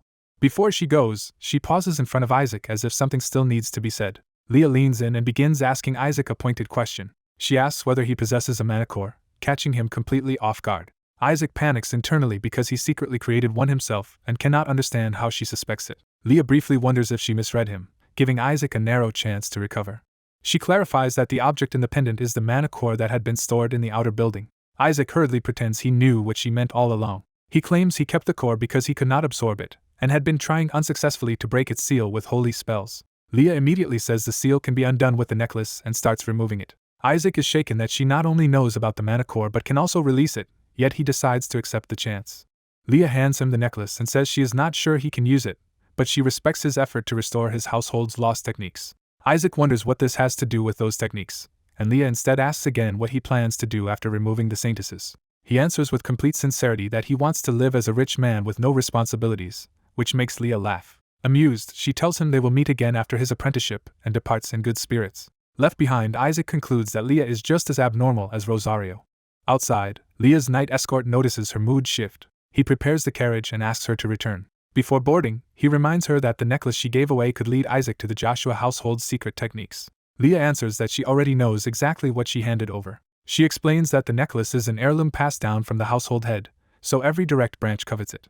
She coldly adds that if Isaac loses it, then he was never as capable as she thought. But if he keeps it, he will inevitably become the next household head, which she considers preferable to seeing him sent to the saintesses. She repeats Isaac's own goals to herself, remembering that he wants the saintesses gone. When she recalls his vow to kill the Skeleton King, she cannot help laughing at how outrageous he is. Yet she quietly decides to support that impossible ambition and entrusts the task to him. Back inside, Isaac is already fantasizing about the wealth and power the heirloom could bring him. Elsewhere, rain falls over another great estate as the story shifts again.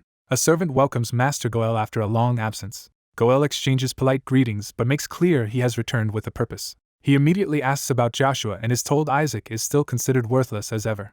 Goel dismisses the judgment as typical Joshua hypocrisy and admits he fears he might start caring about them if he stays too long. Still, he senses that something unusual happened during Isaac's ordination. He recalls that the clergyman responsible for Isaac's ordination vanished afterward. That priest was later found dead in the monster forest, confirming that someone erased the witnesses. Goel reasons that if the House of Gold now wants to adopt Isaac, then the truth behind the ordination must be extraordinary. The deeper he thinks, the more convinced he becomes that this household is hiding something dangerous. He orders the servants to leave him alone so he can investigate without interruption. Privately, he rejects the idea that he has grown sentimental toward Joshua despite having once surrendered their rights. Even so, he admits there are moments when he wonders whether he got too close to them. But in this house, all affection disappears, replaced by disgust and suspicion. Goel enters Barrett Manor's office to search its records. He finds the classified storage and begins looking specifically for Isaac Joshua's ordination file. At last he locates the record showing the divine mark of the God who chose Isaac. The moment he reads it, he realizes the implications are catastrophic. Isaac was chosen by the greatest God, and Goel understands that everything surrounding him has suddenly changed. He concludes that this is why the Pope's house moved so ruthlessly to cover up the ordination. As he rushes out, he realizes the issue is no longer church politics but the survival of House Barrett itself. Then he corrects himself again and sees the crisis as one that threatens the entire empire. Meanwhile, Isaac has returned to his room and is surrounded by piles of money and gifts. He asks his shadowy familiar whether his new wealth is enough to buy a weapon capable of destroying the binding orb, and learns it might barely be possible. The familiar explains that the real obstacle is the antidemonic stone, a material that destroys mana and resists mana, aura, and holy power alike. Isaac realizes in fury that someone transformed the orb binding the Skeleton King's minions into that stone specifically to kill a ninth circle demon. Since brute force will not work, he decides to try removing the seal from the mana core instead. He prepares the core and necklace, trusting Leah's claim that the pendant can release the seal. As the blue pendant reacts to the red core, Isaac admits he has never seen anything like the process unfolding before him. The seal begins to open exactly as Leah promised. A torrent of dark power bursts free from the core, and Isaac greets it with reckless delight. He orders his familiar to devour the released energy. The familiar surges through the room, swallowing the unleashed power in a frenzy. Isaac is thrilled by the sheer amount of mana pouring out, and realizes it is enough to raise his magical rank. He imagines himself freely casting far stronger spells once the absorption is complete. The released power keeps roaring upward in a violent vortex. The familiar revels in the feast as the dark energy continues to pour in. Isaac laughs triumphantly, convinced he has finally seized a huge advantage. His laughter abruptly falters when he notices something is wrong with his own body. He looks down and finds that one of his hands has turned skeletal. The sight sends him into panic as he realizes the power has triggered something far worse than he expected. The room falls still for a beat as the shock settles in. Isaac curls up in the darkened room, trying to contain the damage while his familiar hovers nearby. He curses the Skeleton King again, recognizing this as the Joshua family curse flaring up. Isaac concludes that the sudden surge of mana must have activated the curse inside him. He recalls that the Skeleton King became the strongest demon lord through a curse called the reversal of the living and dead. The familiar worries that the curse may eventually consume Isaac's body, but Isaac believes his many blessings will keep that from happening for now. He reasons that the curse only exploded because his mana increased too quickly and upset the balance holding it back. Although he could strengthen his holy power to suppress it, he refuses easier but dangerous options like draining holy mana from Rosario because that would expose him and get him executed. Instead, he decides to use the remaining Pentagon trials to rapidly build enough holy power to control the curse. He specifically plans to exploit the test of red and the heretical trial to massively increase his divine mana. Until then, he binds his skeletal right hand to hide the transformation. At that exact moment, someone calls out to Isaac from outside his room. It is his cousin, and Isaac instantly realizes he is in danger of being exposed. Trying to act normal, he greets the visitor, who only complains that Isaac's habit of laughing alone is unsettling. The cousin notices Isaac hiding his arm and asks if he has been hurt. Before Isaac can stop him, the cousin grabs the bandages away and exposes the skeletal hand. He recoils in horror, shouting that Isaac's hand has turned to bone. The familiar urges Isaac to erase the witness's memory, but Isaac refuses because using that magic on a human would reveal him.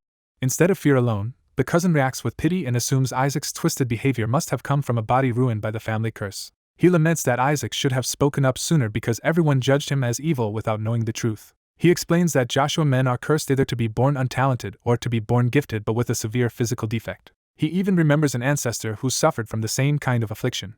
Isaac is baffled that the cousin sees his condition and still does not suspect the truth, and he briefly wonders if killing him would be simpler. But the cousin instead insists on telling their grandfather and getting Isaac treated, promising that even a shortened life might still be extended. Terrified that this would expose him as the Skeleton King, Isaac desperately begs him not to tell the family elders. He lies that he only wants to spare the family needless worry. Then he adds that the Pentagon matters more than his own condition right now. Isaac declares that before he dies, he wants to personally execute the Skeleton King's minions, and his cousin is moved enough to call his name in awe. Isaac assures his ally that he has already found a way to survive, and the other boy desperately begs to be told so he can help. Instead of answering immediately, Isaac lets the tension build. He finally reveals his condition for living. Someone must deliver something to the Cardinal of Red. 20 days later, Isaac's name is being cursed across the academy. His classmates are exhausted and furious because his so-called training has included bombs, poison gas, and cyanide-level sabotage. Isaac dismisses their outrage as personalized training, while the others insist he has simply been trying to kill them. When they demand an explanation for his written plan, it turns out he had listed only gruesome ways for them to die and treated them as goals. Ignoring their protests, Isaac orders them to put on the equipment he prepared. The trainees realize he means sandbags, and their alarm only grows. They protest that priests are not knights and should not be doing brute physical training. Isaac insists they must prepare their bodies because the next Pentagon test is close, though the others argue the next one should be a mental challenge. He casually admits he mixed up the test order. Then he corrects himself and says the next trial is actually the physical Pentagon of Red. The others are stunned that he somehow changed not only the order but even the nature of their projects. Isaac cuts off the complaints and orders everyone to grab sandbags and run 50 laps. The trainees accuse him of insanity and demand to know how he could have altered the official sequence at all. Isaac calmly claims he merely misspoke. He immediately doubles the punishment to 100 laps around the field. With a chilling smile, he threatens that if they fail to take first place, they might as well consider themselves dead. Driven by fear, the trainees are forced into the brutal run. Some of them start thinking it would be easier not to try so hard at all. Even while collapsing from training, they argue that 2 kings should be enough to clear the Pentagon, and hope Azure will secure the next one. Isaac crushes that hope by saying they need at least 5 kings. The others protest that red and gold rarely produce kings anyway, so this training still makes no sense. They insist the Pentagon order is an imperial tradition and accuse Isaac of overstepping by tampering with it. Before the argument can settle, someone rushes in with urgent news.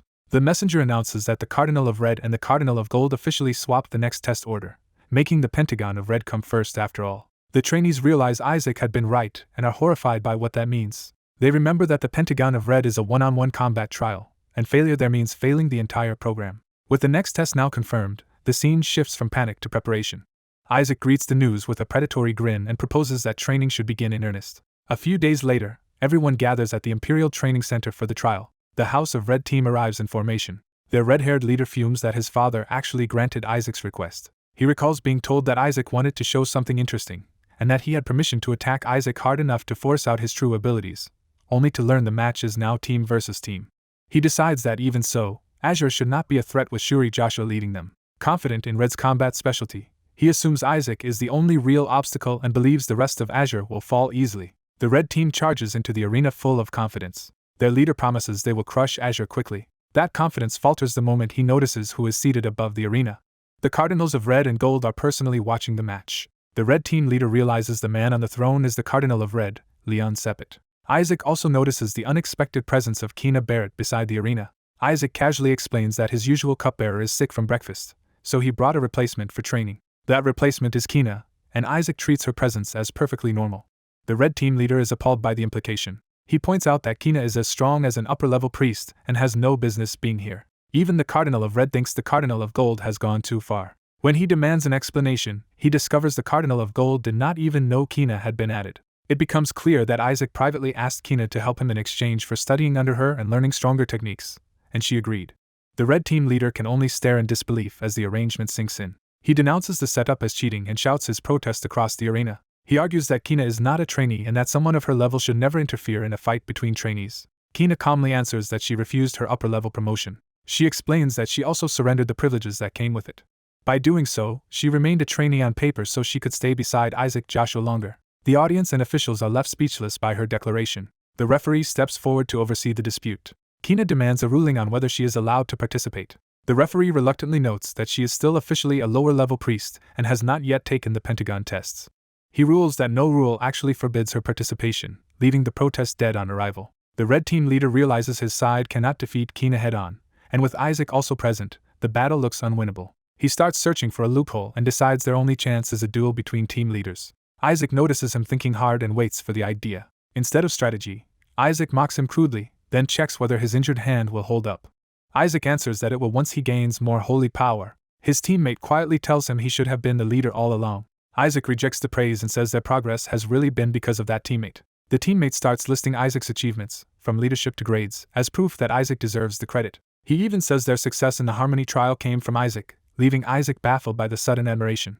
The teammate insists Isaac teaches well, even if most people cannot endure his methods. He points out that this very teammate was one of the few who actually kept up.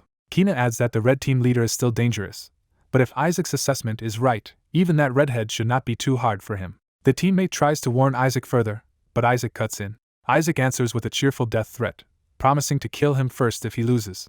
The teammate is left too stunned to process whether that was encouragement or menace. The referee announces that the match will begin in 5 minutes and orders both teams to prepare. Watching from the stands, a worried attendant calls out to Isaac. She tells her superior that Kina is indeed with Isaac's team, but something still feels wrong. The superior judges that Kina's presence actually puts both Isaac and Shuri at a disadvantage.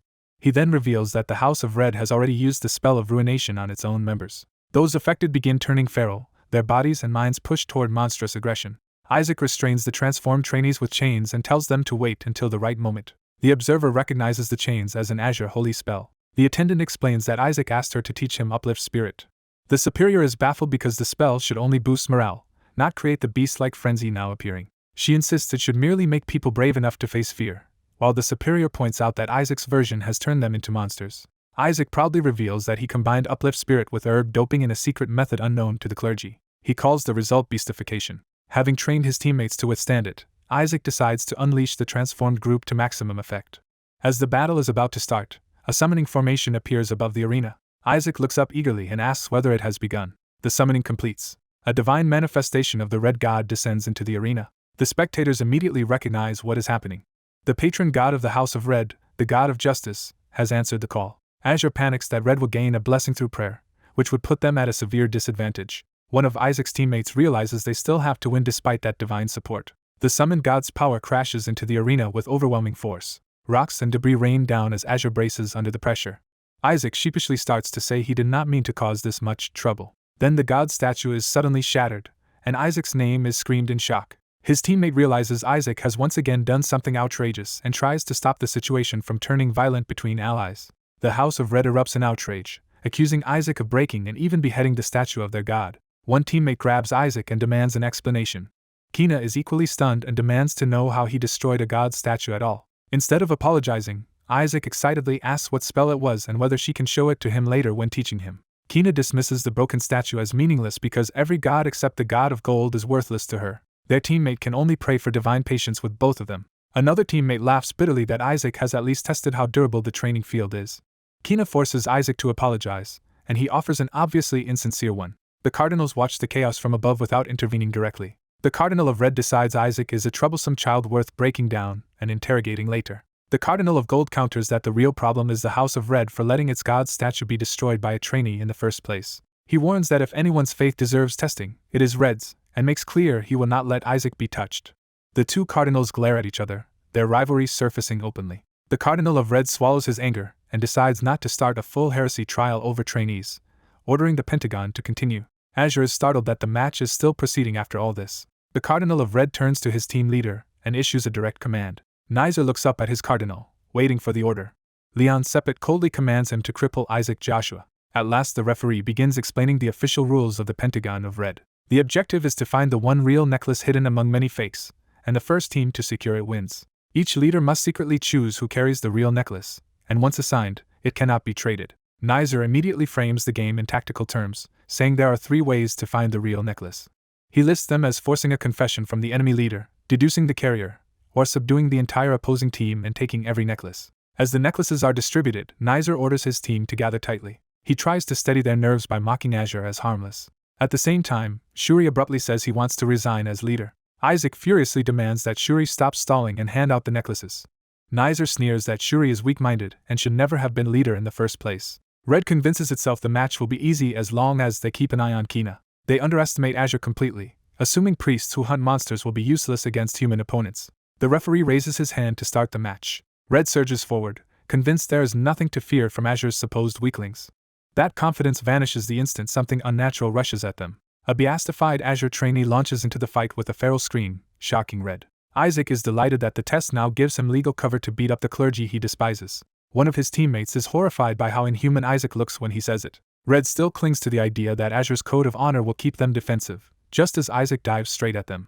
Isaac addresses them contemptuously as mere trainee priests. He attacks with a modified golden shaker technique, turning his chained weapon into a flail and crashing into their formation. He demands that they bring him their leader. The strike detonates through the group, scattering bodies and drawing screams. Red is thrown into confusion, Unable to reconcile Azure's brutality with the honorable image they expected, Isaac repeats his demand for their leader while advancing through the wreckage. He promises that if they obey, he will at least let that leader keep living in one piece. A blue counterattack finally erupts elsewhere in the arena, showing Azure is attacking on multiple fronts. Nizer shouts for help as his team is overwhelmed and dragged into chaos. Even while downed, Azure keeps pressing forward under orders to hold formation and never retreat. A silver-haired boy suddenly launches himself into action, forcing the tense standoff into open chaos. The red team is caught off guard as someone realizes the attackers are trying to slip away under cover of confusion. A warning goes out that the assault is fake, and Nizer is told to be careful before the trick succeeds. Nizer is startled when the silver-haired strategist praises Kina for performing exactly as expected. He immediately reveals that he saw through the scheme and dismisses it as far too shallow to fool him. As he moves, the silver-haired boy is shaken by how completely his opponent has read his intentions. He realizes Nizer has identified the technique as a cloning holy spell rather than a real attack. Nizer reacts at once and orders his side to seize the escaping target. The red team surges forward to surround the silver-haired boy and cut off his route. They cast a restrained holy spell, turning the battlefield into a trap meant to pin him down. He clicks his tongue, frustrated that the net has closed around him. Before the trap can settle, something crashes into the arena with overwhelming force. Nizer drops from above like a predator, shocking everyone with his sudden re-entry. Grinning wildly, he orders his allies to grab the intruders at any cost. The red team obeys and charges in to capture the blue side before they can regroup. Nizer boasts that tricks like beastification and cloning only make his opponents slightly stronger, not dangerous enough to threaten him. He spots Shuri and singles him out as his real prey. Power crackles around Nizer's arm as he promises to maim Shuri and keep the injury as a trophy. Observers recognize the spell forming and panic because they know how dangerous it is. Shuri is warned too late as Nizer closes in with the charged strike. Shuri curses, bracing himself for a blow he may not be able to stop. In Shuri's mind, he recalls the silver-haired boy calmly telling him to trust the plan and simply follow instructions if they want to win. That earlier strategy had predicted Nizer would force a duel by underestimating Shuri. The plan depended on that arrogance, and on Shuri being ready when the opening came. Back in the present, Shuri steadies himself and prepares to act instead of panic. Nizer lunges and convinced the fight is already over. At the last instant, Shuri's focus sharpens and his fear gives way to resolve. Their powers collide in a violent burst that shakes the arena. Relai and the others cry out for Shuri, fearing he has been overwhelmed. But through the smoke, Isaac appears calm, as if the outcome is unfolding exactly as he intended. He quietly confirms that this is the moment he was waiting for. Shuri grabs Nizer's attack head-on and throws his own anger back at him, refusing to be treated as weak. Nizer is stunned when his charge is stopped instead of breaking through. Shuri turns the clash into a throw, flipping Nizer completely off balance. He drives Nizer down with brutal force, reversing the duel in a single motion. The impact blasts across the floor and leaves Nizer smashed into the arena tiles. Nizer is left sprawled and dazed, his confidence shattered. Shuri, battered but standing, pushes through the pain to keep control of the fight. As the dust settles, Isaac begins explaining a key truth about Azure techniques that most people misunderstand. Shuri stands over the fallen Nizer, breathing hard after surviving the exchange. Isaac flatly rejects the common belief that Azure techniques are forbidden on humans because they only affect demons. He reveals the real reason: humans are too fragile to endure them. That explanation hangs over the arena as everyone realizes what Shuri just survived. Shuri's expression hardens as he understands the danger of what Nizer tried to use on him. Relai starts to protest in alarm, sensing how far this confrontation has gone. Shuri cuts through the noise and demands that the Azure side stop looking down on them. His shout rings across the arena and silences the crowd for a moment. The blue side sees him standing over the red team's fallen fighter and erupts in shock. Kina studies Shuri and realizes he was never physically strong enough for that feat, meaning some hidden enhancement must be at work in his holy spells. Shuri wipes his mouth and steadies himself, still carrying the after-effects of the clash. Isaac is asked whether Shuri's sudden strength was his doing, and he only hums instead of answering directly. Rather than explain, he coldly orders Shuri to finish Nizer off. Shuri hesitates, still focused on the stolen necklace rather than killing a defeated opponent. Isaac snaps at him to stop wavering and do the job properly. Nizer, half-conscious, immediately agrees in terror, hoping obedience will save him.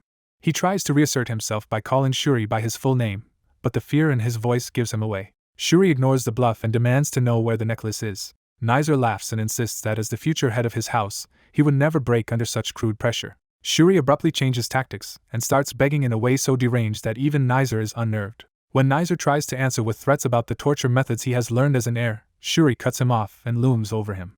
Shuri's menace becomes so overwhelming that Nizer finally loses his nerve. Nizer stammers for him to wait, suddenly desperate to stop whatever is coming. The sheer terror on Nizer's face shows that Shuri's act has worked better than force ever could. The spectators recoil, horrified by the sound and by how completely the balance of fear has reversed. Shuri keeps pressing until even the onlookers are asking how Azure could produce something this frightening.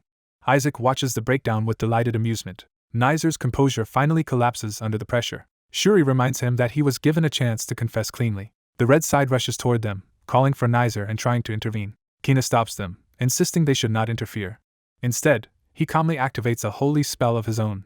Kina unleashes an area paralysis spell that locks down the battlefield and prevents the red side from helping Nizer. The spell floods the entire arena with blinding holy power. Writhing under the effect, Nizer realizes too late that the blue side intended to be captured from the start. He pieces together that they already knew where the necklace was and begins to understand how thoroughly he was manipulated. Seeing Isaac standing at the center of the chaos, Nizer finally wonders if all of this was planned from the beginning. Isaac answers that suspicion with a smug smile, openly holding the chain weapon that concealed the prize. The red side accuses him of orchestrating everything just to force Nizer into exposing himself, but they also admit Nizer would never have confessed otherwise. Isaac acts as though their outrage only proves his point. He reveals that everyone present already knows where the necklace is, because he has it in his hand. Now that the truth is exposed, he prepares to show exactly how he protected it. The red side panics and offers to confess if only he will stop. Isaac raises the chain with manic delight, ready to continue the lesson anyway. He pulls out the stolen necklace, ending the mystery in front of everyone. With the necklace recovered, the arena declares the Azure team the winners of the Pentagon of Red. The blue side erupts in celebration as the victory becomes official. Relai is praised for helping lead the faith of Azure back into prominence, and Isaac and Shuri are publicly commended. A high-ranking imperial figure remarks that Isaac has lived up to the reputation of the youngest priest ever chosen to represent the Empire. He asks that the winners be rewarded with a gift worthy of the performance they gave the stadium. The speaker is revealed to be Shabli Alec Frikella, the Crown Prince of the Holy Helon Empire. Relai formally greets the Crown Prince, who responds by praising the quality of his nephews. The prince proposes giving the winners priest uniforms, and Relai immediately agrees that it would be a fitting reward before their next competition. The prince adds that a royal gift would become a treasured heirloom and asks to personally accompany the seamster when the uniforms are delivered. Relai is confused by the unusual request, but the prince makes clear that he wants to meet the boys himself. Relai cannot understand why the crown prince would take such interest in two trainees. The prince quietly warns him that his youngest nephew should leave the Pentagon of Gold because the Pope is trying to have Isaac killed. That revelation leaves Relai shaken and suddenly aware of a threat far beyond the tournament. He turns back toward the arena, stunned by what he has just been told. Meanwhile, the blue team regroups around Isaac and Shuri after the match. Relai offers the prince his deepest thanks, though he is clearly still processing the warning. Isaac, however, is already focused on Shuri again. He tells Shuri that despite everything, he will do just fine under his guidance. Elsewhere, the students excitedly spread word that the Crown Prince is giving the winners clothes. The blue side jokes that they may have overachieved by winning both royal favor and a kingly reward. Isaac cuts through the celebration and addresses someone directly. Kina, now sitting comfortably in their quarters, asks Isaac whether he is not supposed to go home now that the test is over. Isaac bluntly replies that he no longer needs him. A servant arrives with orders from the patriarch, but Kina refuses to leave. He calmly rejects the summons outright. Kina reminds Isaac that Isaac himself told him to convert to the House of Azure. That claim horrifies the attendants, who realize Kina intends to take the statement literally. Isaac denies ever making such a promise, while Kina insists it happened the previous night. Isaac argues that whatever was said only applied to winning the Pentagon of Red, not to becoming an official Azure priest. Kina remains unmoved, while the others can only watch the argument spiral. He declares that he accepted the offer and will now stay in Azure regardless of Isaac's objections. Kina even orders the servants to tell his father he will not be returning for some time. As the room erupts, he privately reflects on the holy spell Isaac used on Shuri and wonders what that power really was. Isaac, meanwhile, realizes the Crown Prince's gift of clothes is not generosity alone but a claim of ownership over the winners. He concludes that if the prince is trying to claim them away from the Pope's control, then the Crown Prince may be openly challenging papal authority. Kina offers to stay by Isaac's side, collect the payment he was promised, and even help him in the coming Pentagons, though the servants warn this will throw his entire house into chaos. He goes further and offers political help against the priests of gold while placing Azure priests on demon execution duty, proposing an outright alliance. Isaac rejects the offer immediately and tells him to get lost. Kina refuses, insisting he will not leave unless Isaac physically throws him out. Isaac finally admits the truth that he only used Kina, but Kina answers that he still fulfilled his side and intends to collect what was promised. When Isaac tries to postpone the matter, Kina realizes Isaac can simply cancel the arrangement whenever he wants. The moment Kina starts bargaining again, Isaac ends the deal on the spot. He adds that he already has a student far more obedient than Kina. Kina demands to know who could possibly be better than him. Isaac points to Kim Shuri without hesitation. The room is left speechless by the comparison. Kina takes the challenge personally and asks whether Isaac truly thinks Shuri is superior to him. He demands that if he proves himself better in the next arena, Isaac must teach him instead, while Shuri can only wonder why he has been dragged into this rivalry. Amused, Isaac says the answer will depend on Kina's results. Kina and Shuri immediately lock into a silent contest, each now treating the other as a rival for Isaac's approval. The scene shifts to the Sancta ballroom, where the political aftershocks of the tournament continue. At dinner, the students are stunned by how lavishly the Azure winners are being treated. They note that Azure now gets better food and upgraded dorms, proving how much first place changes their status. Rely watches the celebration in silence, unable to enjoy it fully. He admits to himself that he never expected Isaac's team to be ranked first, and questions how Sancta judge the competition. Someone approaches and remarks that he should be pleased by Azure's victory. The speaker is the Red Cardinal, who greets Rely with unsettling familiarity. The Cardinal notes that Rely is nearing rank 9, praising his rapid progress. Rely accepts the compliment without relaxing his guard. The Cardinal remarks that the Patriarch of Azure must be under severe strain right now. Then he twists the knife, saying the only suitable successor for the Patriarch's role is Rely, but that Rely's time is limited. He mockingly asks whether the role would have been too much for Rely even if his shortened lifespan were not a problem. The insult deepens as he reminds Rely that he cannot have children, implying his line ends with him and that only his nephews remain. Rely can only answer with a restrained, formal acknowledgement, while swallowing the humiliation. The Cardinal laughs it off as a small indulgence, claiming he merely spoke harshly because one of his own house was publicly crushed before royalty and the crowd. Left with the exchange, Rely realizes the others may already know the curse on House Joshua and that the tournament has exposed far more than a simple victory. The red-haired patriarch dismisses any ambition for succession, deciding he can tolerate everything as long as Isaac remains unharmed. That resolve breaks when he suddenly notices Isaac among the trainees at the banquet. He approaches the table and calls Isaac out directly, startling the boys mid-meal. Isaac is nudged into responding while inwardly annoyed at being interrupted while eating. Still chewing, Isaac answers with forced politeness. The patriarch greets him with a smile that already feels threatening. He reminds Isaac that he was supposed to show him something interesting. Isaac admits the show had not quite reached him yet, and the patriarch presses him to continue. Isaac bluntly reveals that the spectacle was him crushing the patriarch's son. He even asks whether the patriarch enjoyed watching it. One of the trainees panics, horrified that Isaac would provoke House Crimson so openly.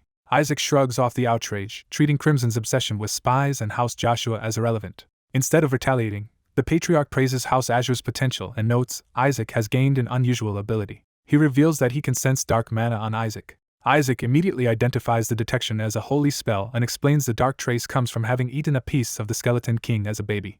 Then he casually offers more entertainment by causing trouble inside the Pentagon of Gold as well. The nearby trainees realize in terror that he might next target the Cardinal of Gold's son. The patriarch asks what Isaac wants in exchange, and Isaac says the price is simple. He wants access to the demons imprisoned under the Skeleton King's authority. More specifically, he demands the key to their prison, which wipes the smile from the patriarch's face. The patriarch refuses to hand it over unless Isaac can first return alive from the coming mission. He coldly predicts that the Azure trainees will vanish inside the Pentagon of Gold. Isaac is left trying to figure out what new trap the man has just set. The answer arrives when the mission notices are delivered to the trainees. They learn the assignment is not routine work but an expedition. The Patriarch explains that the Pentagon of Gold sends teams to recover missions lost in dangerous regions and hints that Azure should be curious about its destination. He names that destination as Crossiandia, the Arcane Empire. The trainees are stunned because the Arcane Empire is Hela's mortal enemy, and would gladly kill priests on sight.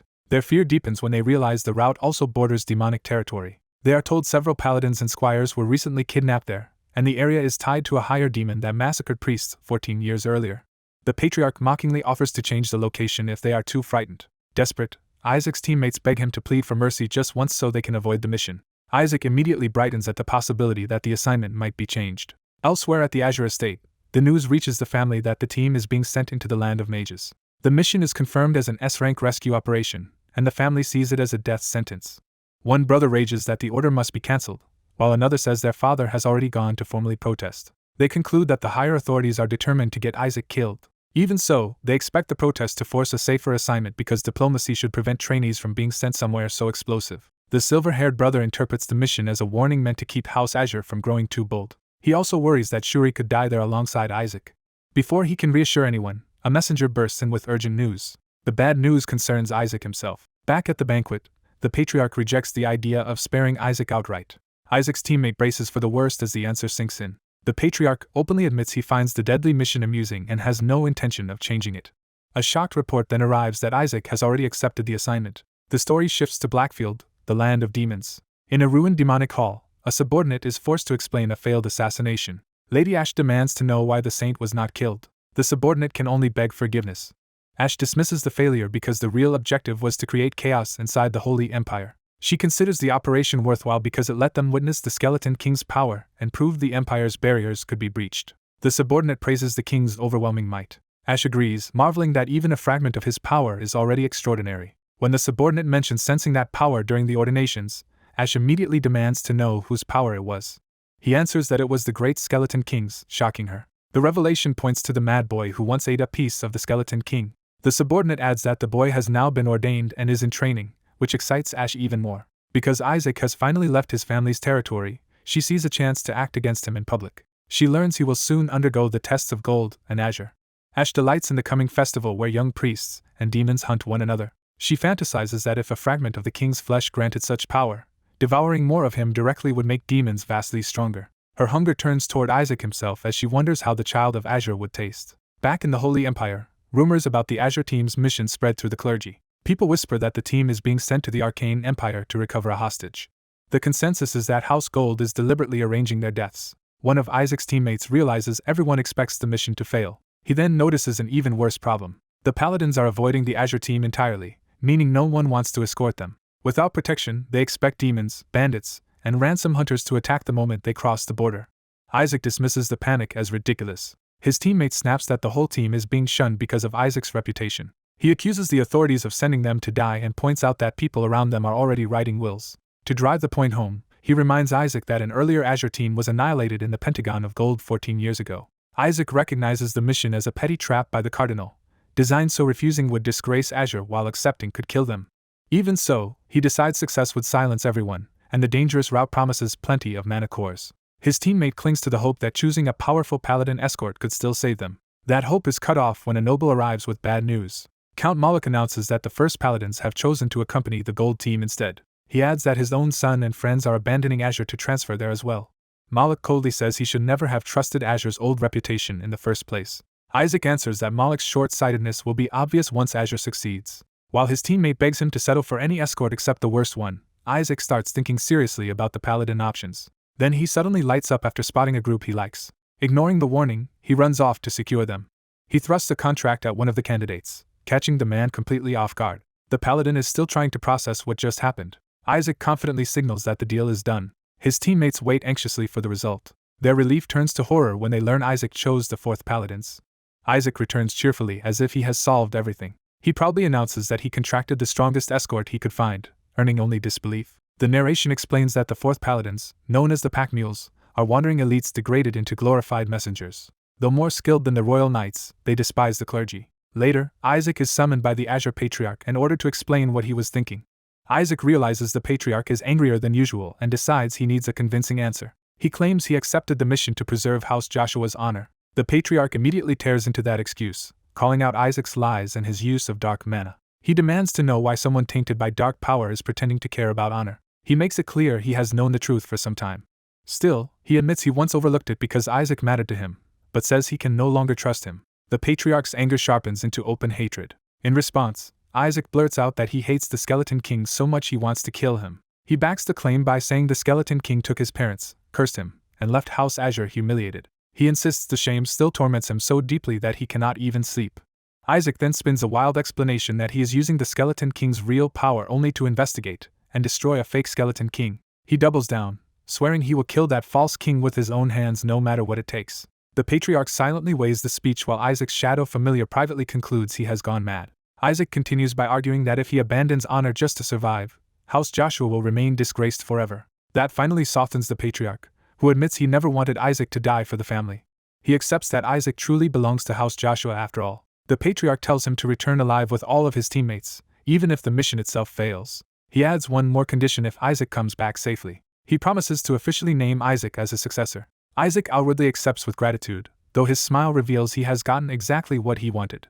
A few days later, the Azure team reaches the capital's outskirts to begin the mission. Isaac reminds the others they are supposed to meet their escorting knights in the nearby town. His teammates, still terrified, resolve to do anything necessary just to survive and return home. While they travel, Isaac's shadow familiar reports new findings about the demon from 14 years ago. The culprit is identified as a demon serving the Western Army, not one of the 14, but someone Isaac may personally know.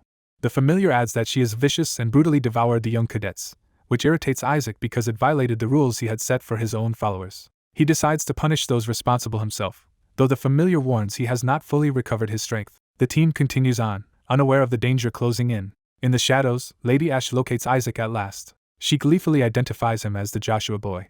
At the Imperial Castle, the Crown Prince receives word about Isaac's escort choice. He is surprised to hear Isaac selected the pack mules. A subordinate reports that Isaac ignored the knights the prince had secretly sent to help him. The prince first wonders if Isaac simply failed to recognize their value. Then he revises that judgment completely. He explains that the knight commander he sent is half-spirit, and therefore especially vulnerable to demons. When his aide asks whether that was meant as a test, the prince says no, because the commander still would have been a powerful ally. Instead, he concludes Isaac deliberately chose the one order whose members are all part demon. The prince studies the pack mules' records with growing interest. He notes that they are uncontrollable and once threw clerics to demon kin, making them dangerous but revealing. He suspects Isaac is already at the Azure team's rendezvous point. There, the pack mules have been waiting for 5 hours and are furious that the Azure team has not arrived. Their commander Derek takes the delay as a deliberate insult and prepares for a confrontation. His men suggest the Azures may have heard the rumors about them and decided to toy with them. Derek answers with open contempt for priests. Just as he decides they should not let the priests get away with it, Isaac suddenly appears at his side and greets him by name. Derek recoils in shock, while Isaac acts as if nothing is wrong. Derek immediately attacks the team's lateness and their supposed reputation for punctuality. Isaac calmly claims bandits delayed them and even broke his arm. He hints that someone arranged the attack, then says he hurried over anyway because keeping Derek waiting would have been rude. He follows that with a smiling provocation, asking whether Derek thinks he is too good for the pack mules. One of Isaac's teammates is stunned that he is antagonizing the only escort they have. Derek starts to back off, saying there is nothing to gain here and they can simply leave. Isaac instantly exposes the lie by pointing out that no one would have waited 5 hours just to walk away. He presses further, noting that Derek's men are far too heavily armed for a mere escort, proving they came expecting something else. A captured paladin accuses the blonde boy of planning to use them as bait to find his missing comrades. The paladin demands that if the boy truly does not need them, he should let them part ways immediately. Instead of backing down, the paladin erupts and assumes someone named Halak fed the boy that suspicion. He concludes that Halak must have planted the boy among them to sabotage their mission, while the boy is caught off guard by the name. The boy realizes Halak is the alias of his fourth uncle and begins to suspect his family is entangled in this affair. The furious paladin admits they cannot enter Crossiandia without the boy and, in rage, prepares to force him along. He commits to dragging the boy with them even by mutilating him if necessary and charges. The boy calmly interrupts the attack before it lands. With eerie authority, he orders the paladin to put his sword away. The paladin freezes as if struck by an instinct deeper than reason. A monstrous pressure manifests behind the boy, making it clear his command carries demonic dominance. The paladin realizes he cannot disobey, even though the target is only a child. The boy explains that demon blood makes these men instinctively submit to stronger demons, which is exactly why he chose them. The paladin can only endure the humiliation as the power dynamic flips completely. The boy casually tells everyone to move out, while his own companions worry he has already ruined any chance of cooperation. He insists the two sides still need each other for now and is certain the paladins will follow. He lays out the shared mission plainly: rescue the kidnapped people and kill every demon involved. He adds that he does not care whether the paladin's old comrades are saved, only that the mission proceeds. The paladin leader realizes the boy may have selected them precisely because they had comrades to rescue, while the boy pretends ignorance. When the paladins finally agree to follow Isaac, he smugly reveals he understood they would all along. One of his allies asks whether he actually has a plan, and Isaac turns the question back with unsettling confidence. A paladin warns that demons will inevitably betray them, but something strange begins happening to one of the demon-blooded men. As Isaac starts to explain why these men keep receiving brutal assignments, one of them begins transforming uncontrollably. His hand twists into a claw, confirming the demonic side is surfacing. He lunges in a feral state toward Isaac's group, seemingly proving the paladins right. A nearby ally is seized before anyone can react. The paladins immediately take this as proof that demons cannot be trusted. Isaac dismisses the panic and knocks the transformed attacker down with absurd ease. The others stare in disbelief as Isaac treats the crisis like a minor annoyance. The demon-blooded man apologizes, saying he transformed faster than ever before and felt something pressing on his mind. Another suggests the proximity to Crossiandia may be affecting them, since everyone is starting to feel strange. The transformed man is equally baffled that a single hit forced him back to human form so quickly. Isaac praises him extravagantly, enjoying the result more than the danger. He proudly admits that he was the one who caused this reaction in the first place. Once the group is ready to leave, Isaac notices something unusual in his belongings. He finds a sparrow hidden in his pack and immediately suspects it is not an ordinary bird. The bird pretends to be dead, but Isaac sees through the act at once. Amused, Isaac prepares to force the creature to talk, and his shadowy familiar eagerly offers to help. The familiar complains that the Blood Lord cruelly sent it to deal with such a dreadful priest, giving Isaac a crucial clue.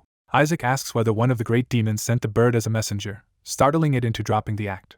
Elsewhere, a barrier is reported as successfully established for its master. Isaac reveals that the Blood Lord is actually one of his servants imprisoned beneath the Sancta Seds and that this bird was sent to contact him. He notes the Blood Lord must have hidden Isaac's true identity from the sparrow, then squeezes out an answer by force. The terrified messenger blurts out that the demon king Isaac will face is the one who tampered with his ordination. It identifies her as Ash, the one who smuggled in the arcane device and ordered priests killed.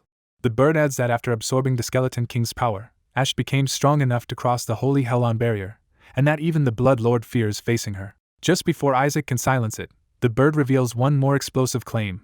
The Blood Lord believes the current skeleton king is an imposter. The messenger explains that the Blood Lord was captured after loudly insisting the skeleton king was fake, making Isaac wonder how foolish he really is. The bird warns that Ash is likely waiting for Isaac in her domain and urges him to turn back if he values his life. Isaac sends the messenger back with word that the warning was received, and the bird departs after oddly wishing him not to die for its lord's sake.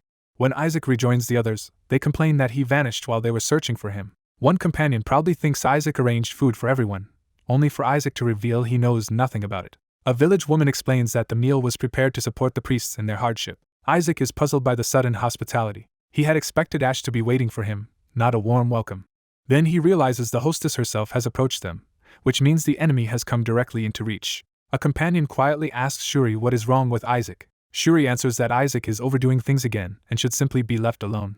Isaac's mood turns sharp as he addresses the woman directly. A flashback reveals how he had been tormenting demon servants with petty, impossible complaints while they catered to him. He had escalated the abuse until even their breathing offended him, forcing total obedience. The paladins were appalled that the demons had started treating Isaac like their master. One servant could only wonder why these Packneel demons had chosen Isaac's side. Even while apologizing, the woman had already decided she should eliminate the irritating paladins first. The paladin leader refuses her food, saying they were hired by Isaac and will not eat what she offers. She keeps pressing the meal on them with false concern for the town's safety, while her demonic irritation slips through. Isaac bluntly asks why she does not eat it herself. He openly states the obvious problem. No one can trust food that might be poisoned. The woman is shaken that the child saw through her so quickly. The paladins rush to defend her, insisting Isaac has gone too far and that she is unharmed. One even declares that Isaac has no right to mistreat her and grabs the food to prove her innocence. The others follow his lead and begin eating, convinced they are protecting an innocent woman from Isaac's cruelty. Within moments they collapse, while Isaac sits untouched and unsurprised. The woman admits this only made things easier, since she had planned to knock them out anyway. Isaac tells his familiar not to purify them, deciding the fools need to learn from this. Then the familiar suddenly notices something alarming in the poison itself. It warns Isaac that the poison does not merely incapacitate priests but converts holy mana into dark mana. Instead of recoiling, Isaac lights up at the discovery and confirms it is a parasitic poison. He immediately sees the strategic value and imagines building a dark mana farm inside the Holy Empire. Ash finally drops the act and attacks, convinced the now powerless child is easy prey. Isaac mocks the idea that he is powerless, since the poison effectively turns everyone around him into mana batteries. Ash offers a bargain anyway. If he follows her, she will give the antidote and spare the others. The paladins try to intervene despite the poison, furious that she is manipulating him. Ash strikes one of them down and orders Isaac not to resist. For a moment she believes she has regained control. Isaac suddenly counters with his sacred weapon, catching her off guard. He slams her away before she can finish the exchange. Ash retreats and taunts him to follow if he wants the antidote. The paladins insist on accompanying him, but Isaac refuses. He explains they will only survive if he leaves them behind to keep drawing on their mana. The paladins, now completely devoted, promise to protect the others while he goes. Isaac accepts their help without ceremony. He leaves them behind, intending to harvest more from them later if needed. Night falls as the pursuit leads deeper into the forest. Isaac confronts Ash alone, and she mocks him for coming without escorts. She presents herself confidently, certain she still holds the advantage. Isaac agrees that coming alone was foolish, but only in a way that hides his real intent. He rebukes her for speaking of consuming humans without recognizing who stands before her. Then he gives a single command that carries absolute authority: kneel. Ash is stunned as the order pierces her will. Her body buckles against her own resistance, and she is forced downward. Behind Isaac rises the overwhelming presence of the Skeleton King, revealing the source of his authority. Ash realizes in horror that the child possesses the king's mana. She concludes he gained it by consuming a piece of the Skeleton King. Rather than fear for herself, she panics that her king's body has been defiled. Driven by fanatic devotion, she charges to cut Isaac open and free what she thinks remains of her king. She vows to release her king from inside him. Isaac answers with a fusion of holy and dark power that erupts around him. Ash falters as she senses something far beyond what she expected. The Skeleton King's power descends like a crushing claw over her. The impact smashes her into the ground. Isaac coldly calls her a fool as the dark power coils around him. He prepares a devastating spell to teach her who her true king is. Under the moonlit sky, the battle's outcome is decided. His familiar marvels that Isaac just cast 5th rank magic with the force of a 7th circle. Isaac proudly concludes that combining holy and dark mana has elevated him to a new level the gods never intended. A small sound interrupts his self-congratulation. Ash, trembling and broken, begins calling him her king, and the familiar wonders whether he has shattered her mind. Isaac tests the situation with a casual slap, and she only accepts it. She prostrates herself and confesses she has committed a grave mistake. When she tries to offer the antidote, Isaac dismisses it as unimportant. Instead, he gives her 1 minute to bring back the kidnapped paladins and hints that he wants something else even more. He explains that rescued captives alone will not earn him a perfect evaluation, and he needs stronger evidence. So he decides the proof he needs is simple: he defeated a demon. 2 days later, the story returns to the town after the mission. One companion stares at Isaac in disbelief, wondering what happened to him out there. Another tries to reassure everyone that Isaac had a tracker and was never likely to fall easily. Still, the mage's repeated formal search parties suggest something serious must have happened. His ally points out that such behavior is far from normal for them. They found blood where Isaac likely passed, though no one can confirm he died. Isaac suddenly walks back in alive, carrying a sack over his shoulder. The room erupts in shock and anger, as everyone demands to know whether he is hurt. Isaac casually announces he brought back the antidote. When they inspect the sack, he tells them the contents are important and should be handled carefully. The bag proves far heavier than expected, and its contents horrify them. When asked what it is, Isaac answers with complete calm. He reveals the sack contains the kidnapper's head, which he intends to use as perfect evidence for his evaluation. A rescued paladin anxiously asks about their missing comrades, and Isaac finally addresses that part. He says he hid the rescued paladins in the bushes because carrying them all the way was too troublesome. A moment later, the others confirm the missing comrades have indeed returned alive. The rescued names are called out one by one, proving Isaac really brought everyone back. His companions begin to connect the impossible claim with the impossible result. Isaac matter-of-factly states that he went in alone and came back with the kidnapper's head. The others can barely process that he entered the land of mages by himself and survived. Isaac prepares to explain, carefully choosing a version of events that sounds acceptable. He claims the mages planned to kidnap and sell them, that a mage woman drugged them, and that she backed down as soon as he threatened to report her to the Sanctus. He keeps embellishing, saying she revealed the secret route and the captive's location, and that he simply retrieved the paladins while a demon guard happened to be asleep. When disbelief lingers, he offers to demonstrate with the sacred weapon, but his allies decide the exact truth no longer matters and choose to believe him. Even so, they scold him for recklessly going in alone when it could have ended terribly. Isaac answers that he could not help it, because sneaking in by himself was still better than making everyone fight the mages. Isaac defends his retreat by insisting that fighting would only have caused more deaths, and he chose to protect the faithful instead. A wounded companion praises that decision as proof that Isaac truly lives by his creed. Another trainee nearly calls the excuse nonsense, but reins himself in when warned. Even so, he admits relief that Isaac returned alive, though he doubts the visiting mages ever truly cared about a mere priest. Isaac coolly tells him he is being too harsh. The mages arrive and insist they came because they feared demons had taken Isaac, not to be insulted. Isaac privately dismisses that claim and concludes they were really searching for manticores. When they ask him to cooperate in a demon investigation, he flatly says he saw no demon. After one mage senses a manticore nearby, Isaac casually suggests it must belong to them. He presses the point by arguing that a trainee like him could never have survived, much less defeated, a demon. That logic shakes the mages until one blurts out that Halak had specifically told them a demon would be here. Hearing the name Halak, Isaac realizes they may be talking about his fourth uncle. He quickly hides that suspicion from himself and outwardly agrees with their conclusion. Isaac abruptly ends the exchange and tells the others to get things in order while he goes to rest. The frustrated trainees protest that he still has not given them a real answer. The scene shifts away from the argument. Isaac heads alone to a secluded building in the woods. He opens the door without hesitation. Inside, he enters with the calm smile he has been wearing all along. Once alone, he drops the act and prepares to settle unfinished business. A battered horned demon woman realizes he intends to finish with her as well. The story jumps back to 2 days earlier, when Isaac demanded proof that he had really slain the demons. He clarified that he wanted proof about the monster responsible for devouring Azure trainees 14 years ago. He bluntly asked whether she had been the one behind that massacre. Then he dismissed the idea himself, saying someone as weak as her could never have taken down Rely back then. Since her head alone would not convince anyone, he ordered her to bring him real proof instead. What he truly wanted was a head he could present to the Sanctus. When she realized he had seen through her deception, she admitted he was not a fool after all. Isaac accepted her answer and declared that she had passed his test. She understood then that he had known from the beginning that she was only a decoy tied to a woman and her monster. Isaac made it clear that tricking him had never been an option. She finally confessed that the killer from 14 years ago was her sister, who sent out her monster to hunt and fed on the aftermath. Isaac concludes the informant had confused the sisters because their energies were similar, meaning the real culprit behind Relai's party was indeed killed recently. With that settled, he demands an update on the current hierarchy of demons. He also asks what the gods are doing now. Her answer that the gods have been quiet troubles him, because he expected them to be far more active. He reasons that they should still be searching desperately for his soul, especially after sealing him in an insect vessel that is now empty. That makes no sense to him, because even if they missed his escape, they should have discovered the empty seal by now. He keeps turning the contradiction over in his mind. A new possibility strikes him. Perhaps another soul now occupies the place where his should have been. He wonders whether that replacement is some dark higher being, another catastrophe like the Skeleton King, or even another god. The thought excites him, and when the demon confirms her name is Ash, he immediately starts giving orders. He sends Ash back to the demons as his spy so she can act as his eyes and ears. Back in the present, the rescued knights publicly thank Isaac and say they can never repay what he did. The villagers add that he defeated the demon alone and saved every one of them.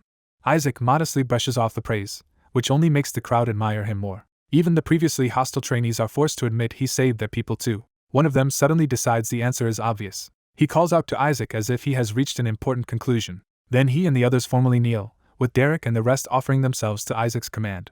They swear they will go wherever he orders. Isaac is genuinely surprised by how completely they submit. He immediately starts calculating the value of gaining capable soldiers with wide connections for almost no cost. While weighing that bargain, he notices the small blonde child among them. He asks whether there was a child that young among the people he saved. Derek hints that Isaac would be shocked if he knew who the child really was. The child introduces himself as Hyberius, the youngest prince of the Arcane Empire. Isaac is stunned to learn the person he rescued was not an ordinary child at all. He instantly realizes the mages were so cooperative because one of their own princes had been captured. The prince cheerfully says he had thought all Helens were scum, but Isaac proved otherwise and earned his life debt. That unexpected sincerity catches Isaac off guard. The prince goes on to praise Isaac over the Sanctuseds, condemning them for sending trainees instead of real rescuers. He declares Isaac truly pious by comparison and begs to repay him as a brother. Isaac, amused, decides to play along. He asks whether the prince really thinks he can help him. Far away, a report reaches a cardinal that the Azure team has entered Crossandia. The cardinal notes that the mages forced his watchers back, but the trainees still reach their mission area. He is then told that Isaac Joshua went in alone. That pleases him, because he believes Isaac cannot control the pack mules at all. Confident Isaac will fail or die, he reminds his subordinate that they already ensured the team cannot return to Hela. He expects Joshua's fourth uncle to entertain the intruding nephews and let the mages finish them off. When asked whether the crown might intervene because of its interest in Isaac, he dismisses the possibility. Since Crossandia is disputed territory, he orders that if Isaac somehow succeeds, he must still be prevented from returning to Hela. The cardinal savors the disgrace he expects to fall on the Azures. Elsewhere, Isaac decides that this is exactly why he needs to beat that cardinal himself. Back with the trainees, he unveils his answer to the Sanctuseds problem by presenting the Arcane Empire's youngest prince as their secret weapon. The trainees are horrified rather than impressed. One of them explodes, calling Isaac insane for casually revealing a prince of a hostile nation. The prince laughs and says this is why he usually hides his identity. When someone accuses Isaac of kidnapping him, the prince cheerfully denies it while another trainee insists that is exactly what happened. Isaac, however, is already celebrating that the Sanctuseds is now cornered because they owe him for saving both knights and a foreign prince. He explains his political rule that the best move is to make your opponent indebted to you. The prince admires the tactic, while the others conclude that he is just as unhinged as Isaac. Trying to regain control, a trainee asks whether Isaac really intends to return in triumph after saving the arcane prince. Isaac says no one should hear about the prince yet, because he has a better use for this situation.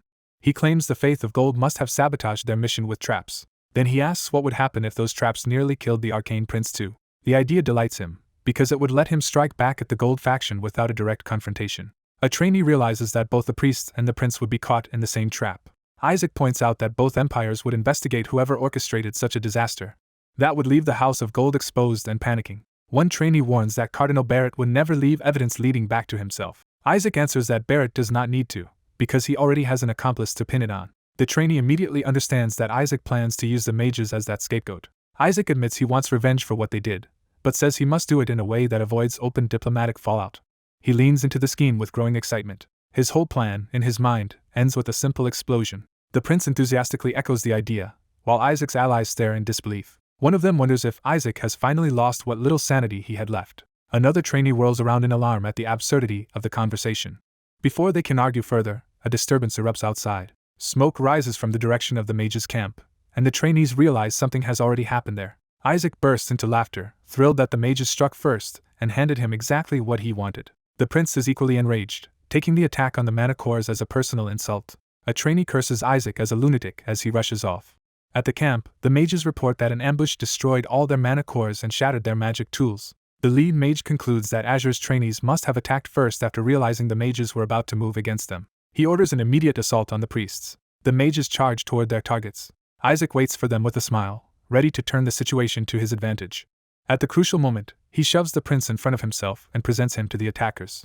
The lead mage demands to know who they think they are attacking. The mages freeze in horror when they recognize the arcane crown prince standing with the priests. They desperately ask why the prince is with them and beg him to come over so they can protect him. Isaac twists the knife by shouting that if they value the prince's life, they had better show him everything they have. With the sword at the prince's throat, he demands all their remaining resources. Even as he keeps up the threat, he is irritated that they are not responding fast enough. He repeats the demand from behind cover, while one trainee silently prays for divine punishment to strike him instead. A system-like explanation notes that Joshua's line prides itself on strict chivalry and would never raise a weapon against a hostage. But now one of them is holding the arcane prince hostage, and the mages are forced to hesitate. The lead mage cannot understand why such a powerful prince is allowing himself to be handled like this. He reminds himself that the prince is strong enough to subdue several adults alone, so he concludes the priests must be controlling him through some hidden leverage and resolves to help him. Trying to de-escalate, one trainee calls out to the descendants of Joshua and urges them to calm down. The lead mage follows that lead and asks to talk instead of fight. Isaac rejects negotiation outright and demands total surrender. One mage reaches out to the prince and offers to pull him free. The prince grabs Isaac instead, making it clear where he stands. Then he berates the mages for failing to rescue him properly. His outburst leaves them completely baffled. One mage still tries to help, but the prince and Isaac both dismiss him as useless. The prince cuts off their excuses and invokes his authority as crown prince. He orders them to drop everything and leave at once, and Isaac happily carries him off on his shoulders while echoing the command. The lead mage, unable to make sense of the scene, decides the prince's status matters more than his confusion and chooses obedience. The mages surrender their remaining mana cores and beg for the prince's release. Isaac is so fixated on the mana cores that even his shadowy companion has to tell him to calm down. He finally accepts the surrender, though the mages are seething with humiliation. The prince warns that he will report their attempted attack to the Arcane Empire. The lead mage tries to salvage the situation by claiming they were only hunting demons, but Isaac points out that their weapons were made to kill priests. With no answer left, the mage can only curse Isaac. The prince backs Isaac completely and tells the mages to get lost. Night falls over the town after the confrontation ends. Back inside, Isaac showers himself in the captured mana cores and laughs in pure delight. He revels in the hall like a madman drunk on treasure. The prince admires his eye for quality, and excitedly explains that arcane mana cores are far superior to those of the Holy Empire. A hooded observer praises Isaac's character for recognizing their worth, while someone nearby can only think that yet another lunatic has appeared. The prince promises rich rewards for the Joshuas if Isaac tells him what he wants. He even invites Isaac to defect to the Arcane Empire, while Isaac's companions beg him to stop encouraging the madness. At last, a trainee named Isaac asks Joshua a serious question about whether he truly plans to tell their patriarch that their fourth uncle brought the mages here. The question hangs over the room, shifting the story from chaos and profit back toward the family betrayal at the heart of it all. Isaac coldly admits he intends to remove every rival, even as he is warned that a mistake could ruin him. When asked what proof he has against their dangerous fourth uncle, Isaac reveals he is acting on suspicion rather than evidence. He recalls that the mage who confronted them already knew they were Joshua descendants, which means someone had identified them in advance. His companion tries to dismiss that clue by claiming Joshua descendants are easy to recognize on sight. Isaac brutally mocks that excuse and makes clear their appearance could not have exposed them, so the leak had to come from inside. He insists the enemy had prior knowledge, while his companion can only curse at his relentless taunting. Isaac concludes that Joshua's fourth son must have been the one who informed the mages, because outsiders could never have known the trainees included Joshua heirs otherwise. His companion loses control, and Isaac snaps him back by reminding him that his own uncle tried to have him killed. When the other boy protests that his father knows nothing, Isaac argues that any father worth the name would never ignore such an attack on his son. That thought finally shakes him, forcing him to realize the family may already know more than he assumed. Isaac drives the point deeper, saying the great houses and even the Holy See may already be in chaos over the prince's attempted murder. At the Sanctuseds, the first reaction is stunned disbelief at the report. Officials are told that the Azure trainees are returning alive. The messenger adds that they are already heading for the capital and have even rescued the kidnapped victims. That news turns confusion into outrage, as the church leaders demand to know what their mages were doing. The cardinal presses for answers about Joshua's fourth son, the mages, and how Isaac could possibly have survived. The explanation comes back that the mages claimed they could not attack at all. Everything changes when they learn the rescued captives included the Arcane Empire's prince. The name Hiberius Britannia lands like a disaster, making the scale of the incident suddenly clear. To make matters worse, Isaac Joshua has formally demanded a full investigation into the mages. The cardinal realizes Isaac is turning the prince's attempted assassination into a weapon against them. Isaac, thinking ahead, understands that once a prince is involved, any investigation could leave him framed as the culprit if he is not careful. Elsewhere, the cardinal bitterly reflects that both Isaac and Isaac's father have become equally troublesome. Before he can settle on a response, a new emergency interrupts the meeting. The patriarch of Joshua has arrived in Barrett and is causing a public uproar. He is demanding his fourth son at once, leaving the cardinal trapped between grandfather, father, and son. The scene shifts to Roman, capital of the Holy Helon Empire. Isaac gleefully reports to his grandfather that the fourth uncle tried to kill them with the help of mages, and the old man erupts in fury. A woman approaches Isaac respectfully, asking to speak with him. She drops to one knee before him. She thanks him sincerely for avenging the brother she lost 14 years ago. Caught off guard, Isaac admits he never knew that connection and awkwardly brushes off her gratitude. When he asks about the wider fallout, she says the other factions are reacting much like the patriarch did. One lord is especially enraged, not just by the attack itself, but by the fact that a man tried to murder his own nephew. His brother dryly points out that Isaac is also that man's nephew, but the distinction only fuels the argument. Their bickering is cut short by sudden news from the financial side. The fourth lord's inheritance has already been burned away and reclaimed by the state, leaving Isaac exasperated that the money is gone before he can take it. Back with the woman, Isaac admits the coming New Year gathering of all Joshua descendants makes him uneasy. She warns him plainly that the fourth lord appears determined to kill him. Isaac answers with confidence that he has no intention of dying, no matter how ambitious his uncle is. Still, he finds it strange that another place which should be in total uproar remains oddly quiet. As he predicts that the missing party should arrive soon, something suddenly catches his attention. He brightens at once, recognizing who has come.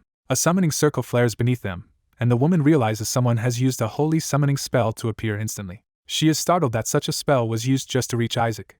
Isaac greets the newcomer with amusement, noting he must have been in a real hurry. The newcomer steps forward. Lord Cardinal Sepet of Red appears, reminding Isaac that he promised him something entertaining. Isaac sees at once that the cardinal is pleased with the arcane prince he delivered into Red's hands. Sepet's excitement sharpens as he takes in Isaac's reaction. He reaches out toward Isaac with familiar ease. Then he rebukes Isaac for bringing the arcane prince here, while Isaac claims he did it to help him. Sepet pauses, intrigued by that answer rather than offended. In his own thoughts, he admits he initially liked the arrangement because it offered a chance to squeeze money from powerful enemies. He recalls Isaac's request that Red investigate the prince's attackers, but he immediately saw through Isaac's attempt to pin the blame on the Pope and Joshua's fourth son. Even so, Sepet decides Isaac is useful, because the boy could help him break the houses of Gold and Azure. With enough leverage, he believes he can gather the strength needed to face even greater demonic threats. The memory shifts to the interrogation chamber, where the arcane prince mocks the Empire's methods as barbaric. He openly insults the Holy Helon Empire for calling itself civilized while acting like this. Instead of answering questions, the prince rants about his rights, boasts of Isaac, and treats the priests with contempt. The interrogators nearly lose patience, but one restrains the other and explains that Isaac wanted this spectacle to frighten the faith of Gold. They realize Isaac handed them an uncooperative prince precisely so Gold would panic, while Joshua avoided blame for its fourth son. Isaac later taunts Sepet for letting himself be used so neatly. The woman draws a weapon and warns Sepet that he will not get away with threatening Isaac. Isaac cheerfully points out that Sepet is not upset at all and is actually enjoying the trouble his own subordinates suffered.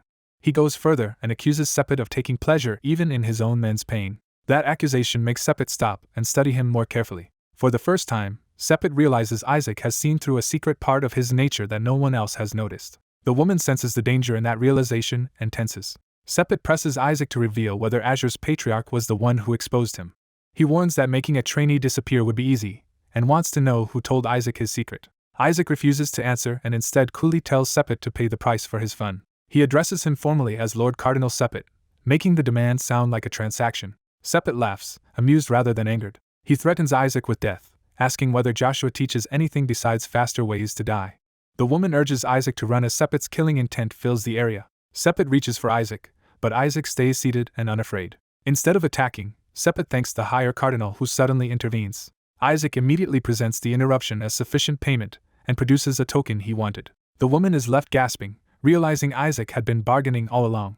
The token itself is revealed. With Sepet now standing down, Isaac says he is curious about something else. He asks Sepet whether he was truly the one who defeated the monster from 14 years ago. Sepet denies that any mere trainee could have done such a thing, and Isaac hides the truth behind a smile. Isaac needles him by saying Red's curiosity is natural, since their house is so poor at killing monsters compared with Azure.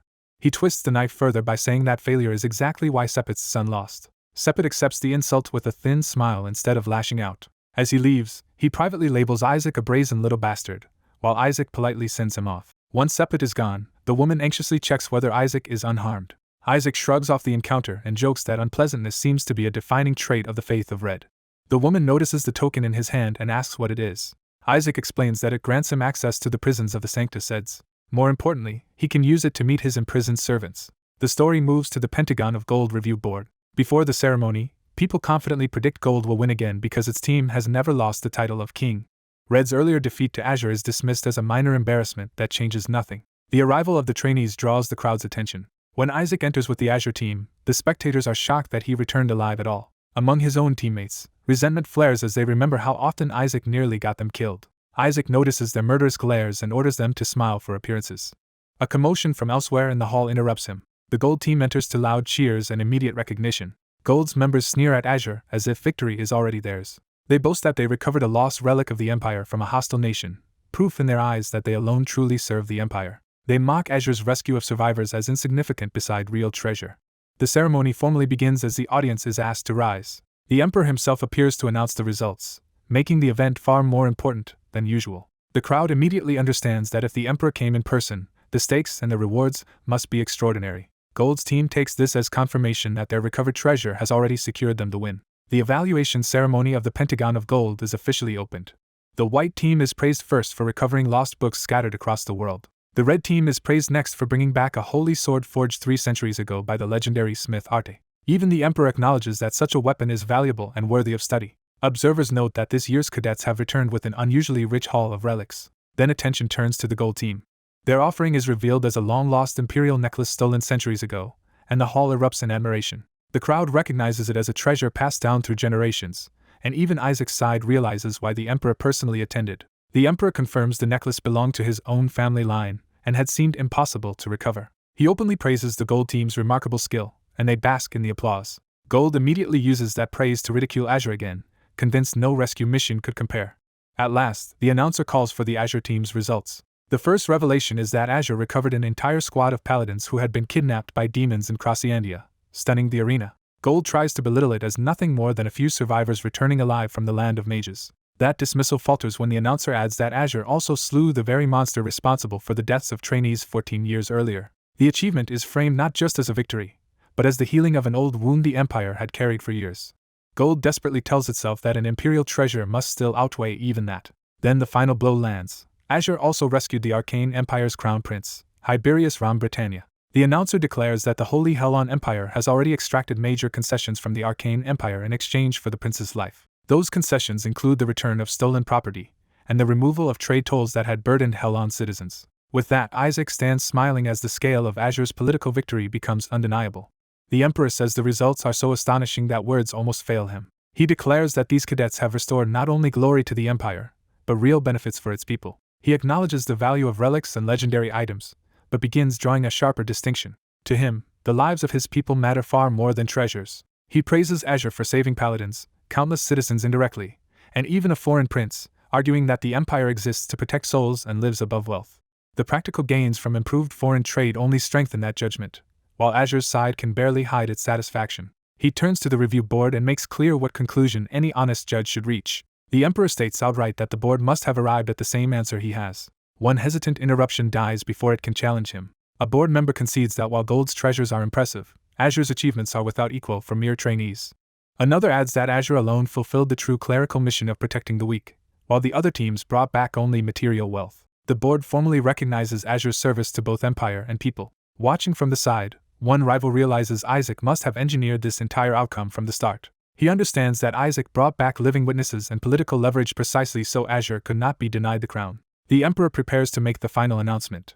He praises the entire batch once more, especially the team that refused to abandon its own people despite impossible odds. That praise lands directly on Isaac and his team, leaving them bracing for the verdict. With full ceremony, the Emperor declares the winner. The Pentagon of Gold is awarded to the Azure team, and Isaac stands at the center of their triumph. The scene closes at the Azure team dormitory, after their victory has been secured. A blue-clad patriarch walks the halls already thinking about Isaac's future. He reflects that Isaac exceeded the simple order to survive and returned with far more promise than expected. That success makes him wonder if Isaac could someday become a saint who restores glory to the Azure House, provided his flaws are corrected. Satisfied with that plan, he moves to see Isaac. But before he can greet him, he overhears Isaac mocking the whole idea of succession. Isaac is loudly being coached to manipulate the patriarch by pretending to be devout and compassionate. He even boasts that such an act would make his patriarch fall for him completely. Drunk on confidence, Isaac claims the family seat and the title of king in the Pentagon of Azure are already his. Only when everyone suddenly goes silent does Isaac realize he has been overheard. The patriarch appears behind him, and Isaac instantly understands he is in trouble. Coldly, the patriarch shuts down any talk of succession and decides ordinary discipline is no longer enough. Isaac curses his bad luck and blames everyone else for not warning him. His frustration erupts physically as the room takes the force of his tantrum. He rages that he has been treated unfairly from the start. In his mind, every harsh lesson, temptation, and impossible assignment becomes proof that he was singled out to fail. When he demands to know what he did wrong, the obvious answer is that he insulted the patriarch to his face. He is reminded that refusing those tasks would have meant failing outright, leaving him with no one to blame but himself. Cornered, Isaac suddenly thinks of a way out. He calls for his uncle and reveals that the patriarch arrived together with their grandfather. Then he throws himself into his uncle's arms and starts crying for help. He leans into the act so hard that even his uncle is startled by the sudden tears. Protective at once, the uncle demands to know who made Isaac cry and vows revenge. Isaac claims his grandfather hates him so much that he may have to leave the house. His father panics and begs for an explanation. Isaac says his grandfather ordered him out of the dorms and back home, then adds a petty complaint about being denied alcohol. His father is baffled and wonders if the patriarch is trying to break Isaac's spirit. The uncle explains that Isaac's dead parents had raised him like their own child, and losing them shattered him. Because Isaac survived, the uncle treasures him as the last piece of that family, and would sacrifice anything for him. Isaac frames his dream as nothing more than passing the Pentagon of Azure, becoming a proper priest, and fighting the Skeleton King beside his uncle. Then he melodramatically claims he can no longer smash the Skeleton King's head, leaving everyone wondering what he is even saying. The uncle is stunned by the absurdity but still takes Isaac's distress seriously. He promises Isaac that he will handle everything himself. In his zeal, he swears he can force Isaac through the Pentagon with ease. Fired up by that promise, he storms off to intervene personally. Left behind, Isaac trusts that his uncle can manage tomorrow's test for him. He decides the exam can wait because something else matters more. The next day, before an execution at the prison of Sanctuseds, Isaac goes to meet the condemned underlings he wants to see. The guards verify the Cardinal of Red's token but still insist he must wait 14 days before any visit. Isaac points out that the execution is less than a month away, making such a delay meaningless. He immediately cuts their timetable down to a week. When they protest that security alone requires 10 days, he cuts it again to 5. As they keep objecting, he drives the number down to 3. Finally, he demands entry right now, and the guards refuse to shorten it any further than tomorrow. Isaac accepts that compromise, while the guards resent that their patriarch empowered a brat like him. Privately, Isaac decides the prison visit can wait one more day because winning today's Pentagon of Azure could bring him something valuable. His companion notes that Isaac's uncle would apparently do anything for his beloved nephew, and Isaac tells him to stop calling him that. On the way to the arena, Isaac wonders how easy the test has become after his uncle's interference. The great arena of the Pentagon of Azure opens before the city. An official welcomes the trainees and assembled spectators to the final trial. The last task is announced as defeating a few monsters, and the crowd erupts with excitement. Isaac is immediately suspicious that the exam sounds far too easy. Other trainees assume Isaac used family influence to rig the test and despair that they still might fail something this simple. They nervously add that the real issue is whatever monsters they must face. The answer appears in the form of skeletons. The trainees relax at once when they realize the enemies are only skeletons. But the skeletons themselves recognize Isaac as their king and rejoice that he has come to see them. They celebrate his arrival as a rescue, while Isaac realizes with horror that he is being forced into killing his own side. He freezes, furious at the trap. Looking up, he silently curses his uncle for turning the test into this. Isaac reflects bitterly that skeletons are treated as the weakest, most disposable beings in existence. He remembers how clerics casually summon and slaughter them in tests, lessons, and even children's games. Worse, anyone destroyed by turn undead is condemned to hell and must start over from the very beginning, something he knows from endless experience. As the Skeleton King, he burns with rage at clerics who keep dragging those souls out only to torment them again. The skeletons, oblivious to the danger, are simply thrilled to be near their king. Meanwhile, the other trainees urge Isaac to cast Turn Undead, insisting it is the easiest possible answer. Isaac refuses internally because he has died to that spell countless times and cannot bear using it on these children. The skeletons rush toward him in joy, and the spectators mistake the scene for an attack. The trainees panic as Isaac disappears under a pile of bones. The skeletons cling to him affectionately and ask where he has been, while Isaac complains that their love is physically crushing him. From afar, The others cannot tell whether he is being attacked or embraced, though one observer guesses the skeletons are simply happy to see him. Isaac realizes he must act carefully or someone will discover his identity, so he decides to disable the skeletons without truly harming them. That plan collapses when the official announces that interfering with mana cores is forbidden and only turn undead counts. Pinned down and furious, Isaac curses the priest for forcing him into this choice. His uncle, proud of his own sabotage, cheers that he made the test easy enough for Isaac to take first place. The spectators agree that a trial requiring only turn undead should be trivial for any cleric. To Isaac, that makes the situation even worse, and his frustration finally explodes. He decides he would rather destroy the skeletons with attack magic than condemn them with holy exorcism. The skeletons misread his attention as affection and eagerly wait for his command. Isaac plants his foot and commits himself. Then, exhausted and heartsick, he falters and admits he cannot do it. The others mock him for failing at something even a child could do, and Isaac flatly agrees that he cannot. The skeletons notice his weakness and ask if he has run out of mana. One even offers to restore him with dragonfire, prompting Isaac to remind them that he is human now and would just burn. The spectators catch that strange remark and begin to wonder what he meant. Someone realizes Isaac may actually be seeing the skeletons as people. That possibility leads them to interpret his hesitation as compassion for former humans twisted into undead. The crowd instantly praises this as the true mercy expected from the faith of Azure. Isaac knows they are giving him sainthood for the wrong reason and thinks they are all insane. One trainee steps forward and offers to cast Turn Undead himself if Isaac cannot. Isaac stops him with a punch before the spell can be completed. He declares that anyone using Turn Undead on them would send them straight to hell, and he refuses to allow it. Instead, he gathers his own power into a different spell. He finally casts Turn Undead himself, but shapes it with extreme precision around the skeletons and away from the children. His intention is to use the spell without harming either side. The audience is stunned by the scale of the holy power he unleashes. Inside the light, the skeletons are more curious than afraid, treating the radiance like a pretty toy. Isaac secretly calls forth Shadow Lich as a second measure. He orders the shadow servant to hide the children while the spell resolves, and the Lich obeys. The skeletons are swallowed into shadow rather than destroyed. The spectators can only stare, unable to understand what just happened. Isaac seizes the moment and points out that the skeletons have vanished. The arena concludes that he erased them all at once. The crowd erupts, convinced a mere trainee should not possess power on that level. They hail him as the son of the saintess, while Isaac inwardly vows to wipe out the rotten clerics who keep abusing the dead. Elsewhere, the Cardinal of Red plots to use Isaac in an offering ceremony because he is certain the boy will summon an evil god. Back in Azure, the Patriarch admits he would have been relieved if Isaac had drawn only a middling deity. He warns his sons that what actually answered Isaac is far beyond an evil god. They cannot even compare the two. The family is left wondering what monstrous being chose Isaac and whether it could become a disaster for the world. The Patriarch decides Isaac must be brought back immediately for re-education and says he has already sent someone to retrieve him. A messenger returns from that errand with urgent news. Isaac is not coming back at all, because he is heading straight for the prison of Sancta Seds. The sons are baffled that he could enter a prison controlled by the faith of Red. Then they learn the Cardinal of Red personally gave Isaac a token granting passage. That revelation sends the Patriarch into a rage as he realizes Red lured a child away with a trap. He decides at once to go to Sancta Seds himself and answer trickery with trickery if necessary. Meanwhile, Isaac trudges toward the prison, already exhausted by everything. He arrives at the Papal Court prison under a cloak and hidden presence. His companion complains that the place has been tainted by the use of Turn Undead, while Isaac insists the result was fine so there is no issue. The Shadow asks whether Isaac brought the reward he earned from Blue. Isaac reveals it is a cord that purges demonic energy and cures demonic addiction. For him, it also serves as a disguise that suppresses and conceals his mana. Before entering, he confirms that no one is nearby. Once the area is clear, he summons his hidden skeletons back out. They burst from the shadows overjoyed to see their master again. Isaac orders Shadow Lich to take them home instead of letting them follow him inside. The skeletons cling to him and beg not to be abandoned, but Isaac snaps that staying here will only get them exorcised. He finally commands them to release the prisoners safely and return, and they obey. With that settled, Isaac turns back toward the prison entrance. Then he discovers one tiny skeleton has hidden itself in his cloak.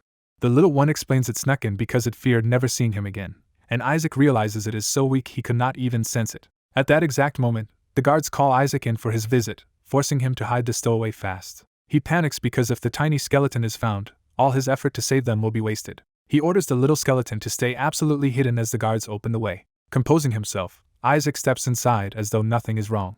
A grim history begins to surface. 50 years earlier, the Holy Empire captured a 9th-rank demon. That demon had invaded alone to reclaim the Skeleton King's body, but the priest held the body hostage and even the 14-6 demons knelt to protect their master's remains. The official version says the capture of such an ancient pure-blood demon shocked the world, but Isaac knows the story is false. He identifies the demon behind the incident as Blood Lord Shabnak. His companion tries to object, but Isaac cuts in. He mocks the so-called visitation, noting that the prisoner is so far away he is barely visible even through a telescope. The guards smugly tell him he should be grateful they are showing him even that much. Isaac openly insults them, and they realize he is becoming a problem. The guards decide they need to search his body because too many things about him seem suspicious. As one reaches for him, Isaac gives a final warning. He releases a killing aura and states plainly that anyone who touches his body will die. The guards freeze in fear before the sudden pressure. Even Isaac is surprised by how overwhelming the aura has become, and the guards find themselves unable to move. He doubles down by invoking his status as a direct descendant of Blue and threatens to treat any forced search as a declaration of war against the Shwa. Then he escalates the standoff with shameless melodrama, warning that if they keep trying to touch a child's body he will bite his tongue and die on the spot. Isaac's escorts panic that their uncle Relai will never stay quiet if he learns what is happening. They recall that Relai is reckless enough to start a war over family pride, even over something trivial, while the family head had only ordered them to learn his motive. Isaac uses the family head's past to force the issue and tells them to stop stalling and let him through. The guards reluctantly submit to the authority of the pass and lead him onward, while Isaac complains that they should have done that sooner. They descend into the prison where the atmosphere grows heavier and more ominous. At the end of the corridor, the guards announce that they have reached the place Isaac wanted to see. They reveal that the sealed cell ahead holds the 14-6 demon in solitary confinement. The guards warn Isaac that the demon's aura alone can stop a heart, but he dismisses the danger and tells them to brace themselves instead. As the cell is approached, the prison begins to shake with a violent reaction from within. The guards tense in alarm while Isaac remains strangely calm behind them. Inside the bars, the chained demon stirs and fixes them with a terrifying gaze. The demon erupts in a furious roar that rattles the entire chamber. The guards are bewildered because the demon had always been quiet before, yet now it is losing control. Its scream slams into them like a physical force, nearly dropping the men outside the cell. Terrified, the guards beg Isaac to leave now that he has seen the demon's power for himself. Isaac notices something they do not and realizes the demon is not raging at them because it is dying. The guards are horrified that Isaac can still smile under such demonic pressure and start to think he is deranged. Isaac figures out that the demon has mistaken him for a prisoner captured by the priests, and his familiar panics that the demon has completely snapped. The demon clarifies that Isaac was not captured but forced to come here, which only deepens the confusion outside the cell. The guards think the demon is growing even more violent, while Isaac realizes it has simply misunderstood the situation. His familiar explains that Isaac had once been forced to bow his head, and the demon is enraged that anyone dared humiliate its master. The demon's fury sharpens into personal outrage at the insult done to Isaac. As the demon thrashes against its restraints, the guards finally understand that it is raging at the people who made Isaac submit, and they panic because the prisoner must not die before execution. Isaac sees that the chaos creates an opening, but the guards are still too close for him to act openly, so he decides he needs more time. The demon's restraints trigger a holy countermeasure that blasts into its body and threatens to kill it. Isaac realizes the Pope's safeguard has activated and that the demon will die before he can be rescued unless the plan changes immediately. He hesitates because using his prepared distraction now would expose him for certain. His tiny skeleton servant offers to carry something through the bars, and Isaac instantly seizes on the idea. He orders the skeleton to slip through the cell bars with a mana stone so the demon can use it to break its restraints without being detected. As the skeleton obeys, Isaac openly praises the enemy family's guards to keep them distracted. The guards are thrown off by being sincerely complimented by someone from House Blue. When they ask if he is insane, Isaac calmly denies it. He reveals that he is only stalling for time and doubles down on the absurd praise to hold their attention. Meanwhile, the skeleton hurries across the floor carrying the mana stone toward the demon. Isaac flatters the guards by claiming he was terrified but impressed by how bravely they handled the demon, though they point out that he had actually laughed. He keeps laying it on, saying House Red would make men like them commanders, which only confuses them further. Then he lowers his voice and claims the real reason he came is a secret. He says he is acting under his patriarch's orders, which immediately catches the guards' attention. Isaac explains that his family is in the middle of a succession test for the patriarch's seat. He says his assigned task was to wound a great demon, and even the guards are shocked by how dangerous and cruel that order is for a child. They note that the outcome could influence who becomes the next cardinal, but still cannot believe anyone chose such a task for him. One guard reasons that House Azure does have a saintess, yet forcing a child into this is still monstrous, while the skeleton reaches the demon. The demon accepts the help, and the guards conclude that House Azure really is as insane as its reputation suggests. Isaac casually tries to recruit the guards into House Azure, leaving them even more unsettled. They finally realize he is half-seriously scouting them while his skeleton hides behind him after finishing the delivery. Isaac suddenly acts faint and overwhelmed, and the guards rush to support him. Moved by pity, they insist he never should have been forced into this and decide to escort him home themselves. From inside the cell, the demon quietly thanks Isaac for helping despite the danger. As the guards fuss over Isaac, the demon addresses him with reverence and calls him its king. Outside the prison, The guards encourage Isaac to keep walking because they are almost out. Isaac gratefully accepts their help, but before they can leave, someone stops them. A red-haired noble named Nizer blocks the way and declares that Isaac must pass a test before departing. He demands to inspect the token Isaac brought, the one issued by the Red Cardinal. Nizer explains that the token also measures faith, so it was never just a pass. He adds that weak faith darkens the token and prepares to expose Isaac publicly. Isaac's familiar reacts first, realizing the situation is worse than expected. The token has turned completely black, leaving Isaac momentarily stunned. Nizer orders Isaac to hand it over, but Isaac flatly refuses. Nizer tries to frame the result as merely crimson, while Isaac's familiar blurts out that it is far darker than that. Isaac angrily rejects Nizer's lie and refuses to let him rewrite what the token shows. He accuses Nizer of planning to seize the token and claim Isaac lost it so House Red can steal their money and leverage. The accusation is so shameless that even the surrounding priests are appalled by how devious Isaac's imagination is. Isaac argues that this is Nizer's territory, and everyone here answers to him, so trusting his version of events would be foolish. Nizer takes that as an insult to his house's honor, and loses his temper. He decides he no longer needs the token to ruin Isaac and prepares to use force instead. Nizer draws back his fist, abandoning pretense. He slams his power into the ground to unleash a far more dangerous method, shocking Isaac and his familiar. Nizer announces that he has found an even better way to judge Isaac. Isaac braces himself as his familiar warns him that something far worse is coming. A blood-red ritual begins to descend over the courtyard. Nizer summons a forbidden holy artifact, the Blood Judgment, a judgment stand that manifests as a towering goddess statue. Isaac recognizes it as a device meant to expose faithless humans and demons disguised as humans. He is aghast that Nizer would dare use such a thing on another noble child. Nizer grandly explains that the goddess weeps for the faithful but opens her eyes in outrage at heretics, gambling everything on a public condemnation. The nearby guards, still sympathetic to Isaac, urge him to trust his courage and faith and prove Nizer wrong. Nizer taunts Isaac to step onto the stand if he truly is a saint candidate, but Isaac refuses to play along with the trap. Nizer then strikes at Isaac's deepest wound by claiming even his own family has abandoned him, which makes Isaac falter. Isaac snaps back that his house would never tolerate this abuse, but Nizer keeps pressing forward. Before Isaac can finish protesting, Nizer physically drags him toward the stand. Isaac is caught off guard as Nizer forces him into position. The towering goddess looms over Isaac, and the ritual locks him in place. Nizer assures him with false kindness that it will all be over soon. Isaac realizes he cannot move or flee once the stand has seized him. Nizer triumphantly commands the statue to open its eyes and deliver judgment. He imagines this will destroy Isaac and drag House Azure down with him. Instead of opening its eyes, the goddess begins to cry blood. The priests are stunned because tears of blood are a sign associated only with cardinals, not condemned heretics. Nizer refuses to accept it, insisting Isaac cannot possibly possess real faith. Isaac is just as rattled by the impossible result until his familiar tells him to stop showing it on his face. The familiar suddenly notices the explanation Isaac missed.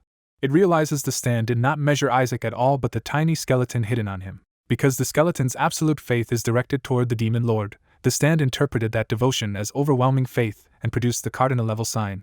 The onlookers conclude Nizer recklessly used the artifact without even understanding whether it would condemn or vindicate Isaac. Isaac regains his composure and lets Nizer stew in the consequences of his own gamble. The skeleton quietly celebrates while Nizer threatens retaliation from his house.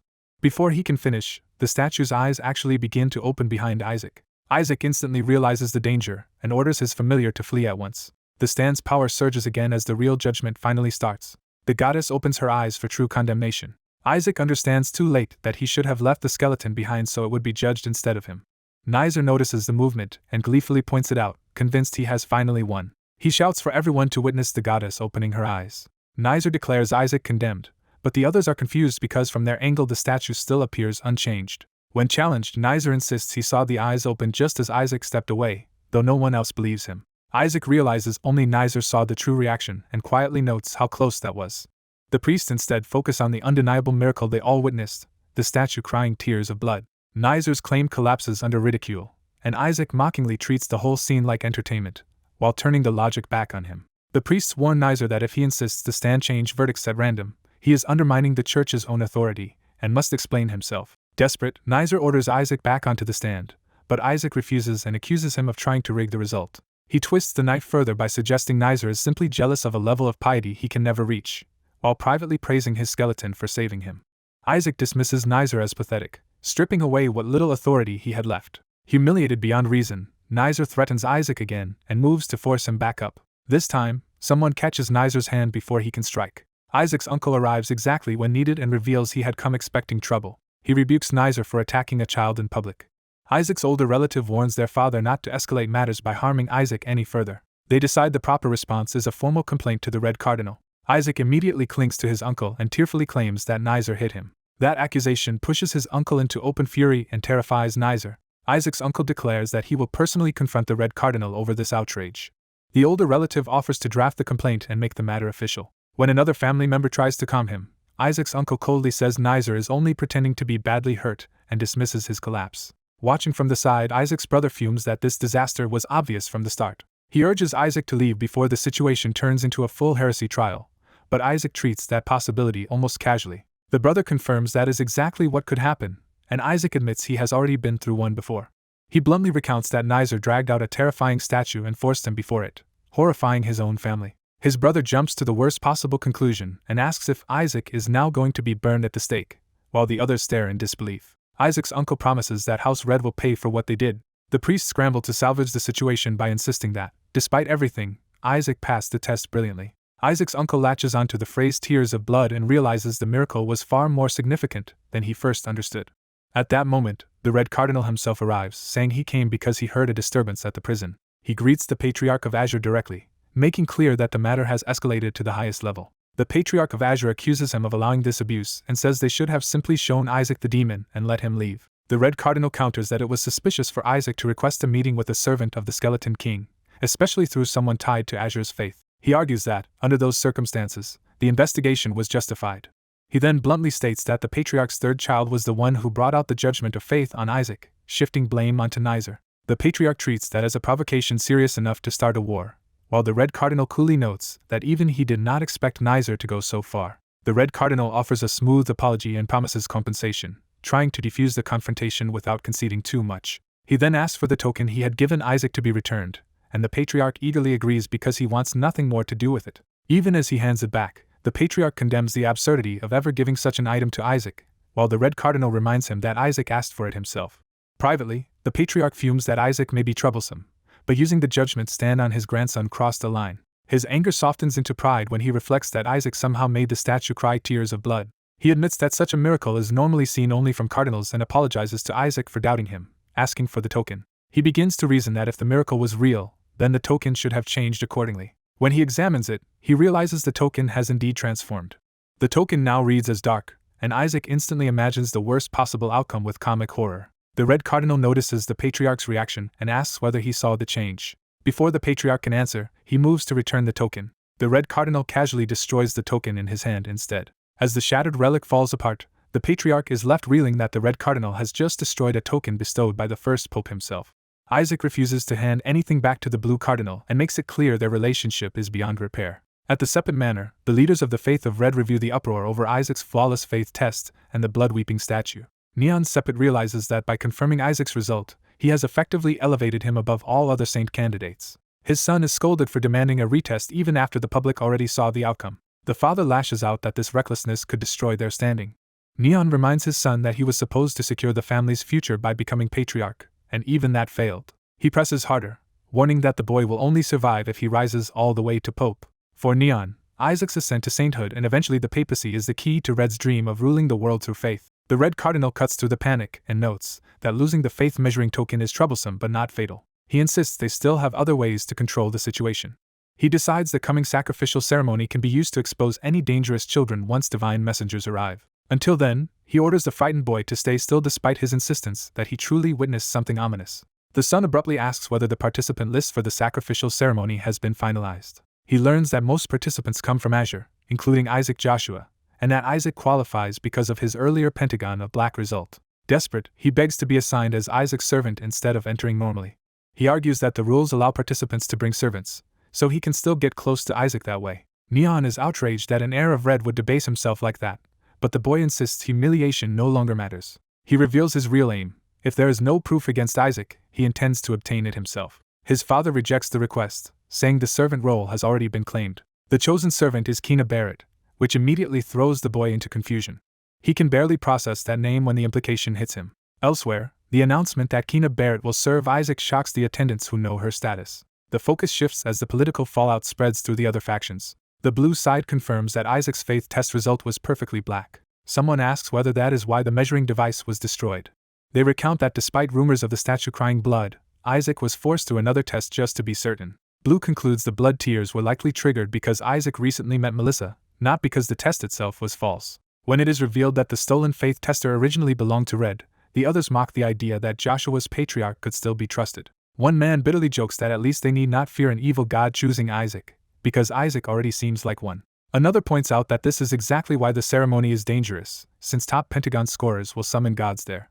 They warn that the Cardinal of Red is surely waiting for that moment as well, and that even more threats are involved. Blue realizes the Cardinal of Black has also arranged for the Pentagon of Black to judge trainees by the gods they attract, worsening the trap around Isaac. In response, Blue orders that Shuri be sent to serve Isaac during the ceremony. His true conclusion is blunt: Isaac must not be allowed to summon a god. On the day of the sacrifice, the ceremony begins at the Colosseum.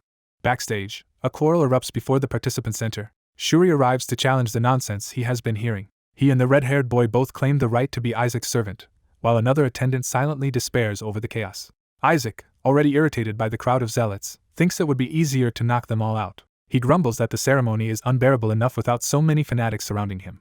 A demonic companion explains that this ceremony's sacrifice is a great demon, so the transport duty has fallen to one of the god's own underlings instead of ordinary escorts. That explanation only fuels the servant dispute, with both claimants refusing to back down. Isaac tries to calm them by saying today should be a good day, because it is supposed to be the day his servant gains freedom. Shuri privately panics, convinced the adults are right that Isaac's true nature will ruin them all if exposed. Isaac sees through the excuses and demands to know why everyone is so desperate to stay at his side. The red-haired boy blurts out that he has a duty to serve Isaac, while Kina admits she wants Isaac's promised training. Fed up, Isaac declares he needs neither of them, leaving both stunned. He instead picks the horse and the maid, turning the argument into open humiliation. Shuri is dragged into the role as well and curses his luck. The procession heads toward the arena under the bright sky.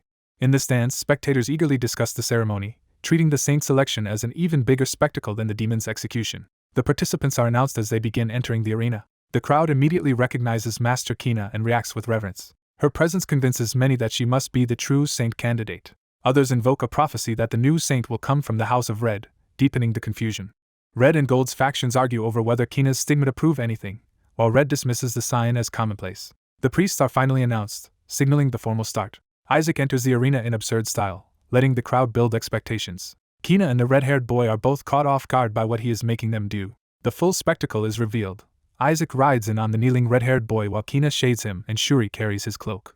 Shuri is horrified, convinced this display proves Isaac will choose the vilest god possible. The cardinals watching from above are left speechless by the outrageous entrance. They struggle to understand why Kina is participating in such a farce and why a member of Red is acting like a mount. Even the usually composed observers cannot stop laughing at the humiliation on display. Some wonder whether this bizarre arrangement had been planned in advance. Cardinal of White, Seraphine, notices that Cardinal of Gold seems far too calm about it. She remarks that she heard Gold had been especially harsh with his chosen child. A flashback reveals Gold's reasoning: serving as a servant is a necessary step toward becoming pope, and he refuses to let Isaac take that future. He had accepted the plan only so long as it helped his own ambitions. Gold also believed Isaac's strength would let Kina stay near him safely, which suited his scheme.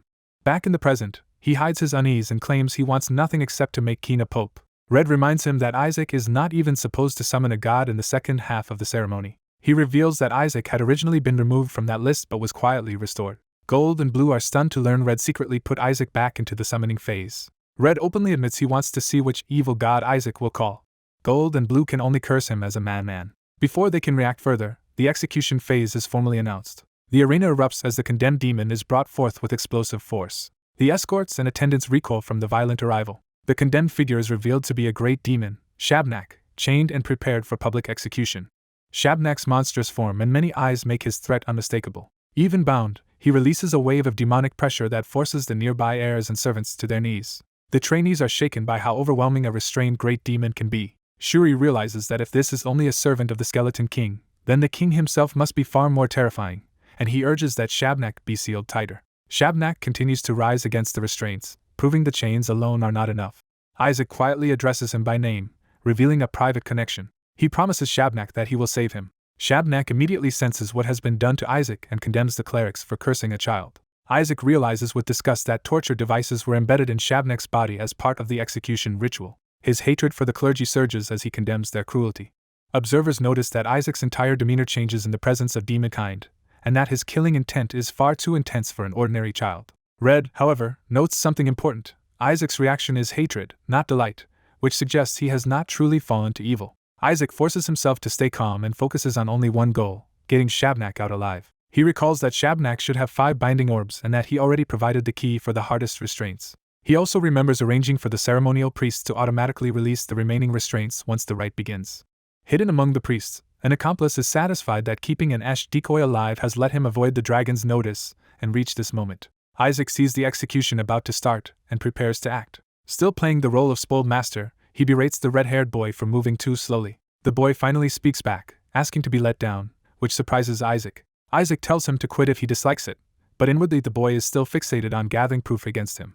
When Isaac demands an answer, the boy can only break character with a panicked horse-like outburst. The priests begin the execution right in earnest, surrounding Shabnak with ritual pillars. The ceremonial priests start chanting and channeling holy power into the arena. Isaac confirms that the device has activated and tells Shabnak that all that remains is to release the manacles. Shabnak answers with absolute obedience, ready to shatter the restraints the instant he is free.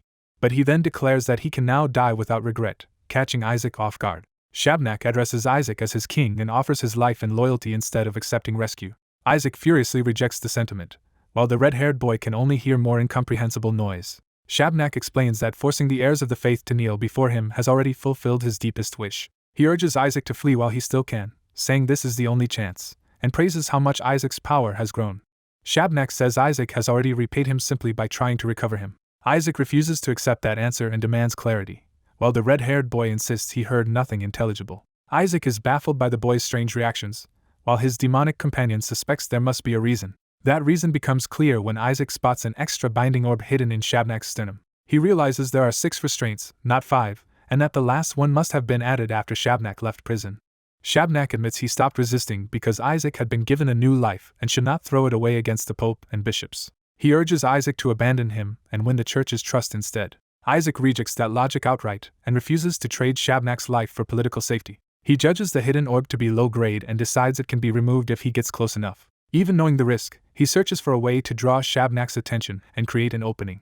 At that moment, an official suddenly orders Isaac Joshua to swap roles with the assistant executioner. The order is said to come from Cardinal Barrett, supposedly to give the top Pentagon scorer a chance to participate. The onlookers immediately suspect a trap, realizing someone may be trying to place Isaac within reach of one of the 14 demons. Shuri finally understands the real danger. Isaac has taken the Skeleton King's body, so the king's followers will never ignore him.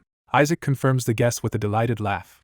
He reveals that Cardinal of Gold has unknowingly arranged everything he needed, and strikes the red-haired boy aside. Now free to approach openly, Isaac mocks the boy's terror and takes the executioner's place. He closes in on Shabnak, confident that once he can touch the orb directly, the rest is simple. He dismisses the hidden restraint as low-grade trash. Isaac reaches toward Shabnak's chest to break the final orb.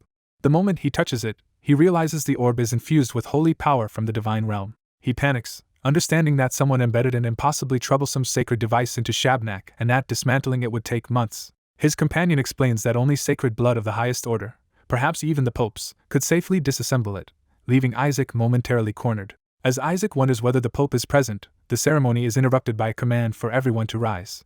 A divine summoning circle opens overhead as an envoy of God descends.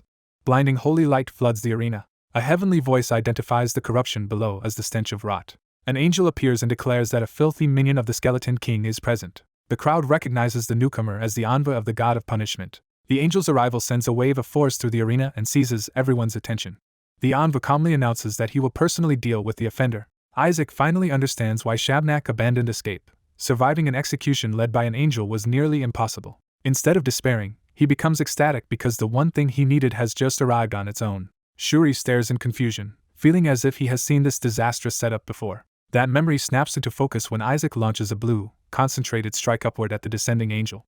Shuri recognizes the scene from before and realizes Isaac is repeating the same suicidal pattern. He is horrified by the realization. He screams for Isaac to stop, but too late. The attack detonates in a massive burst of blue power as Shuri calls him a madman. The arena erupts into panic as everyone realizes the ceremony has turned into an outright assault, and Shuri can only scream Isaac's name.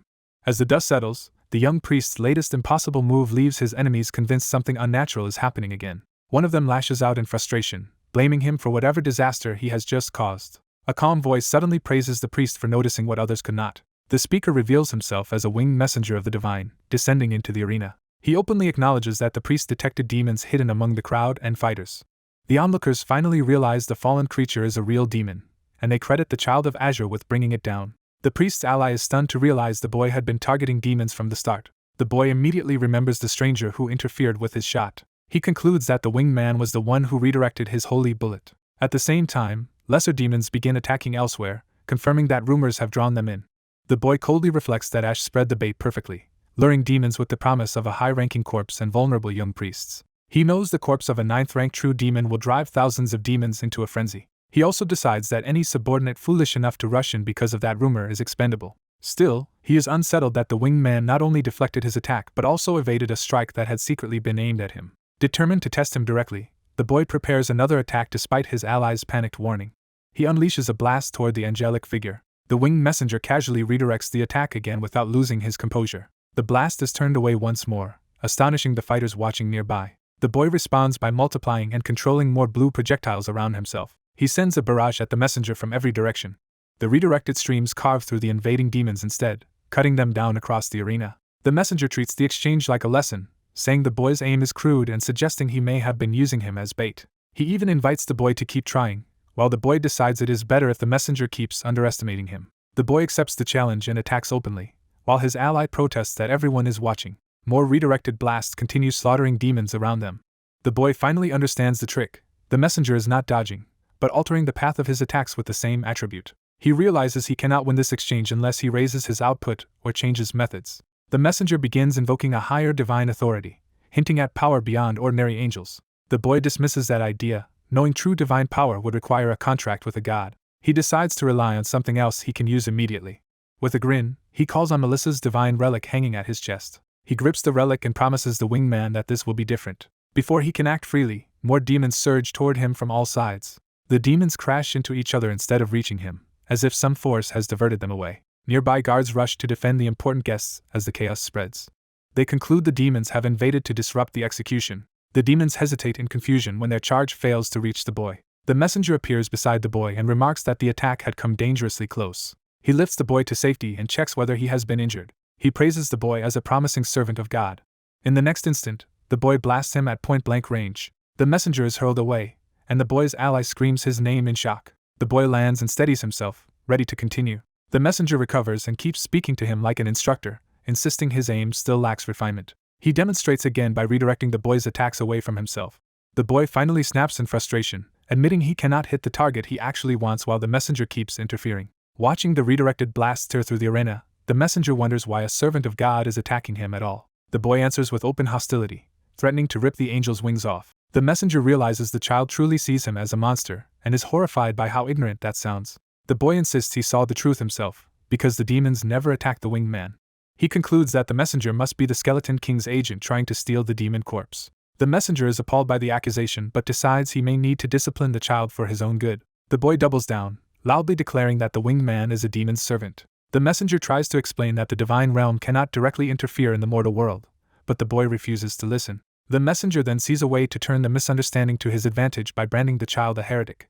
He decides that if he can make the accusation stick, his mission will become much easier. The boy, unaware of that scheme, praises a successful hit while his ally calls him insane. The messenger suddenly realizes he has actually been wounded and falls silent in disbelief. The boy demands that if the winged man is not the Skeleton King's servant, he should prove it. The messenger bristles at being asked for proof, but the challenge exposes that he has none the boy will accept. The boy channels more power through the relic in his hand. The messenger notices the shift and becomes wary. The ally on the ground looks up in alarm as the energy builds. A massive sphere of blue power forms above the boy, far larger than anyone expected. The boy takes the messenger's hesitation as confirmation that his suspicion was right. The enormous spell dominates the arena, drawing everyone's attention. His ally realizes that if it falls, the entire Colosseum could be destroyed. He tries to reassure himself that the boy would never actually drop it on everyone. Then panic takes over and he begs the boy to stop. Instead, the boy declares that everyone can die.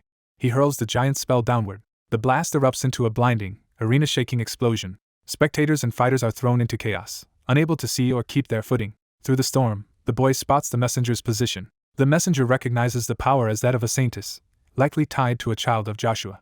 He is outraged that such power has been placed in the hands of a child. The repeated mention of the Skeleton King makes him realize this incident may be tied to something far larger than a simple execution. He decides to settle the misunderstanding with the boy directly and lands in front of him.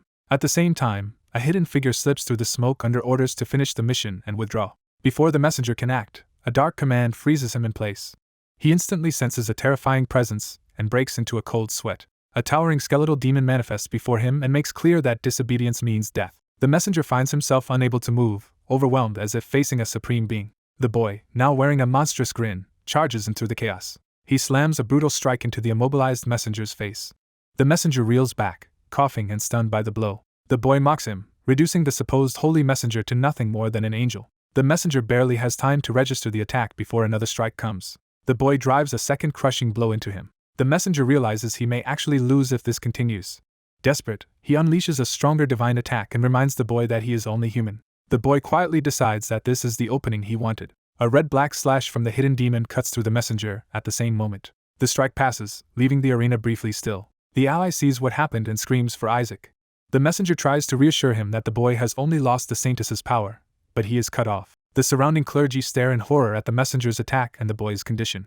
The messenger himself is left speechless by what he is seeing. The ally denounces the idea that a messenger of God could do this. Cradling the bloodied boy, he accuses the messenger of using deadly force on a servant of God.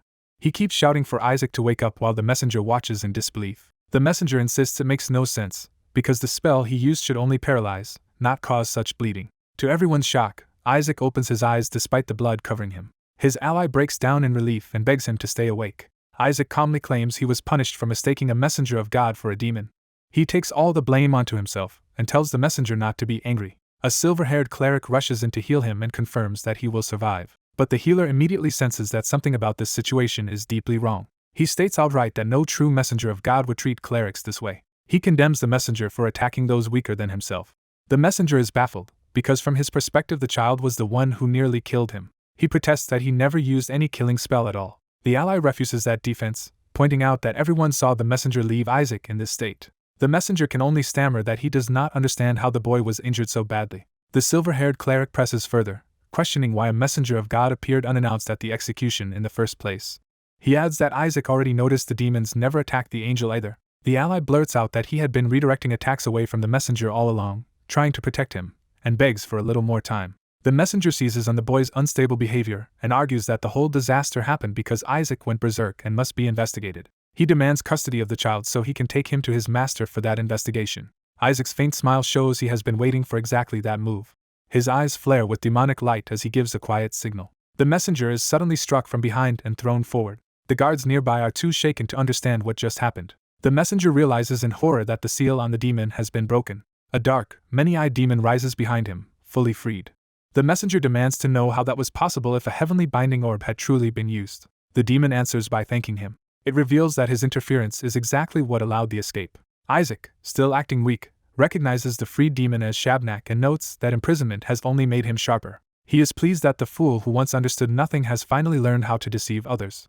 Shabnak decides to finish the damage by killing the messenger. He prepares to escape afterward, leaving the aftermath to the other infiltrators. The messenger screams, while Isaac privately notes that Shabnak has become very good at scamming people. The messenger grabs at Shabnak in fury, cursing the demonkin. Shabnak cuts him off with contempt and counters his attack. The messenger gathers red divine power and insists the demon must be eliminated before he recovers fully. Shabnak forms a dark blade-like limb in response. The messenger resolves to offer this insolent demon as tribute to his god. Shabnak answers by driving a vicious strike through the messenger's body. The messenger staggers, badly wounded, as Shabnak presses the assault. Shabnak judges that if this continues, the defenders will be wiped out. The messenger can only think that they need reinforcements immediately. Shabnak roars over the kneeling angel, asserting complete control of the fight. Hearing Shabnak's voice clearly at last, the messenger realizes too late who he is facing. Shabnak announces that he has already taken the messenger's mana core and will now withdraw. He leaves the remaining chaos to his hidden comrades, shocking the clergy who hear him say it. As he departs, the messenger can only cry out in disbelief at the absurdity of what just happened. The witnesses begin piecing it together. The angel called a demon his comrade and used killing magic on a priest. Bleeding and furious, the messenger blames everything on the disgusting bastard who manipulated him. Meanwhile, Isaac grins from his ally's arms, and the messenger can only conclude that no true saint could possibly be something like that. A wounded angel burns with rage and swears he will never forgive the one who wronged him. Before anyone can understand what is happening, blue blades suddenly rain down around him. The attack tears through the angel and sends him crashing back in pain. The hall erupts in confusion as the angel reels and someone demands to know what this new outrage is. The angel, humiliated and furious, can only spit out his disbelief at being struck. The source of the assault reveals itself through a storm of summoned swords.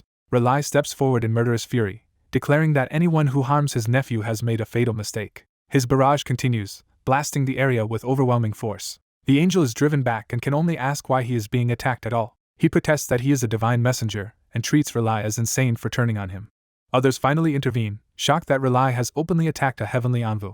Relai's elder refuses mercy and orders that the angel not be killed quickly, but made to suffer. The surrounding clergy are horrified that anyone would dare strike a messenger of God and wonder if the Sancta Seds has lost its mind. Relai answers that the real madness was using killing magic on a servant of God in the first place. He points to Isaac lying bloodied and barely conscious, arguing that this is obvious attempted murder, not some harmless ritual. A hostile cleric dismisses Isaac's condition as an act and calls him a devil, which only deepens the family's fury. When the Red Cloak side tries to seize Isaac for the Inquisition, Azure's side refuses to surrender him quietly. The confrontation is on the verge of turning into open violence. A higher-ranking cardinal steps in and forces both allied factions to stop fighting each other. He redirects everyone toward the escaped demon and orders all units to pursue it immediately. Watching from Isaac's side, the cardinal privately decides that losing one of the 14 demons is acceptable if Isaac is too injured to be chosen by God. He is pleased that Isaac's condition may disqualify him from the coming God selection. Publicly, he orders high-ranking clerics to chase the escaped demon at once. Relai rushes back to Isaac in guilt, regretting that he ever left the boy's side. Isaac, still in Relai's arms, hears Relai entrust his care to him. Relai resolves to hunt the demon himself. He vows to capture it with his own hands and clear his grandson's name, despite warnings that he is too old and conspicuous to get involved. The warning is justified, because he had already gone to great lengths to secretly smuggle the demon out once before. Even so, the family feels cornered and torn between protecting Isaac and pursuing the truth. Isaac suddenly begs them not to leave, claiming he is in terrible pain and needs them with him. That plea instantly halts their plans and throws the adults into confusion. They give in at once, deciding not to join the chase and to focus on treating Isaac instead. The moment they comply, Isaac secretly smiles to himself because everything is unfolding exactly as he intended. Behind his blank, injured expression, he mocks the fools around him. Later, in a hospital room packed with anxious visitors, Isaac's caretakers are confronted for turning the ward into a battleground.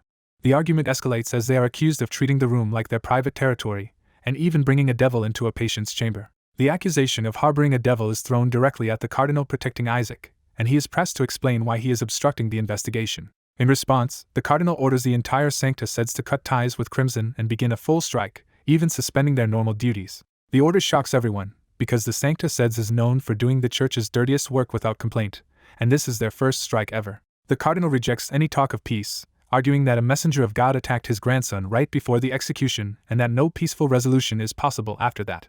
He also reminds them that the demon called that messenger its comrade, and that such a statement could not have passed a binding orb if it were false. When others insist they still need to inspect Isaac's wounds, the cardinal blocks them by arguing that disturbing him could worsen his condition. He shifts the focus back to the real issue, demanding to know who released the binding orb on the demon, while noting that the Black Executioner is already investigating. The opposing side becomes certain that once even a trace of evidence is found, Isaac will be dragged away. They are interrupted by urgent news before they can press further. A messenger bursts in to report that the evidence has vanished. The Black Executioner can barely get the words out. Meanwhile, Isaac lounges in bed with a smug grin, already aware that the proof has been erased. The investigator explains that the restraints exploded just as the examination was about to begin, destroying the evidence. He nearly reveals that he sensed a familiar power behind it, but someone panics and silences him before he can say more. With the investigation abruptly dead, Isaac's grandfather triumphantly drives the accusers out. Once the room is quiet, a hesitant visitor asks to come in. It turns out to be Nizer, arriving awkwardly to see Isaac. He is so nervous that he can barely get Isaac's name out. He rushes to ask how Isaac is feeling, only to be told that seeing his face makes Isaac feel even worse. Nizer reveals he brought Crimson's secret medicine so Isaac can recover quickly, because Isaac's injuries would otherwise keep him from the god selection. He also notes, bitterly, that the gold believers seem to enjoy Isaac's suffering. Elsewhere, Crimson's leader decides he cannot allow Isaac to remain crippled and excluded. He orders that Isaac be forced to drink the secret medicine until he fully recovers. Isaac happily gulps down the entire bottle at once, delighting in the taste while Nizer mourns the cost of wasting such a priceless family remedy on him. Nizer panics because a single drop should have been enough, and Isaac has consumed everything. To everyone's shock, the medicine works immediately, restoring Isaac's strength and stamina. Isaac is pleased not only by the taste but by the blessing effect, realizing it will be useful in the god selection. When Nizer blurts out that Isaac was never supposed to drink the whole bottle, Isaac's mood turns dangerous. Nizer hurriedly adds that the patriarch promised Isaac even more medicine if he comes to Crimson's main estate. That offer instantly catches Isaac's attention, though he immediately suspects a trap. He pretends his leg is still too injured to travel. Nizer comes prepared and offers special shoes to help him move, making it obvious he was sent to bring Isaac back no matter what. Isaac agrees to go, but first sends Nizer outside so he can change. As soon as Nizer leaves, Isaac mocks how easily greed baited him into revealing the invitation. He decides he will use that trip to the main estate to ruin Nizer instead. Escaping through the window, Isaac thanks the fool for handing him a perfect opportunity. Back outside, the cardinal rages when he learns Crimson brought their secret medicine to the infirmary. He cannot believe they would heal Isaac at the very place meant to keep him under watch. The golden-robed cardinal realizes too late that by giving Isaac a private room, they allowed Crimson to heal and bless him in secret. He concludes that both Black and Crimson are insane and resolves to sabotage the ritual if necessary. He orders his subordinates to stop Isaac no matter what. His panic is driven by one fear above all: Isaac must not be allowed to choose a god. At the same time, Isaac corners his uncle and sweetly demands an answer to a question. With a terrifying smile, he asks which god he is going to choose.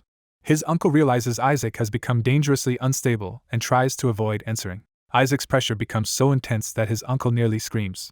Isaac insists his uncle already knows the answer, while the man desperately pretends ignorance. Isaac asks again, now openly demanding to know which god awaits him. His uncle realizes Isaac may be probing him because he can get information from the Pope.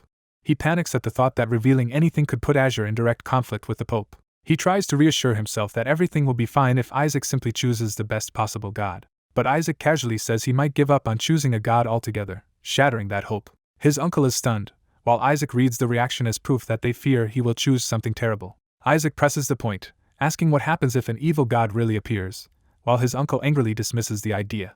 Isaac's expression darkens into something openly monstrous. Fixating on the phrase "the highest," he lunges as if he has caught a crucial clue. He clings to his uncle and demands the answer again, refusing to let him escape. When his uncle blurts out affection in panic, Isaac twists it into a threat and acts even more deranged. The uncle finally tears himself free, insisting he has to leave because the patriarch has summoned him. That mention of the city and the hidden demon instantly snaps Isaac's attention elsewhere. He realizes Shabnak is still somewhere inside the city. Outside, Azure forces spread through the streets under orders to stay alert because one of the 14 demons is hiding nearby. Relai returns to his father with new information. He brings maps of the underground water veins, suggesting a method to track the demon's movement. His father notices that Isaac has somehow followed them and is now clinging to Relai's leg. Relai tells Isaac to go back because the hunt is dangerous. Isaac refuses, insisting he needs revenge. He argues that the demon disrupted the execution ceremony and endangered innocent people. He vows to take revenge personally the moment he finds it, leaving even his familiar baffled by what he is really doing. Relai can only sigh at Isaac's stubbornness. In the end he gives up and lets Isaac stay, which delights the boy. Nearby soldiers are confused by the strange child who has appeared among the search party. They realize this is Lord Isaac himself and are shocked that the striking Sanctus said sent a direct descendant after all. Some reassure themselves that the Joshua family excels at hunting demonkin, so the matter should end quickly. Isaac suddenly reacts as if he has sensed something, drawing everyone's attention. He identifies the target as a minion of the Skeleton King and warns that such a creature is skilled at hiding. The others realize the search may take far longer than expected. Someone demands to know whether Isaac is taking the hunt seriously at all. Isaac lounges in the sun and casually claims he definitely felt the demon somewhere behind them. The exhausted searchers protest that the cardinal has done nothing all day while they run themselves ragged. When one of them starts to voice suspicion toward Isaac, Relai crushes the accusation before it can be finished. He coldly makes clear that challenging his judgment would be taken as open defiance. Then he turns to Isaac directly. He tells his grandson to make their enemies pay.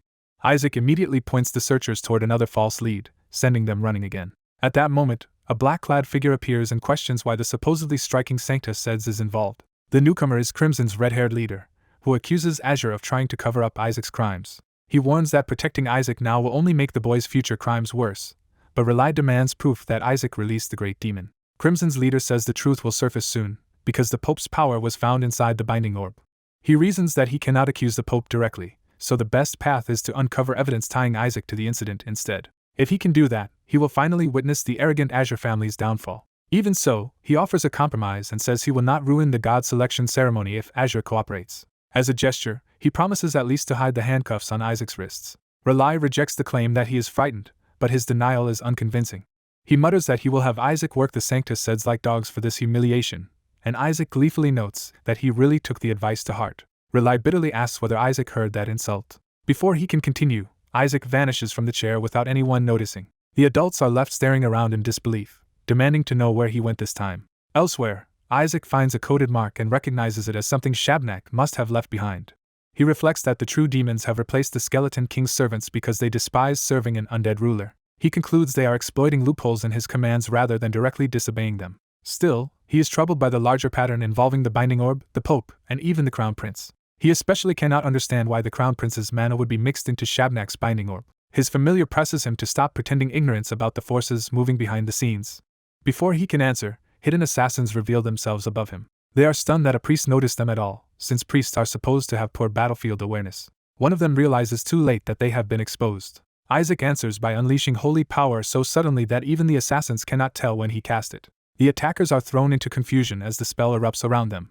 Isaac dryly notes that they are mages too, as if their disguise was never convincing. The assassins rush him anyway, confident that priests are weak against magic. His familiar is outraged that they would insult Isaac by attacking him with such low-rank spells. Isaac senses another attack coming from behind and turns toward it. The assassins spring their trap and proudly announce a feared anti-priest technique, convinced they have finally cornered him. Isaac calmly judges the Hallowbane poison to be high quality, and decides he can simply absorb its mana, stunning the hidden attackers who expected him to collapse. When they question how he is still conscious, Isaac lets them wonder whether he prepared an antidote in advance. Even as the poison starts hurting, he theatrically insists that someone of House Azure will not be brought down so easily, leaving even his own companion baffled by the act. Encouraged by his defiance, the assassins decide to hit him with another dose. Isaac boasts that 2 needles are still nowhere near enough to stop him, and keeps up the bluff that an Azure Heir cannot be overcome by Hallowbane. His continued resistance panics the attackers, and they order everyone to fire everything they have. A barrage of poison needles tears into him as the ambush escalates from caution to desperation. Even while watching him get riddled with poison, the assassins still convince themselves that a Joshua should survive this much. Isaac finally starts to look truly unstable, joking weakly that maybe dozens more needles might do it, which makes the attackers realize how frighteningly abnormal he is. When the assassins run out of poison needles, Isaac coldly decides that is good enough and prepares to finish absorbing the remaining mana before slipping away. As dark mana continues to gather around him, the attackers hesitate and wonder if they have finally subdued him. Lying on the floor, Isaac hears one of them savor his apparent downfall and call him by name, revealing the attack is personal. The assassins suddenly notice someone among them and realize an unexpected figure has arrived. The newcomer is identified as Count Molech, exposing the noble behind the assassination attempt. Molech openly curses Isaac and reveals that his house was ruined because of him. Driven by that grudge, Molech declares that this is the moment he will finally take revenge. He approaches Isaac's seemingly helpless body to personally witness the end. The assassins confirm Isaac is still alive and debate whether they should simply kill him outright now that the poison has done most of the work. Molech orders them to leave no evidence and make the murder look like the work of a demon. Still pretending to be down, Isaac panics internally because standing up now would expose him, while his shadowy companion pushes him to act anyway. As the assassins close in, Isaac's companion warns him that hesitation will get him killed, and the attackers realize he is still moving. Molech commands his men to hold Isaac down so they can cut his throat and stage the scene as a demonic slaughter. Isaac realizes he has not finished absorbing the mana yet and is running out of time. Before the assassins can finish him, a hooded swordsman suddenly enters the room. The newcomer draws a blade wrapped in purple power. With a single sweeping strike, the swordsman cuts through multiple assassins at once. Molech recoils in shock as his men are thrown aside and the balance of power flips instantly. He stares in disbelief, unable to process what just happened. The hooded rescuer stands amid swirling power, and the attackers recognize that a true master has intervened. Even Isaac is startled that a sword master has appeared in the middle of this secret ambush. The swordsman calmly cracks the air with his power, making it clear he is far beyond the assassins. Molech is blasted back by the pressure before he can recover. Isaac's companion notes that the intruder is using magic as well, though still inferior to the companion's own master. Wounded and shaken, Molech struggles to his feet as the swordsman closes in. He falls back on rank in outrage, demanding to know whether the stranger understands he is a noble. The hooded swordsman answers with silent contempt, unmoved by Molech's status. Molech realizes too late that his title offers no protection here. As he looks toward the exit in confusion, he realizes this intervention was never part of the plan Obsidian gave him. Another figure arrives, and Molech is stunned by the new presence. The newcomer is young Master Kina, whose appearance instantly changes the political stakes. Molech desperately begs Kina to save him, hoping noble solidarity will protect him from the sword master. Before he can explain himself, Kina's power erupts around him. Kina warns Count Molech that one more step will mean death. He makes clear that Isaac is supposed to train with him and angrily demands why Molech keeps interfering. Molech tries to pretend he came to help and begs Kina to regain his senses. Kina cuts through the excuse, saying he does not care about Molech's justifications or the larger religious consequences. He directly asks whether Obsidian put Molech up to this, forcing the Count into visible panic. Isaac suddenly pops up behind Kina and joins the interrogation, startling Molech even further. Isaac reasons that if the Pope would be disadvantaged, then the god he is expected to summon must belong to the Golden Faith. He narrows it down further and suggests the god in question may be the god of wealth. Molech tries to deny knowing anything, but Isaac keeps pressing him while half-mocking the possibilities. Kina glances toward the hooded sword master, realizing this covert rescuer is operating outside normal protocol. The swordsman remarks dryly that Molech's attendants must be suffering because of their master's stupidity. He decides the immediate priority is getting the injured Isaac to safety, though he intends to take him to the Imperial Palace. Kina flatly rejects that plan. He insists that Isaac is coming with him instead. A far more terrifying presence arrives and declares that no one may touch his grandson. The newcomers realize Isaac's family has arrived, and the rescue turns into a contest between powerful factions. Later, the hooded sword master is confronted and told to mind his own business because his suspicious behavior at the demon scene has already drawn notice. The accusation sharpens when it is pointed out that he personally examined the demon's cipher despite already being under suspicion. The man he is speaking to reveals himself as Obsidian Cardinal Ian Balag and mocks his lack of common sense. Ian openly states that the Swordmaster sent assassins to Molech in order to save Isaac and win his gratitude. He explains the logic bluntly. Rescuing Isaac from near death would naturally make the boy indebted. Ian adds that because the Ashwa family always repays its debts, Isaac might have ended up loyal to the imperial family instead of the church. The accused man dismisses that reasoning as absurd and condemns the Obsidian Faith's methods. Ian answers by describing the Northern Crows as people ruthless enough to use demon corpses against other demons, showing he knows exactly how far they will go. He then asks whether the Swordmaster has truly lost interest in Isaac, noting that Isaac's written answers still caught his attention. What interested him most was Isaac's proposed method for capturing the Skeleton King, a feat that should have been impossible for a child to devise. Ian admits that if Isaac truly wrote it himself, then his value is extraordinary, and he warns the other man to stop involving himself with the boy. He reveals that a heresy inquisition will begin immediately after the Obsidian Pentagon. Unless Isaac can prove his innocence during the god selection itself, the inquisition will proceed. Ian coldly notes that at this rate the Azure Faiths may be wiped out altogether. Back at the Ashwa Manor, outrage erupts over how far the church is willing to go. Isaac's family denounces the plot as madness, arguing that kidnapping him over a suspected god is already beyond reason. They are especially furious that the Obsidian Cardinal pushed the situation to this extreme. Isaac's father grimly announces that Isaac will not attend the next day's god selection. That decision shocks the others, especially those who believe attendance is absolutely necessary. One side argues that the ceremony is not worth this much danger, but the opposition cannot accept abandoning it. The younger faction insists that Isaac must attend no matter what. When challenged, they reveal that the issue is not a malevolent god at all. They finally confess the real secret. Isaac is expected to call on the Supreme God. They argue that ordinary faith rankings no longer matter if the Supreme God is involved and that Isaac must be allowed to appear. Even while admitting he should not reveal this, the speaker decides the truth is better than watching everything collapse. The others demand clarification about who is supposed to summon the Supreme God. The answer is Isaac, because he was already chosen by the Supreme God during his ordination. Isaac's father initially treats the claim like drunken nonsense and tries to shut the conversation down. But the speaker insists he saw House Verit's report with his own eyes. He argues that Verit first tried to adopt Isaac, then tried to kill him when that failed, and now wants to block the god selection because they know what Isaac can do. The father still finds the whole chain of events absurd, almost too ridiculous to believe. The younger man snaps back that disbelief will cost them the leverage they finally gained over the papal family.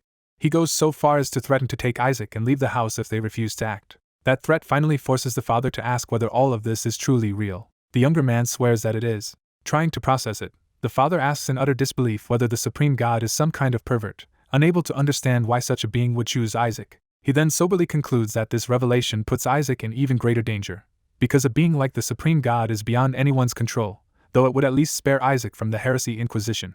The younger man counters that if someone above even the main gods chose Isaac, then no one has the right to oppose that will. Before they can settle the matter, urgent news arrives. The report is disastrous.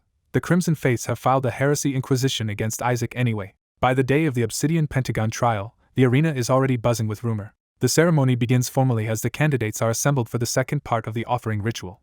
The officiants announce that the god selection will proceed before honored guests, and Isaac realizes he is surrounded by danger. Seeing inquisitors stationed everywhere, he understands there will be no easy escape if anything goes wrong. Someone from his side urgently asks what kind of trouble he got into to end up under crimson scrutiny. Isaac recalls the earlier interrogation where he was ordered to confess to willingly serving the Skeleton King. The inquisitors pressed him with a demon cipher that supposedly contained his name, and treated that as proof. When they tried to twist the Skeleton King's repentance into submission before the gods, Isaac exploded in anger at the distortion. He smashed the table and demanded to know where the cipher actually said any of that. In the heat of the moment, he nearly blurted out something fatal before stopping himself. The Inquisitors immediately realized from his reaction that he truly could read demons' ciphers. Pleased with the trap, they told him they would see him at the Obsidian Pentagon, while his companion cursed him for falling for such an obvious tactic. Back in the present, the companion reminds Isaac that they delayed the arrest because they intend to crush him publicly the moment he draws a malevolent god. The plan is for Neaizer to summon the Crimson God that punishes malevolent gods, then use that moment to condemn Isaac and brand Azure as heretics. Isaac, however, is still fixated on the idea that a god of gold must surely be the god of wealth. Neaizer notices Isaac's strange confidence and lets him laugh for now, promising to ruin him in front of everyone. He vows to summon the god of Crimson on the spot and expose Isaac publicly. Neaizer is certain that if Isaac draws a malevolent god, divine punishment will strike immediately. Around them, the crowd whispers that Azure may truly have been corrupted and that today's proof will destroy them more thoroughly than any inquisition. The officiants finally begin the selection and instruct the candidates to pour holy power into their orbs and call forth a god. Isaac grips his orb and prays to the god of Azure, though his mind is racing. Neaizer privately celebrates, convinced that Isaac is about to doom the Azure faith and muttering the title god of wealth like a winning answer. He keeps listing names tied to money and prosperity while Isaac's ally silently begs that Isaac not draw a malevolent god. Isaac's orb suddenly erupts with brilliant golden light. The sight shocks everyone because golden light means one of the golden gods has answered. Isaac immediately convinces himself this confirms the god of wealth, and eagerly calls for that god to appear. The orb shines even brighter, and the onlookers think the god of wealth is truly descending. Isaac grins in triumph, certain he was right. Then the light shifts, and a different emblem begins to form inside the orb. Isaac's companion reacts first, recognizing that something far more significant is happening. Isaac panics and tries to deny it as the truth dawns on him. Neaizer charges forward, still convinced he can expose Isaac before the crowd. Isaac desperately clutches the orb instead of presenting it. In a last-second act of panic, he hurls the orb away rather than let everyone see what he summoned. Both Neaizer and the others are left staring in disbelief at what he just did. The orb hangs in the air, still blazing, while Neaizer screams that Isaac has lost his mind. Neaizer sprints after the orb, certain they can still recover it and prove Isaac's corruption. He decides this is even better because with the orb out of Isaac's hands, Isaac cannot manipulate the result anymore. Before Neaizer can seize it, an official voice calls Isaac by his full name and halts the chaos. The Inquisitors move in, saying they will retrieve the orb themselves and officially confirm which god Isaac drew. They begin the formal warning that if he drew a malevolent god, he will be taken to the Inquisition stand. Isaac screams that it should not count and begs for another chance, but the process is already out of his control. Neaizer demands the recovered orb, eager to force the revelation. He triumphantly declares that Isaac is finished. The Inquisitors tell him to look carefully at the god Isaac actually drew. When Neaizer sees the emblem clearly, he is struck speechless because it is the mark of the supreme god. He can only repeat the truth in disbelief, unable to reconcile it with everything he expected. The crowd erupts, realizing that if Isaac drew the supreme god, the accusations that Azure was corrupted make no sense at all. Watching the public mood turn, a high-ranking figure realizes the scheme has collapsed. When asked whether he knew it was the supreme god and still threw the orb away, Isaac admits that a supreme god is worthless to him if it does not make money, then prays for Neaizer's soul. Still dazed, Neaizer can only cling to the idea of the god of wealth as his mind breaks under the contradiction. And while the arena reels from the revelation, another smiling figure quietly appears holding a golden orb, hinting that the chaos is not over yet. Isaac is suddenly harassed by the greedy little dark creature attached to him, which demands to take over his body. The creature escalates into a threat, insisting Isaac switch with it or die, leaving everyone around him panicked. Elsewhere, a formal council settles a matter in House Ushua's favor while tension still lingers beneath the ceremony. One red-haired youth seethes in frustration, unable to hide how badly the outcome enrages him. The Empire's leading houses and faiths gather to discuss the implications of the recent divine selection. The blonde representative calmly confirms that House Ushua will handle the matter, amusing the Azure side. Azure's cardinal is visibly pleased, and his aide notices he is in unusually good spirits. He openly admits his delight comes from his grandson drawing the supreme god, a sign of immense prestige. Some take it as a blessing for the Empire, while others quietly resent House Ushua's sudden rise. A rival dismisses the excitement, arguing that drawing the supreme god means nothing unless Isaac can actually summon him and form a contract. Azure fires back that if it were so easy, the Golden Faith would have done it long ago. Pressed on the point, Azure insists that even drawing such a god is rare and worth celebrating. The Golden side decides to exploit the situation, admitting their original plan to use the chosen god for political authority is becoming unstable. They recall backing Isaac when the god of wealth seemed inclined toward him, only to realize that support was useless against the supreme god's appearance. Golden convinces itself that Isaac was chosen only for talent and lacks the capacity to truly summon the supreme god. From that belief, Golden resolves to stop any contract from being formed at all costs. He is even willing to use a sacred art of dormancy on the supreme god if necessary, while Isaac remains trapped in his own chaotic predicament. Meanwhile, Isaac flatly rejects the divine selection itself and refuses to accept being chosen. Back in the library, his attendant is stunned to find Isaac desperately studying despite usually hating it. Isaac frantically searches for any method to cancel a divine selection and finds nothing, driving himself half mad. His attendant cannot understand why Isaac hates being chosen by the Supreme God so much. When pressed, Isaac's sheer intensity makes the attendant regret asking. The attendant points out that Isaac already received gifts from the Supreme God, which sounds like proof he truly was chosen. Isaac reveals he threw those gifts away, even though they would have made summoning the Supreme God much easier, because he wants no part of it. The attendant gives up arguing with his decision and instead urges him to at least draw a high-ranking god for protection. He explains that the Crimson Faith is preparing to summon the Crimson God and use it to drag Isaac away. Once that god judges Isaac's faith, lightning will strike him dead unless an equal-ranked god blocks it. Isaac is told to hand over the Azure god he drew, since a god of similar rank could shield him, but he treats the idea with absurd practicality. He asks for a high-ranking god that would actually obey him, and the dark creature bluntly tells him to prepare another plan. A week later, the god summoning ceremony finally begins. The crowd buzzes with doubt, insisting that drawing the Supreme God and truly summoning him are entirely different matters. Rumors spread that Isaac's faith is too weak, and many expect the Crimson side to use the ceremony to have him executed. Neaizer of Crimson is confident that Isaac's tricks are over and that the Crimson gods have already marked him for death. He openly declares that Isaac will be executed by the god of Crimson today. Golden quietly agrees that the threat is real, even if Neaizer is being obnoxious about it. Golden warns Isaac directly that his body cannot withstand summoning the Supreme God. To everyone's surprise, Golden offers to help Isaac summon the Supreme God. But the offer comes with a condition. Once the summoning is done, Isaac must be handed over to the Golden Faiths. Azure's side tries to reject the bargain, but Isaac immediately pays attention. The moment Golden offers the God of Wealth in exchange, Isaac is ready to accept on the spot.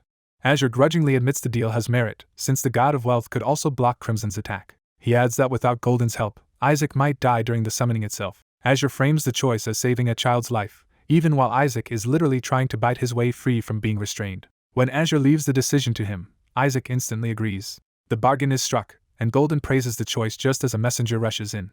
The messenger announces that the order of the summoning ceremony has suddenly been changed. Neaizer has been moved to summon immediately before Isaac, shocking Golden and delighting Isaac. Azure immediately realizes Crimson must have bribed Obsidian to engineer the change. He decides to confront the matter personally. Around the hall, people begin repeating the new order in disbelief. Observers quickly understand the implication. Crimson intends to execute Isaac before he can act. Azure heads straight for the Obsidian Cardinal, and the crowd assumes he is going to protest. Instead, he finds Obsidian already dealing with Crimson's side. The pretense of righteousness collapses the moment a chest is opened. Azure shamelessly offers a larger bribe in gold and demands the order be changed again. The crowd is stunned that Azure's Cardinal is bribing Obsidian so openly, though they assume Obsidian would never accept something so blatant. Obsidian calmly says the offer is worth considering, leaving everyone speechless. Isaac desperately tries to stop his grandfather from disgracing Azure further. He begs Azure not to do something so corrupt in the faith's name. Nearby onlookers praise Isaac's moral outrage as proof he has the temperament of a future pope. Isaac ruins the moment by shouting that if Azure had that much money, it should have been given to him instead. Azure then justifies the bribery by claiming he is protecting the weak, exactly as Azure doctrine demands. A witness challenges whether the leader of Azure can really betray his own teachings like this. Azure answers by redefining the doctrine to suit himself, saying Azure exists to protect the small and weak. He insists that protecting the frailest child in his house fulfills that doctrine perfectly, no matter how absurd the logic sounds. Obsidian praises the sentiment, while making it clear he is not convinced. He reveals that Crimson has already paid him as well, so Azure is not the only one trying to buy influence. Azure explodes, warning that if Neaizer summons first, Isaac will die. Golden joins in by pointing out how suspicious Isaac looks from any reasonable perspective. Crimson smugly says the decision is already made and cannot be changed. Obsidian resolves the dispute with a new ruling. Both boys will draw at the same time. Crimson protests that such a thing should be impossible, especially after all the money already exchanged hands. Obsidian coolly replies that if Crimson summons first anyway, then the problem solves itself. He needles Crimson further by asking whether they doubt their own ability to win. Forced to accept the challenge, Crimson decides fighting the ruling gains them nothing. Crimson withdraws for now but vows that Azure and Obsidian will regret this. With the argument settled, Isaac approaches his grandfather. Azure reassures him that even if he fails to summon the Supreme God, he will still be protected. He promises that whatever Crimson summons, Azure will shield Isaac from it. Isaac is moved by the promise and calls him grandfather with genuine feeling. Azure's reassurance is not what Isaac actually wanted to hear, and Isaac's attention shifts elsewhere. He points not to the ceremony, but to the boxes used for the bribes. Isaac immediately demands those boxes for himself. He clings to Azure and insists on taking even more while he has the chance. His attendant is horrified that Isaac is thinking about loot at a time like this.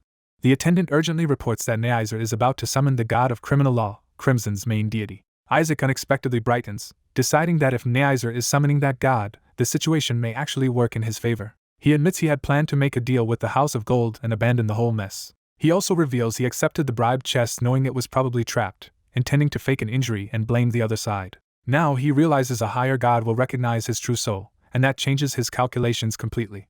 He had hoped to be sent safely to the infirmary before any greater gods appeared, but now he sees a chance to suppress everyone with the supreme god instead. The fact that Neisser is summoning the god of criminal law makes Isaac decide the gamble is worth it. The dark creature agrees, promising that if this particular god appears, it can keep the Red House from interfering further. Neisser, meanwhile, is certain Isaac is finished the moment his own god arrives. The simultaneous summoning begins. Neisser lunges first, determined to seize the initiative. He unleashes crimson power and claims the first move for himself. A violent red pillar erupts as his summoning takes hold. The crowd recognizes the arrival of Crimson's chief deity, the god of criminal law. Neisser exults, convinced he has succeeded before Isaac can do anything. At the same time, Isaac quietly gathers his own power without panic. His eyes open as a far more overwhelming force answers him. A blinding golden eruption tears through the hall, dwarfing the crimson summoning. The spectators are stunned that Isaac has truly summoned the supreme god. Neisser refuses to give up, reminding himself that summoning alone is not enough and that Isaac still needs a contract. Believing he still has time, Neisser immediately begs his god to judge Isaac's soul and punish him for breaking the world's laws. The divine response comes at once, but not in the way Neisser expects. The summoned god asks which child falsely claimed to be a saint, turning the accusation back on the ceremony itself. Isaac's dark companion panics that the supreme god is really present, while Isaac remains calm. The creature urges Isaac to hurry and form a contract before everything collapses. Crimson's side still tries to reassure itself that Neisser will contract first. Neisser boasts of certain victory just before his summoned god fully manifests. The god of criminal law appears in person, towering over the hall in crimson authority. Neisser spreads his arms in triumph, expecting judgment to fall on Isaac. Instead, the god immediately identifies Isaac as the one who swallowed the skeleton king's bone. Neisser eagerly confirms it and begs for Isaac to be judged as a heretic. The god refuses, declaring there is no need for judgment because Isaac has no faith to judge in the first place. He further states that Isaac reeks of the skeleton king's foul power. Worse still, he reveals Isaac is actively using that power himself, shocking Neisser. The god condemns the divine realm for allowing such a being to roam free. He orders that the god of criminal law need not bother and commands Isaac's execution on the spot. Azure realizes in horror that Isaac's lack of faith has been exposed before the gods. As panic spreads, people ask how Neisser can be stopped, but the rules forbid anyone except the summoners from entering the ritual space. Crimson's attendants smugly insist that whatever happens now must have a reason, and that Isaac's death is therefore justified. The dark creature loses its nerve, while Isaac keeps insisting everything is under control. A torrent of dark mana erupts around Isaac, confirming the forbidden power beyond denial. Crimson's side seizes on the revelation and brands the Blue House as heretics tied to the Skeleton King. Azure tries to rush in anyway, but Golden stops him by invoking the Pope's order that no one may interfere. Golden coldly repeats the rule, leaving Azure forced to watch. Crimson's attendants rejoice that there is no turning back now, and that the gods themselves must punish Isaac. The god of criminal law prepares to strike in tandem with Crimson's followers, who plan to attack the moment the god does. They shout for the assault to begin, convinced Isaac is finished. Even as they scream for the attack, Azure can only stand frozen behind the barrier. The moment hangs on the edge of execution, with every enemy bearing down on Isaac at once. The Crimson God pauses in confusion when Isaac calmly reaches out instead of panicking. Realizing Isaac has just intercepted the divine strike, the god is startled that a mere child blocked it. Isaac smiles as if he has finally found the opening he wanted. He abruptly turns his power on the true threat and declares that this ends now. A surge of dark force blasts outward and hurls the Crimson side into chaos. The hall is flooded with dark mana, and the onlookers recoil as the forbidden power becomes undeniable. Crimson's own people scream that Isaac is using dark mana and that the Blue House is tainted by the Skeleton King. Azure tries to intervene despite the consequences, but Golden warns that helping now will brand him a heretic too. Azure no longer cares about appearances and refuses to stand by while Isaac is killed. Isaac remains eerily composed in the middle of the storm while everyone else panics around him. The Crimson assault crashes down toward him, forcing Azure to shield himself from the backlash even from outside the ritual space. Crimson's attendants celebrate, convinced the exposure of Skeleton King mana guarantees divine punishment. The god of criminal law joins the attack, deciding to strike Isaac at the same time as Crimson's followers. Crimson's side eagerly coordinates with the god, urging the blow to land together. They give the final order to attack, fully expecting Isaac to be erased. As the command echoes through the hall, Azure can do nothing but watch the killing blow descend on Isaac. As the ritual stalls, the onlookers panic and wonder whether the summoning has gone wrong. The red god senses something impossible unfolding and breaks into a tense sweat. He realizes the result defies everything he expected and refuses to believe it. The being they tried to call takes pleasure in that disbelief. The blond boy reveals himself as an old enemy and openly threatens the red god. The red god descends to confront him directly, treating the child as the true danger. Even face to face, the red god keeps insisting this outcome should not exist. A sudden realization hits him and turns his disbelief into alarm. He discovers the boy is protected inside a barrier, which means punishment cannot reach him. The others outside understand that the barrier is blocking divine judgment and keeping the boy safe. The red god tries to break through with force, but the barrier holds. The boy mocks him for being exactly the same as ever. In response, the red god prepares a stronger divine technique. He closes in and taunts the boy for still needing to act personally. The red god launches soul search, aiming to seize or expose the soul inside the child. But the attack is interrupted before it can take hold, shocking him. The boy is equally startled as another presence suddenly appears beside him. A skeletal spirit manifests and greets the red god like an old acquaintance, revealing the skeleton king is present after all. The red god desperately repeats soul search, but the newcomer dismisses the attempt with contempt. He cannot understand why the skeleton king is here when the binding was supposed to trap him inside a bug. The contradiction pushes the red god into outright panic. The skeleton king explains that only a clone was sent through his servants, making the red god realize he has been fooled. Furious, the red god warns that the skeleton king will die if he stays in that fragile child body. The skeleton king answers that death is not enough to stop him, and that he intends to reclaim the body for its rightful owner. He reveals he came prepared with potions and mocks the idea that a mere god could interfere with the Supreme's chosen vessel. That claim stuns everyone, because it means the Supreme selected the skeleton king. The red god immediately decides this is beyond him and thinks of reporting it to higher powers. The skeleton king calmly turns that admission against him and points out that the failed binding already proves his case. He reminds the red god that the binding was made by the god's own son, making the failure even more damning. Then he coldly invites the red god to go ahead and report the disaster. He presses harder by asking whether punishment in the heavens is shared collectively, implying the red god's whole side will suffer. The threat deepens when he notes how entertaining it would be if the higher gods heard what happened here. He spells out the consequences. The red god could lose any hope of advancement, and might simply be executed by those above him. Cornered, the red god tries to de-escalate and asks what the skeleton king actually wants. The answer is simple and shocking: he wants a contract. The red god hesitates, unable to believe what he is hearing. When the skeleton king casually signals agreement, the red god blurts out his disbelief. He cannot accept the absurdity of a demon lord trying to contract with a god, then realizes the boy is technically a priest now, which makes it even stranger. Trying to understand the rules, the red god asks for the boy's current name. When he hears Isaac Joshua, he realizes the vessel belongs to one of the 5 great heavenly bloodlines. The skeleton king uses that fact to trap him further, arguing that the red god can neither kill him nor safely report him, so a contract is the only option. Pressed for his true intentions, the skeleton king claims he only wants to live an ordinary life in a healthy body. He insists he would never surrender such a body after suffering under a curse for so long. Then he twists the red god's earlier concern about faith into gratitude, pretending the situation now favors a contract. He even thanks the red god for helping put him into this body and treats that blunder as a basis for cooperation. He argues that the red god needs him too, because a human body weak to gods lets him hide instead of openly declaring himself the skeleton king. He promises to live quietly as a human, but the red god immediately recognizes the lie. The skeleton king admits his version of quiet living means killing gods, reclaiming what is his, and reaching transcendence. He adds that once he reaches that goal, he intends to destroy everything anyway. To do that, he says he needs an informant inside the world of the gods and plans to use the Supreme as leverage against the others. The red god reflects that the skeleton king always wanted a body capable of dying, and now understands why he is so attached to this one. Even so, he refuses the contract on principle, because the red god can only contract with members of the red house. The skeleton king answers with a deceptively mild prompt for him to think it through. The red god warns that provoking him would be dangerous. He reminds the skeleton king that he knows exactly how destructive the red god can be when enraged. The skeleton king counters by threatening to self-destruct again, using his own death as a weapon. That threat works immediately, because the red god is still dealing with the aftermath of the last explosion. Forced to choose survival over pride, the red god starts wondering why the vessel had to be a Joshua in particular. He asks one last time whether the skeleton king truly means to live quietly, and gets a measured yes. The red god falls silent, weighing the risk. Before he can decide, the barrier around them begins to crack. The protective dome shatters, exposing the confrontation to everyone in the hall. A red priest immediately misreads the scene and announces that a god has stripped the skeleton king of mana, making capture possible. The order to seize the heretic spreads at once. The red faction rushes in, convinced they can finally arrest Isaac. Isaac responds by acting weak and unstable, luring them closer. He doubles over as if the summoning has left him vulnerable, confusing the attackers. Then he flashes the fresh red contract mark on his hand, stunning the nearest priest. With open mockery, he announces that he has stolen their god and dares them to object. The blue side is left speechless, unable to process that the red god just contracted with the priest of blue.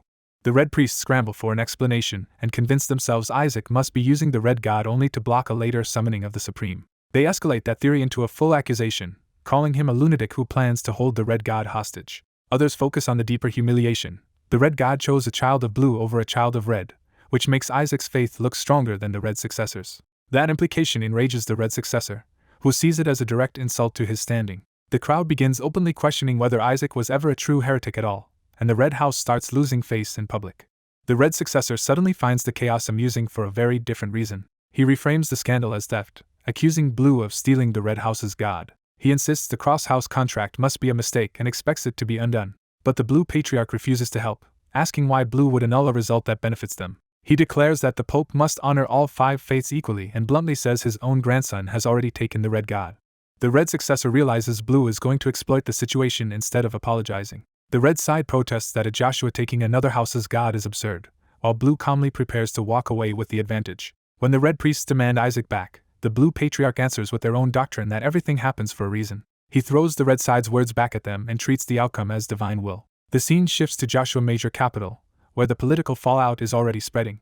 In private, Isaac's ally scolds him for provoking the red priests when blue is already short on support. Isaac, however, is focused on the one man he now sees as the real problem. Back in the hall, the red god hangs in uneasy silence over the ruined ritual site. He quietly warns Isaac to be careful, because discovery by the higher gods would be disastrous for both of them. He also warns that Isaac's current body was carefully made but has a short lifespan as a trade-off. Then he reveals there were multiple saint candidates prepared for this very reason. He offers to move Isaac into a new body if needed, and immediately suggests the child of red as the best choice for any future contract. Isaac instantly understands that a red vessel would bind him more securely to the red god. Instead of being tempted, he realizes this body is even more valuable than he thought. He points out that the red god would not be trying to switch him if this vessel were not exceptional, and the god grudgingly admits Isaac has seen through him. The red god concedes that he has not lied, the body is powerful but temporary, and the other saint candidates are just as strong. As partial compensation for trying to manipulate him, he offers one piece of honest advice. That advice is a warning not to trust House Joshua too much. Isaac is left wondering why the red god singled out his own house as the real danger. His ally guesses the failed summoning of the Supreme must have been caused by insufficient mana, and assumes that is why Isaac settled for the red god instead. Before Isaac can answer, someone important arrives. The Cardinal of Gold enters with ceremonial grandeur to congratulate the top-ranked priests of the Black Pentagon, including his own family. He smiles politely while making it clear he favors blue because they are of his house. Isaac and his ally are unsettled by how unnatural that smile feels. Then the Cardinal reminds Isaac of a prior deal, catching him off guard. He offers more money than promised in exchange for the Supreme God. Isaac's ally is certain Isaac would never accept such a trade, but Isaac's reaction is unexpectedly interested. To everyone's horror, Isaac immediately agrees in principle. He even starts haggling, saying the payment must come first if he is going to hand the god over. Then he clarifies that the god he actually wants is the god of fortune, not the Supreme. The Cardinal explains that people have limits on how many divine contracts they can hold. He adds that while the Pope can manage several contracts, Isaac cannot. So instead of another contract, he offers a summoning stone that can call the god of fortune without one. Isaac's ally recognizes the stone as a cornerstone of the House of Gold, a treasure overflowing with holy mana. Isaac grabs the stone without hesitation. He cheerfully confirms that all he really needs is enough power to summon the Supreme, though his ally is still fixated on the wrong god. The shadowy spirit questions whether Isaac truly intends to hand the Supreme over, and Isaac admits he only wants to learn what the Supreme wants first. The Cardinal reminds him that the stone has been delivered and demands the Supreme in return. Before he can finish, something interrupts him. A radiant female divine figure manifests behind Isaac and silently claims him with a new contract. Her power reaches for Isaac's hand before anyone can react. The Cardinal watches in shock as the contract seals itself. The nearby priests realize something impossible has just happened. Isaac sees the new mark and learns he has been contracted by the Supreme after all. Everyone confirms the mark is genuine and realizes Isaac now holds 2 divine contracts. Isaac himself is the most shocked, unable to understand why the Supreme chose him so suddenly. His ally instantly invents a story that Isaac planned this all along and secretly meant to contract with the Supreme after getting paid. Isaac furiously denies it, but no one is inclined to believe him. The other top priests conclude that blue intended to deceive both red and gold from the beginning. As panic spreads, Isaac and his ally are suddenly racked by the pain of their contracts being forcibly challenged. The Cardinal of Gold demands a way to reverse the new contract, but can only curse the situation. He approaches Isaac and offers to help, asking for his hand. After examining the mark, he decides to intervene personally. He explains that a divine contract cannot be broken by force and only ends if the contractor truly rejects it. Desperate, Isaac declares that he wants the contract gone no matter the cost.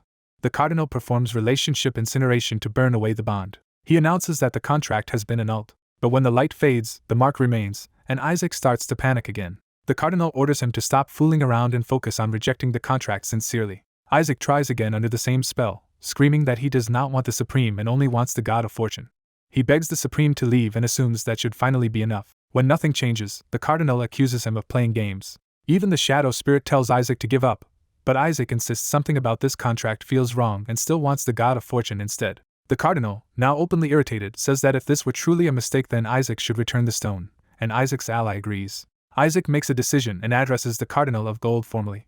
Then he bolts, thanking the cardinal for everything as he flees with the stone and his new advantage. The others are left staring after him, only beginning to realize he has no intention of returning anything. Laughing wildly, Isaac escapes through the open hall with the shadow spirit at his side. The Cardinal of Gold is left seething as his subordinates shout that Isaac is getting away. The turmoil spills onward toward the ballroom, where the next stage of the chaos is about to begin. Rumors spread through the academy that Isaac has somehow formed contracts with two different gods, something the trainees can barely believe. The gossip grows more heated when everyone realizes this is not a technicality like Kina's twin gods, but two separate deities from different faiths, including the Supreme. Before the speculation can spiral further, masked officials silence the hall and announce the final results. After deliberation, the academy declares Isaac Joshua the top trainee of the Black Pentagon. The announcement shocks even those present, who clearly did not expect Isaac to take first place. The blue trainees erupt in celebration as Isaac is summoned to the cardinal's office to receive his reward. His classmates are thrilled that their group might make history, while one of them can barely believe their luck. That excitement immediately sours when they realize Isaac himself is nowhere to be found. Even as they assume he will be happy once he hears the news, the officials push on with the ceremony. The academy formally closes out the year of Pentagons.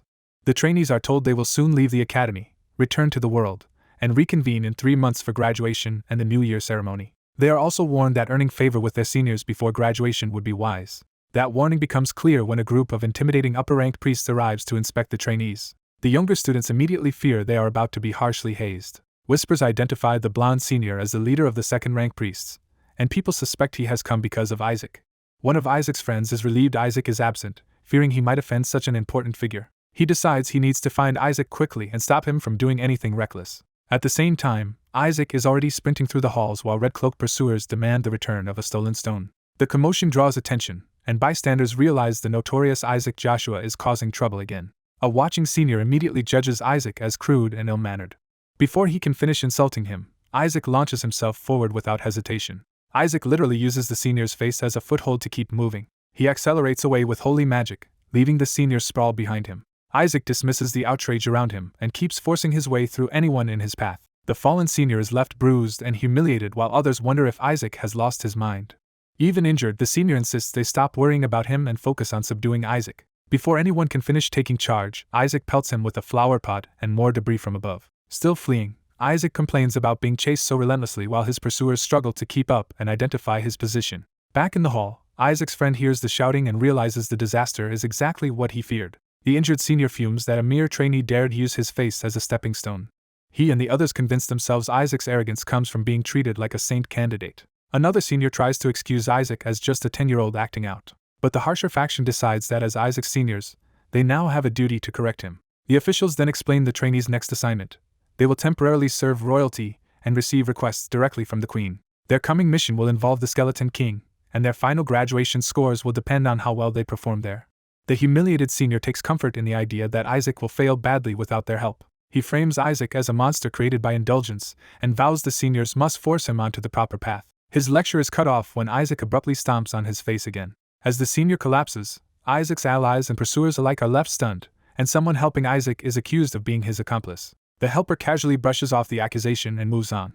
That single response leaves everyone else reeling in disbelief, while one silver-haired trainee seems entertained by the chaos. The silver-haired boy breaks into a grin, clearly enjoying the spectacle. Isaac cheerfully calls back that they can settle things on graduation day and keeps going. The season's events are framed as only the beginning of even greater destruction to come. A preview hints that a mysterious woman will devote herself completely to her master in ways priests cannot even imagine, horrifying the people around her.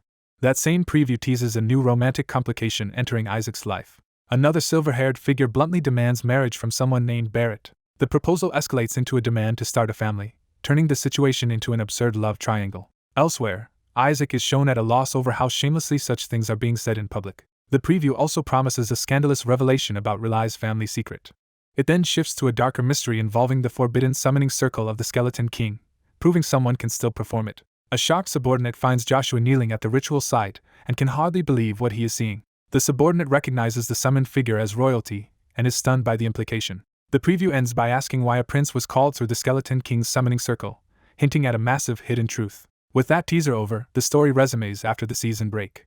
The new chapter opens peacefully in a forest, far from the Academy's chaos. A voice calls out to begin a private reckoning. Isaac confronts the small dark spirit beside him, suspecting it was responsible for the earlier disaster. The spirit angrily confirms it, accusing Isaac of stealing the god of justice from his master, reclaiming the supreme god meant for gold, and then stealing gold's cornerstone stone as well. It lays out how Isaac's thefts triggered the priest's pursuit and the uproar in the academy.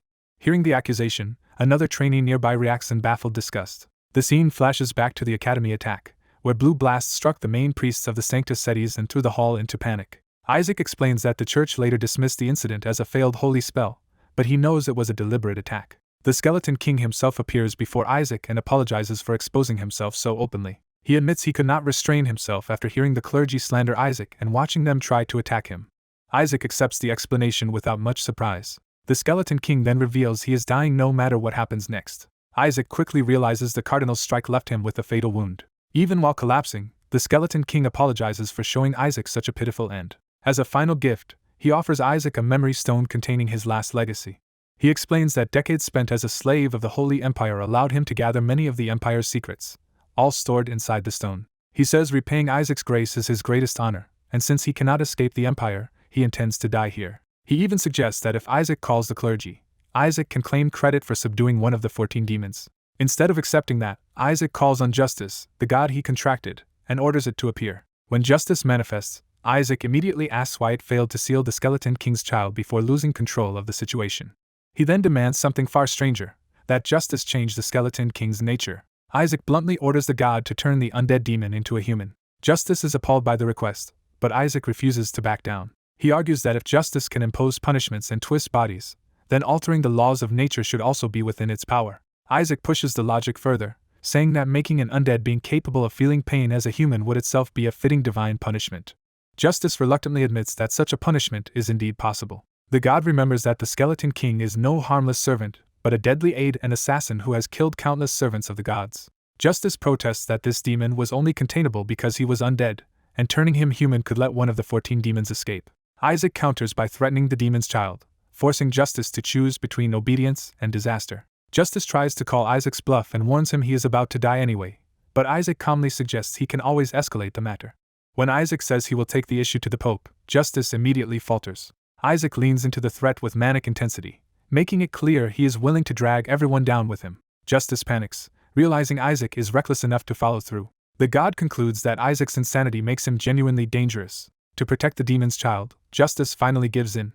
Isaac forces the god to confirm the exact terms before allowing the transformation. He also warns Justice not to touch the child, backing the threat with holy power of his own. Once Justice submits, Isaac reaches out to begin the punishment. He invokes a divine sentence of humanification upon the Skeleton King. The spell strips away the demon's immunity, and condemns him to feel pain as a human. Isaac sets the condition for that human existence as the magic tears through the Skeleton King's body. The transformation violently remakes the demon in a storm of red power. Isaac is pleased, believing this new form will help the former demon avoid detection by the clergy and become useful to him. He starts to praise his new personal butler, only to be interrupted by a sudden realization. The transformed figure is revealed to be someone named Shabnak.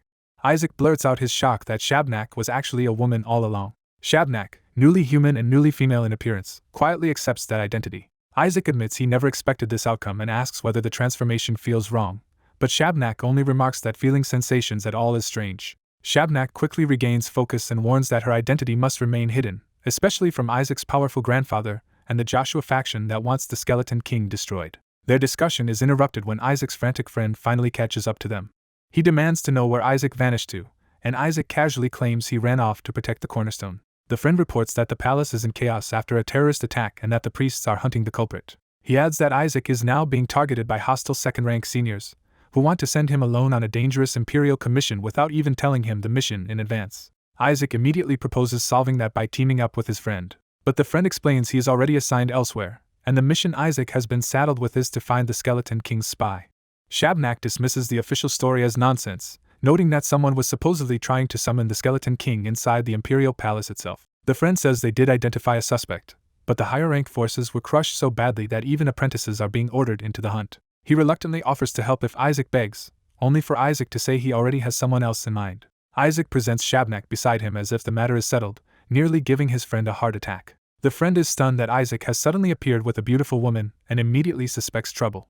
Isaac improvises a cover story that he rescued her from a demon during the earlier chaos and that she was just an unlucky bystander. He adds that she insisted on repaying him and has been following him ever since, begging his friend not to make saving people even harder. His friend remains suspicious, worrying that this unknown woman might know Isaac's family background and be trying to get close enough to abduct him. Shabnak calmly answers that she only came to serve Isaac, which leaves the friend fixated on the word master. He demands to know who she is and where she comes from. Shabnak answers with complete seriousness that she is Isaac's slave. The friend can barely repeat the word, horrified by what he thinks he just heard. As Shabnak starts elaborating on her devotion, the friend explodes and grabs her, accusing Isaac of losing his mind and forgetting he is a clergyman. He insists Isaac is part of the main family and destined for an engagement, so bringing in a slave woman would cause a scandal and must stop immediately. Shabnak responds that all she wants is to bring Isaac's soul complete relief. She says Isaac has marked her so deeply that she cannot leave him even if she wanted to, and she asks to remain by his side. The friend is so overwhelmed that he can only shout Isaac's name in disbelief. He struggles to process the situation at all. Unable to handle it, he calls for Isaac's grandfather to intervene. The scene shifts to the Joshua estate in the imperial capital, where the family must now deal with the fallout. Isaac's uncle is already shouting before the discussion even begins. He berates Isaac for being far too young for a girlfriend and cannot understand what new problem has appeared. When he hears she is also calling herself a slave, he becomes even more convinced the situation is unacceptable. He declares that Isaac is too young, that no one knows who this woman is, and that he absolutely forbids any thought of marriage. Isaac tries to calm him and explain that this is not a romantic matter. He argues that his apprenticeship is ending and that his future duties will take him far from home and into dangerous places. For that reason, he says he intends to keep Shabnak as an escort capable of protecting him. Shabnak politely introduces herself and asks to be called Shab, which only makes the family wonder if she is actually Isaac's girlfriend. She tries to reassure them, but her promise to devote herself to Isaac in heart, body, and soul only makes everything sound worse. Isaac's uncle and aunt fixate in horror on the mention of Isaac's body. The uncle's imagination runs wild as Shabnak confidently insists she can serve Isaac completely, even through the night if necessary. Her attempt to sound useful only deepens the family's panic. Embarrassed and exasperated, Isaac begs everyone to calm down and stop misunderstanding the situation. He finally issues an ultimatum. If they refuse to accept Shabnak as his escort, he will run away from home. That threat forces his uncle to stop and actually ask why Isaac is so determined. A more composed family advisor points out that if a boy as capable and ruthless as Isaac chose this escort, she must possess real skill. The advisor then greets Isaac warmly and familiarly, leaving Isaac wondering who this man is and why he is acting like family. Isaac's aunt explains that this is Sir Benjamin, the Joshua family's financial advisor. The moment Isaac realizes Benjamin manages the family's money, his entire attitude changes. He instantly throws himself into an exaggeratedly respectful greeting, treating the money man like a beloved uncle. Isaac cheerfully flatters his uncle and tries to make a warm first impression. While Isaac plays the agreeable grandson, the adults decide the woman he brought should be tested before anyone accepts her. His confidence falters when he is suddenly summoned by the family patriarch himself. At the Sepid estate, another branch of the conflict is already unfolding behind closed doors.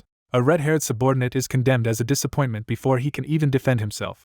His superior accuses him of forgetting the true nature of the god of justice and of mishandling a crucial summoning. When pressed, he insists he never abandoned that god and is forced to explain why Isaac ended up contracting the very deity meant for him. He swears the god vanished on its own and then chose Isaac instead, leaving him with nothing to reclaim. That answer makes his superior suspect the god was compelled to choose Isaac for a deeper reason. He concludes the choice must be tied to Isaac's soul and begins to wonder whether Isaac may truly be the saint.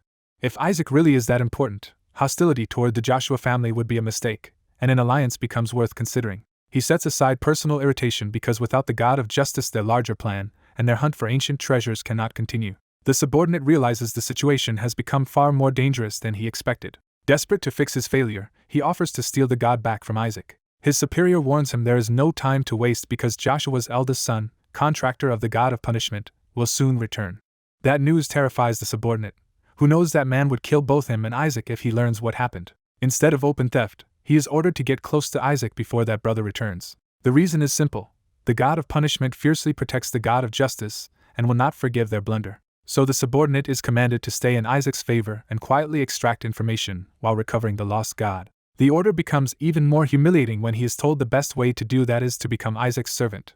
Back at the Joshua gathering, the patriarch is startled that Isaac even knows how escorts and servants are supposed to work. Isaac casually claims the woman is his escort and addresses the patriarch as if this arrangement should be obvious. He adds that he will receive a servant after his apprenticeship anyway, so he would rather choose someone he actually likes. The old man misreads Isaac's reasoning and privately wonders why a child is already thinking in terms of marriage. The woman calmly backs Isaac up, insisting she is fully capable and will not lose to anyone present.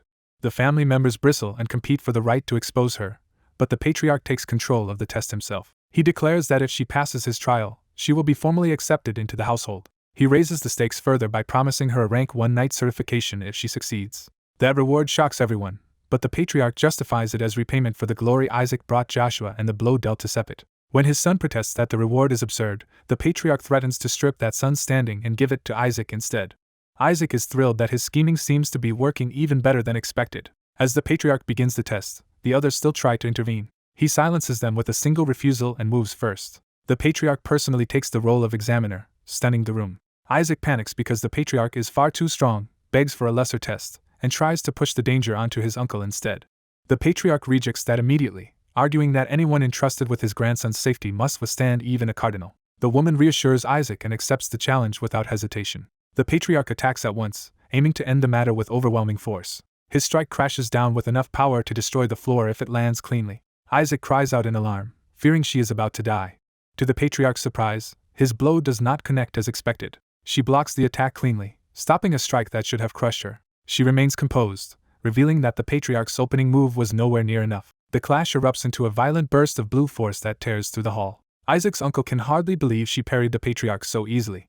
Even while exchanging blows, the patriarch starts questioning what kind of person Isaac has brought into the family. He cannot understand why someone of her level would willingly follow Isaac at all. As he reassesses the fight, he realizes she blocked a lethal strike he aimed at her vitals despite his own status and restraint. That impossible result forces him toward a darker suspicion. He begins to wonder if she is not human at all, but a demon in disguise.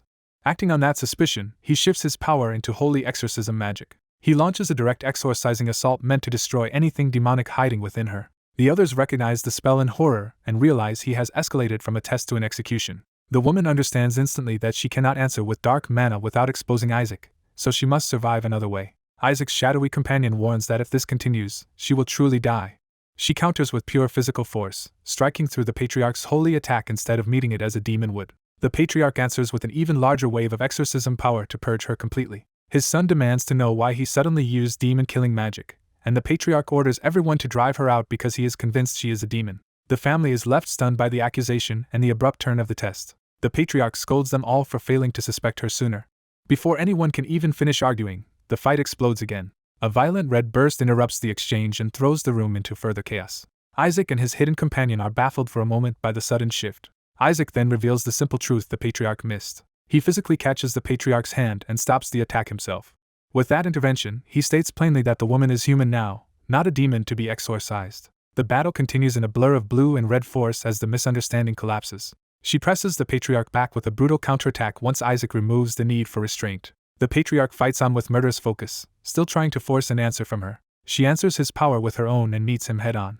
Their fists collide in a direct contest of strength that shakes the entire hall. The impact tears through the room and leaves both sides reeling from the scale of the clash. The family can only shout in panic as the estate is wrecked around them. When the dust settles, the patriarch is less angry than puzzled. He asks how she could have come through holy exorcism magic without a scratch. Isaac snaps back that there is nothing mysterious about it because she is human, making the patriarch's choice of spell indefensible. His son warns that using such magic on a human guest could have started a blood feud if this were any other family. Another relative agrees that a simple apology cannot smooth over something this serious. The patriarch's son demands to know what he plans to do now that he has nearly killed a guest and destroyed part of the estate. The patriarch's answer is practical rather than remorseful, and the damage is immediately counted in money. As punishment for the disaster, his official stipend is suspended for 6 months, which he accepts with grim resignation. Later, the matter is formally reviewed under the name Shab Roya. After investigating the woman, the family finds nothing overtly incriminating. Even so, the patriarch confirms he still intends to honor his promise and grant her the rank 1 certification. His son returns to the real issue and asks why holy exorcism was used in the first place, wondering if she was truly demonic. The patriarch admits he sensed no dark mana at all, which only deepens the mystery. He describes her as something his instincts read as both human and not human at the same time. Another relative argues that even a god peering into her soul would likely see only a human being. Still, because the patriarch's senses are legendary, the family cannot dismiss the possibility that she may somehow be tied to demons and targeting Isaac. Rather than expel her, the patriarch decides it is better to keep her close and watch her carefully. He also notes that Isaac bringing her into the family himself may be the most important clue of all. From his perspective, even a dangerous demonic connection could become proof of Isaac's strength rather than a reason to reject him. He hints that Joshua may need forgotten methods and secret arts if it wants to remain powerful. Then he abruptly tells Benjamin that this year's gathering of direct descendants should finally name a successor. That announcement shocks Benjamin, who realizes the succession question is at last being forced into the open. But the patriarch is not convinced Joshua is truly ready to choose, unless the answer turns out to be Isaac. He quietly entertains the possibility that Isaac may be the one who can finally break the curse hanging over the Joshua family. At the imperial palace, Isaac is being questioned again because he has ignored a previous request. He reveals that he was not ignoring them at all, but waiting to hear how much he would be paid to catch the Skeleton King's spy. The attendants are appalled that he hears an imperial order and still treats it like a negotiable contract. His companion is mortified by Isaac's shamelessness, but Isaac refuses to be intimidated. He argues that everyone is trying to exploit him for a deadly mission and expects him to risk his life for free. So he openly demands proper compensation from the imperial family before he lifts a finger. He then shares what he knows. The Skeleton King's spy is somewhere inside the imperial palace, and the enemy has already defeated multiple knights. Isaac insists that a mission this dangerous obviously deserves hazard pay and that anything less would be unethical. The Empress, amused rather than offended, takes a direct interest in the bold child before her. Isaac notices the crown prince resembles her little and learns the reason is that she is not his birth mother. That revelation tells him the crown prince rose from a consort's line, which immediately suggests deep tension inside the palace. His hidden companion jokes that the Empress might want the crown prince removed and that she seems interested in using Isaac for it. Isaac instantly identifies her as part of the Pontiff faction and wonders why that faction has not already eliminated her if she is so exposed. The Empress smoothly explains that the church mishandled the request and promises Isaac proper compensation for the danger. Once she frames it as a paid commission from the imperial house, Isaac happily agrees. His escort notes that the Empress's sudden warmth clearly began after Isaac contracted the god of justice, and Isaac credits his hidden companion's intelligence for helping him read her. Even while smiling, Isaac recognizes that the Empress is being far too obvious about wanting to use him. He concludes she intends to use his name and power to drag the crown prince down. His companion reasons that she has every motive to do so, since the Pontiff faction will be destroyed once the crown prince takes the throne. The crown prince's overwhelming strength is likely the only reason she has not already acted against him. The crown prince himself rejects the whole scheme, saying it is cruel to involve apprentices and not a matter for clergy to handle. The Empress receives that resistance with calm amusement. She dismisses his objection as childish jealousy, but confirms the Skeleton King's spy is indeed targeting the imperial family.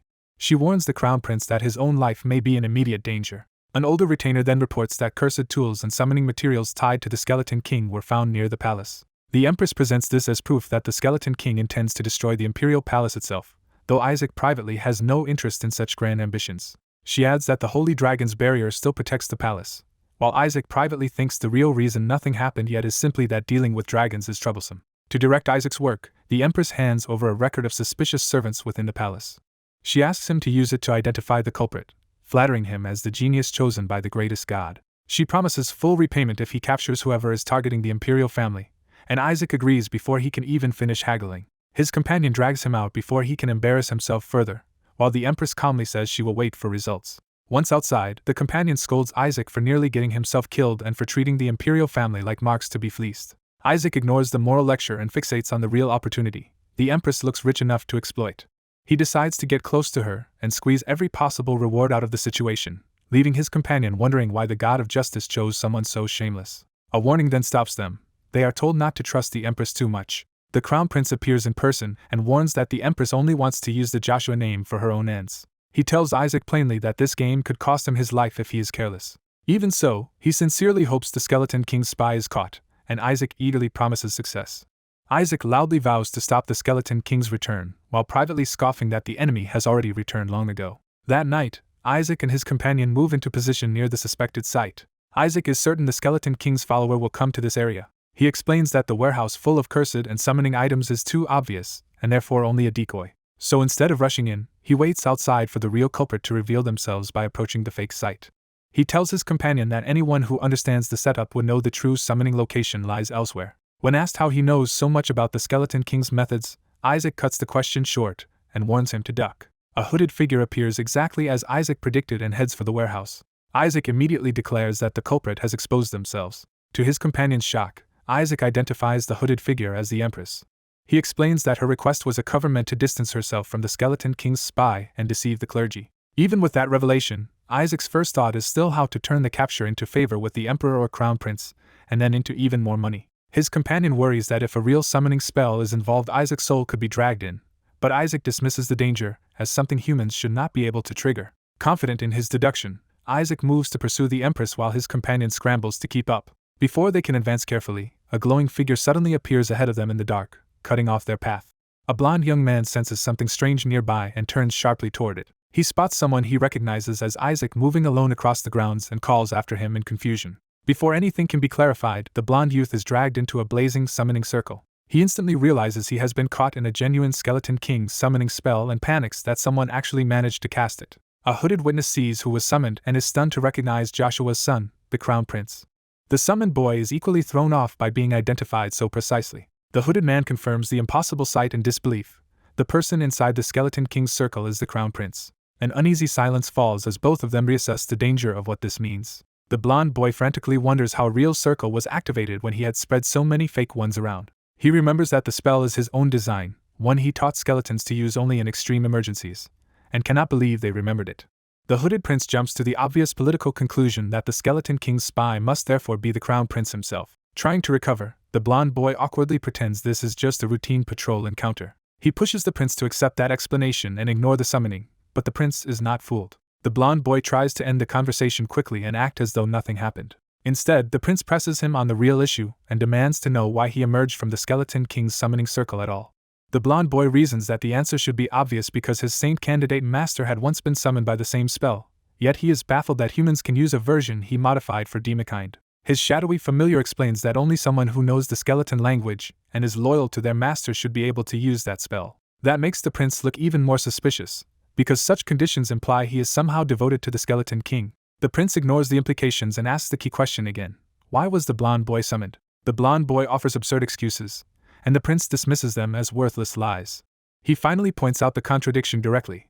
It makes no sense for the Empire's Crown Prince to secretly serve the Skeleton King. The two stare each other down, each waiting for the other to yield first. The prince decides this conversation is too dangerous to continue there and orders them to relocate. They move to the Crown Prince's palace, where the blond boy sits across from him under close watch. The blond boy scoffs at the idea that this prince could truly be tied to the Skeleton King. The prince's pure life force only deepens that contradiction, making him seem impossibly holy. The blond boy suggests it would be safest for both of them if the prince simply pretended he had seen nothing. But the prince remains fixated on the same mystery and asks again why the blond boy appeared. The blond boy starts noticing something else instead. The room itself feels wrong. He looks around and realizes the prince's chamber is filled with skeleton-themed decorations.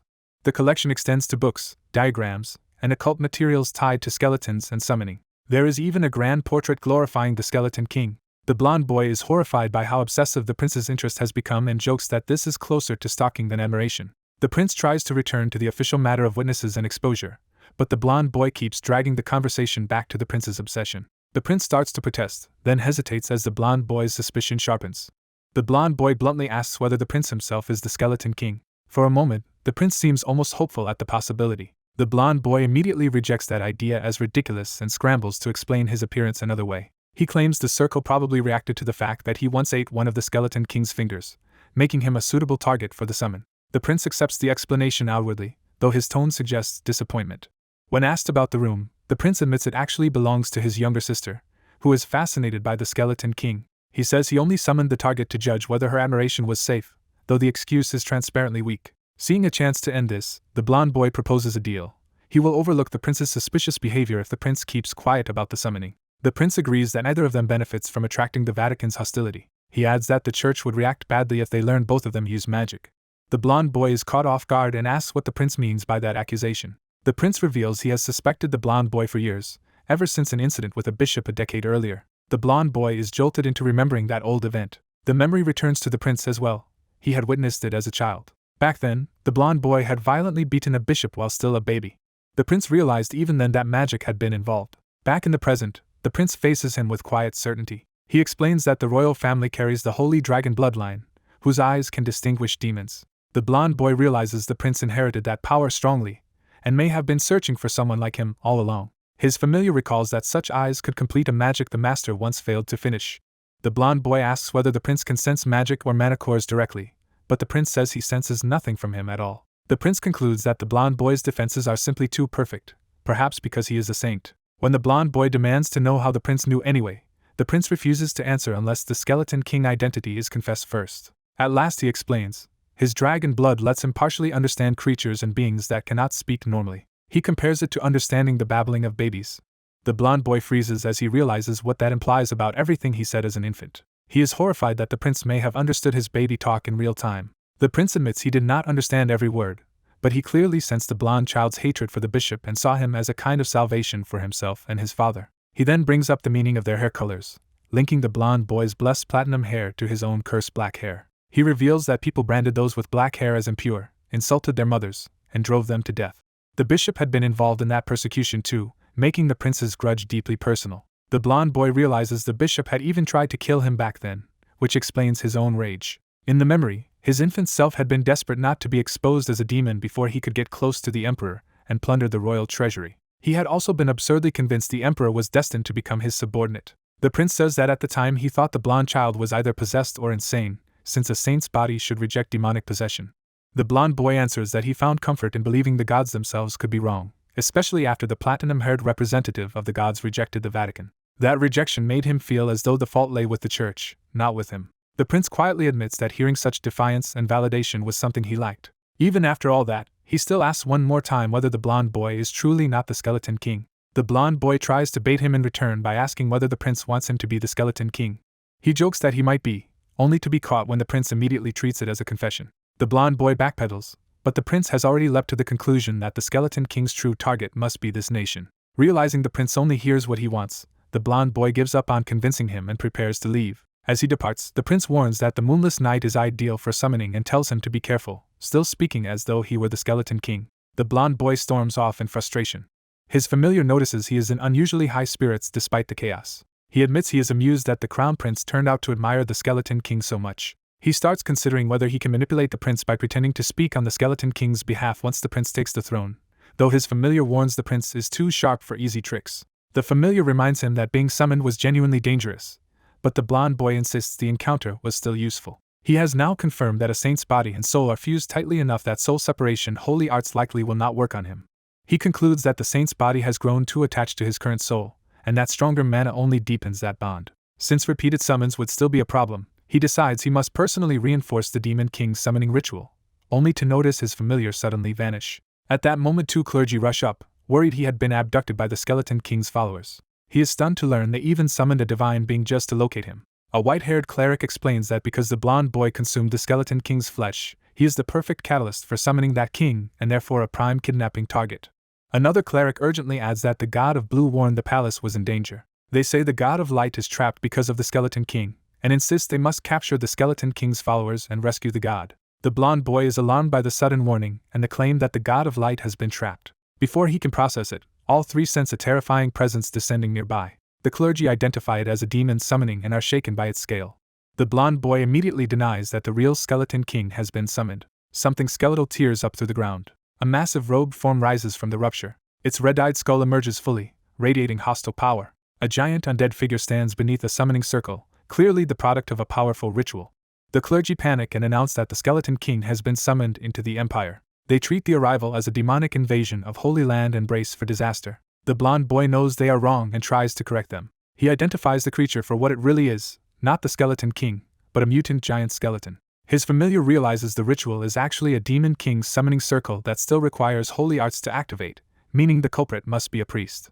The blonde boy recognizes the spell as one that forces the summoned creature to attack, and the clergy demand to know who the target is. The answer comes at once. The commanded target is none other than His Majesty the Emperor.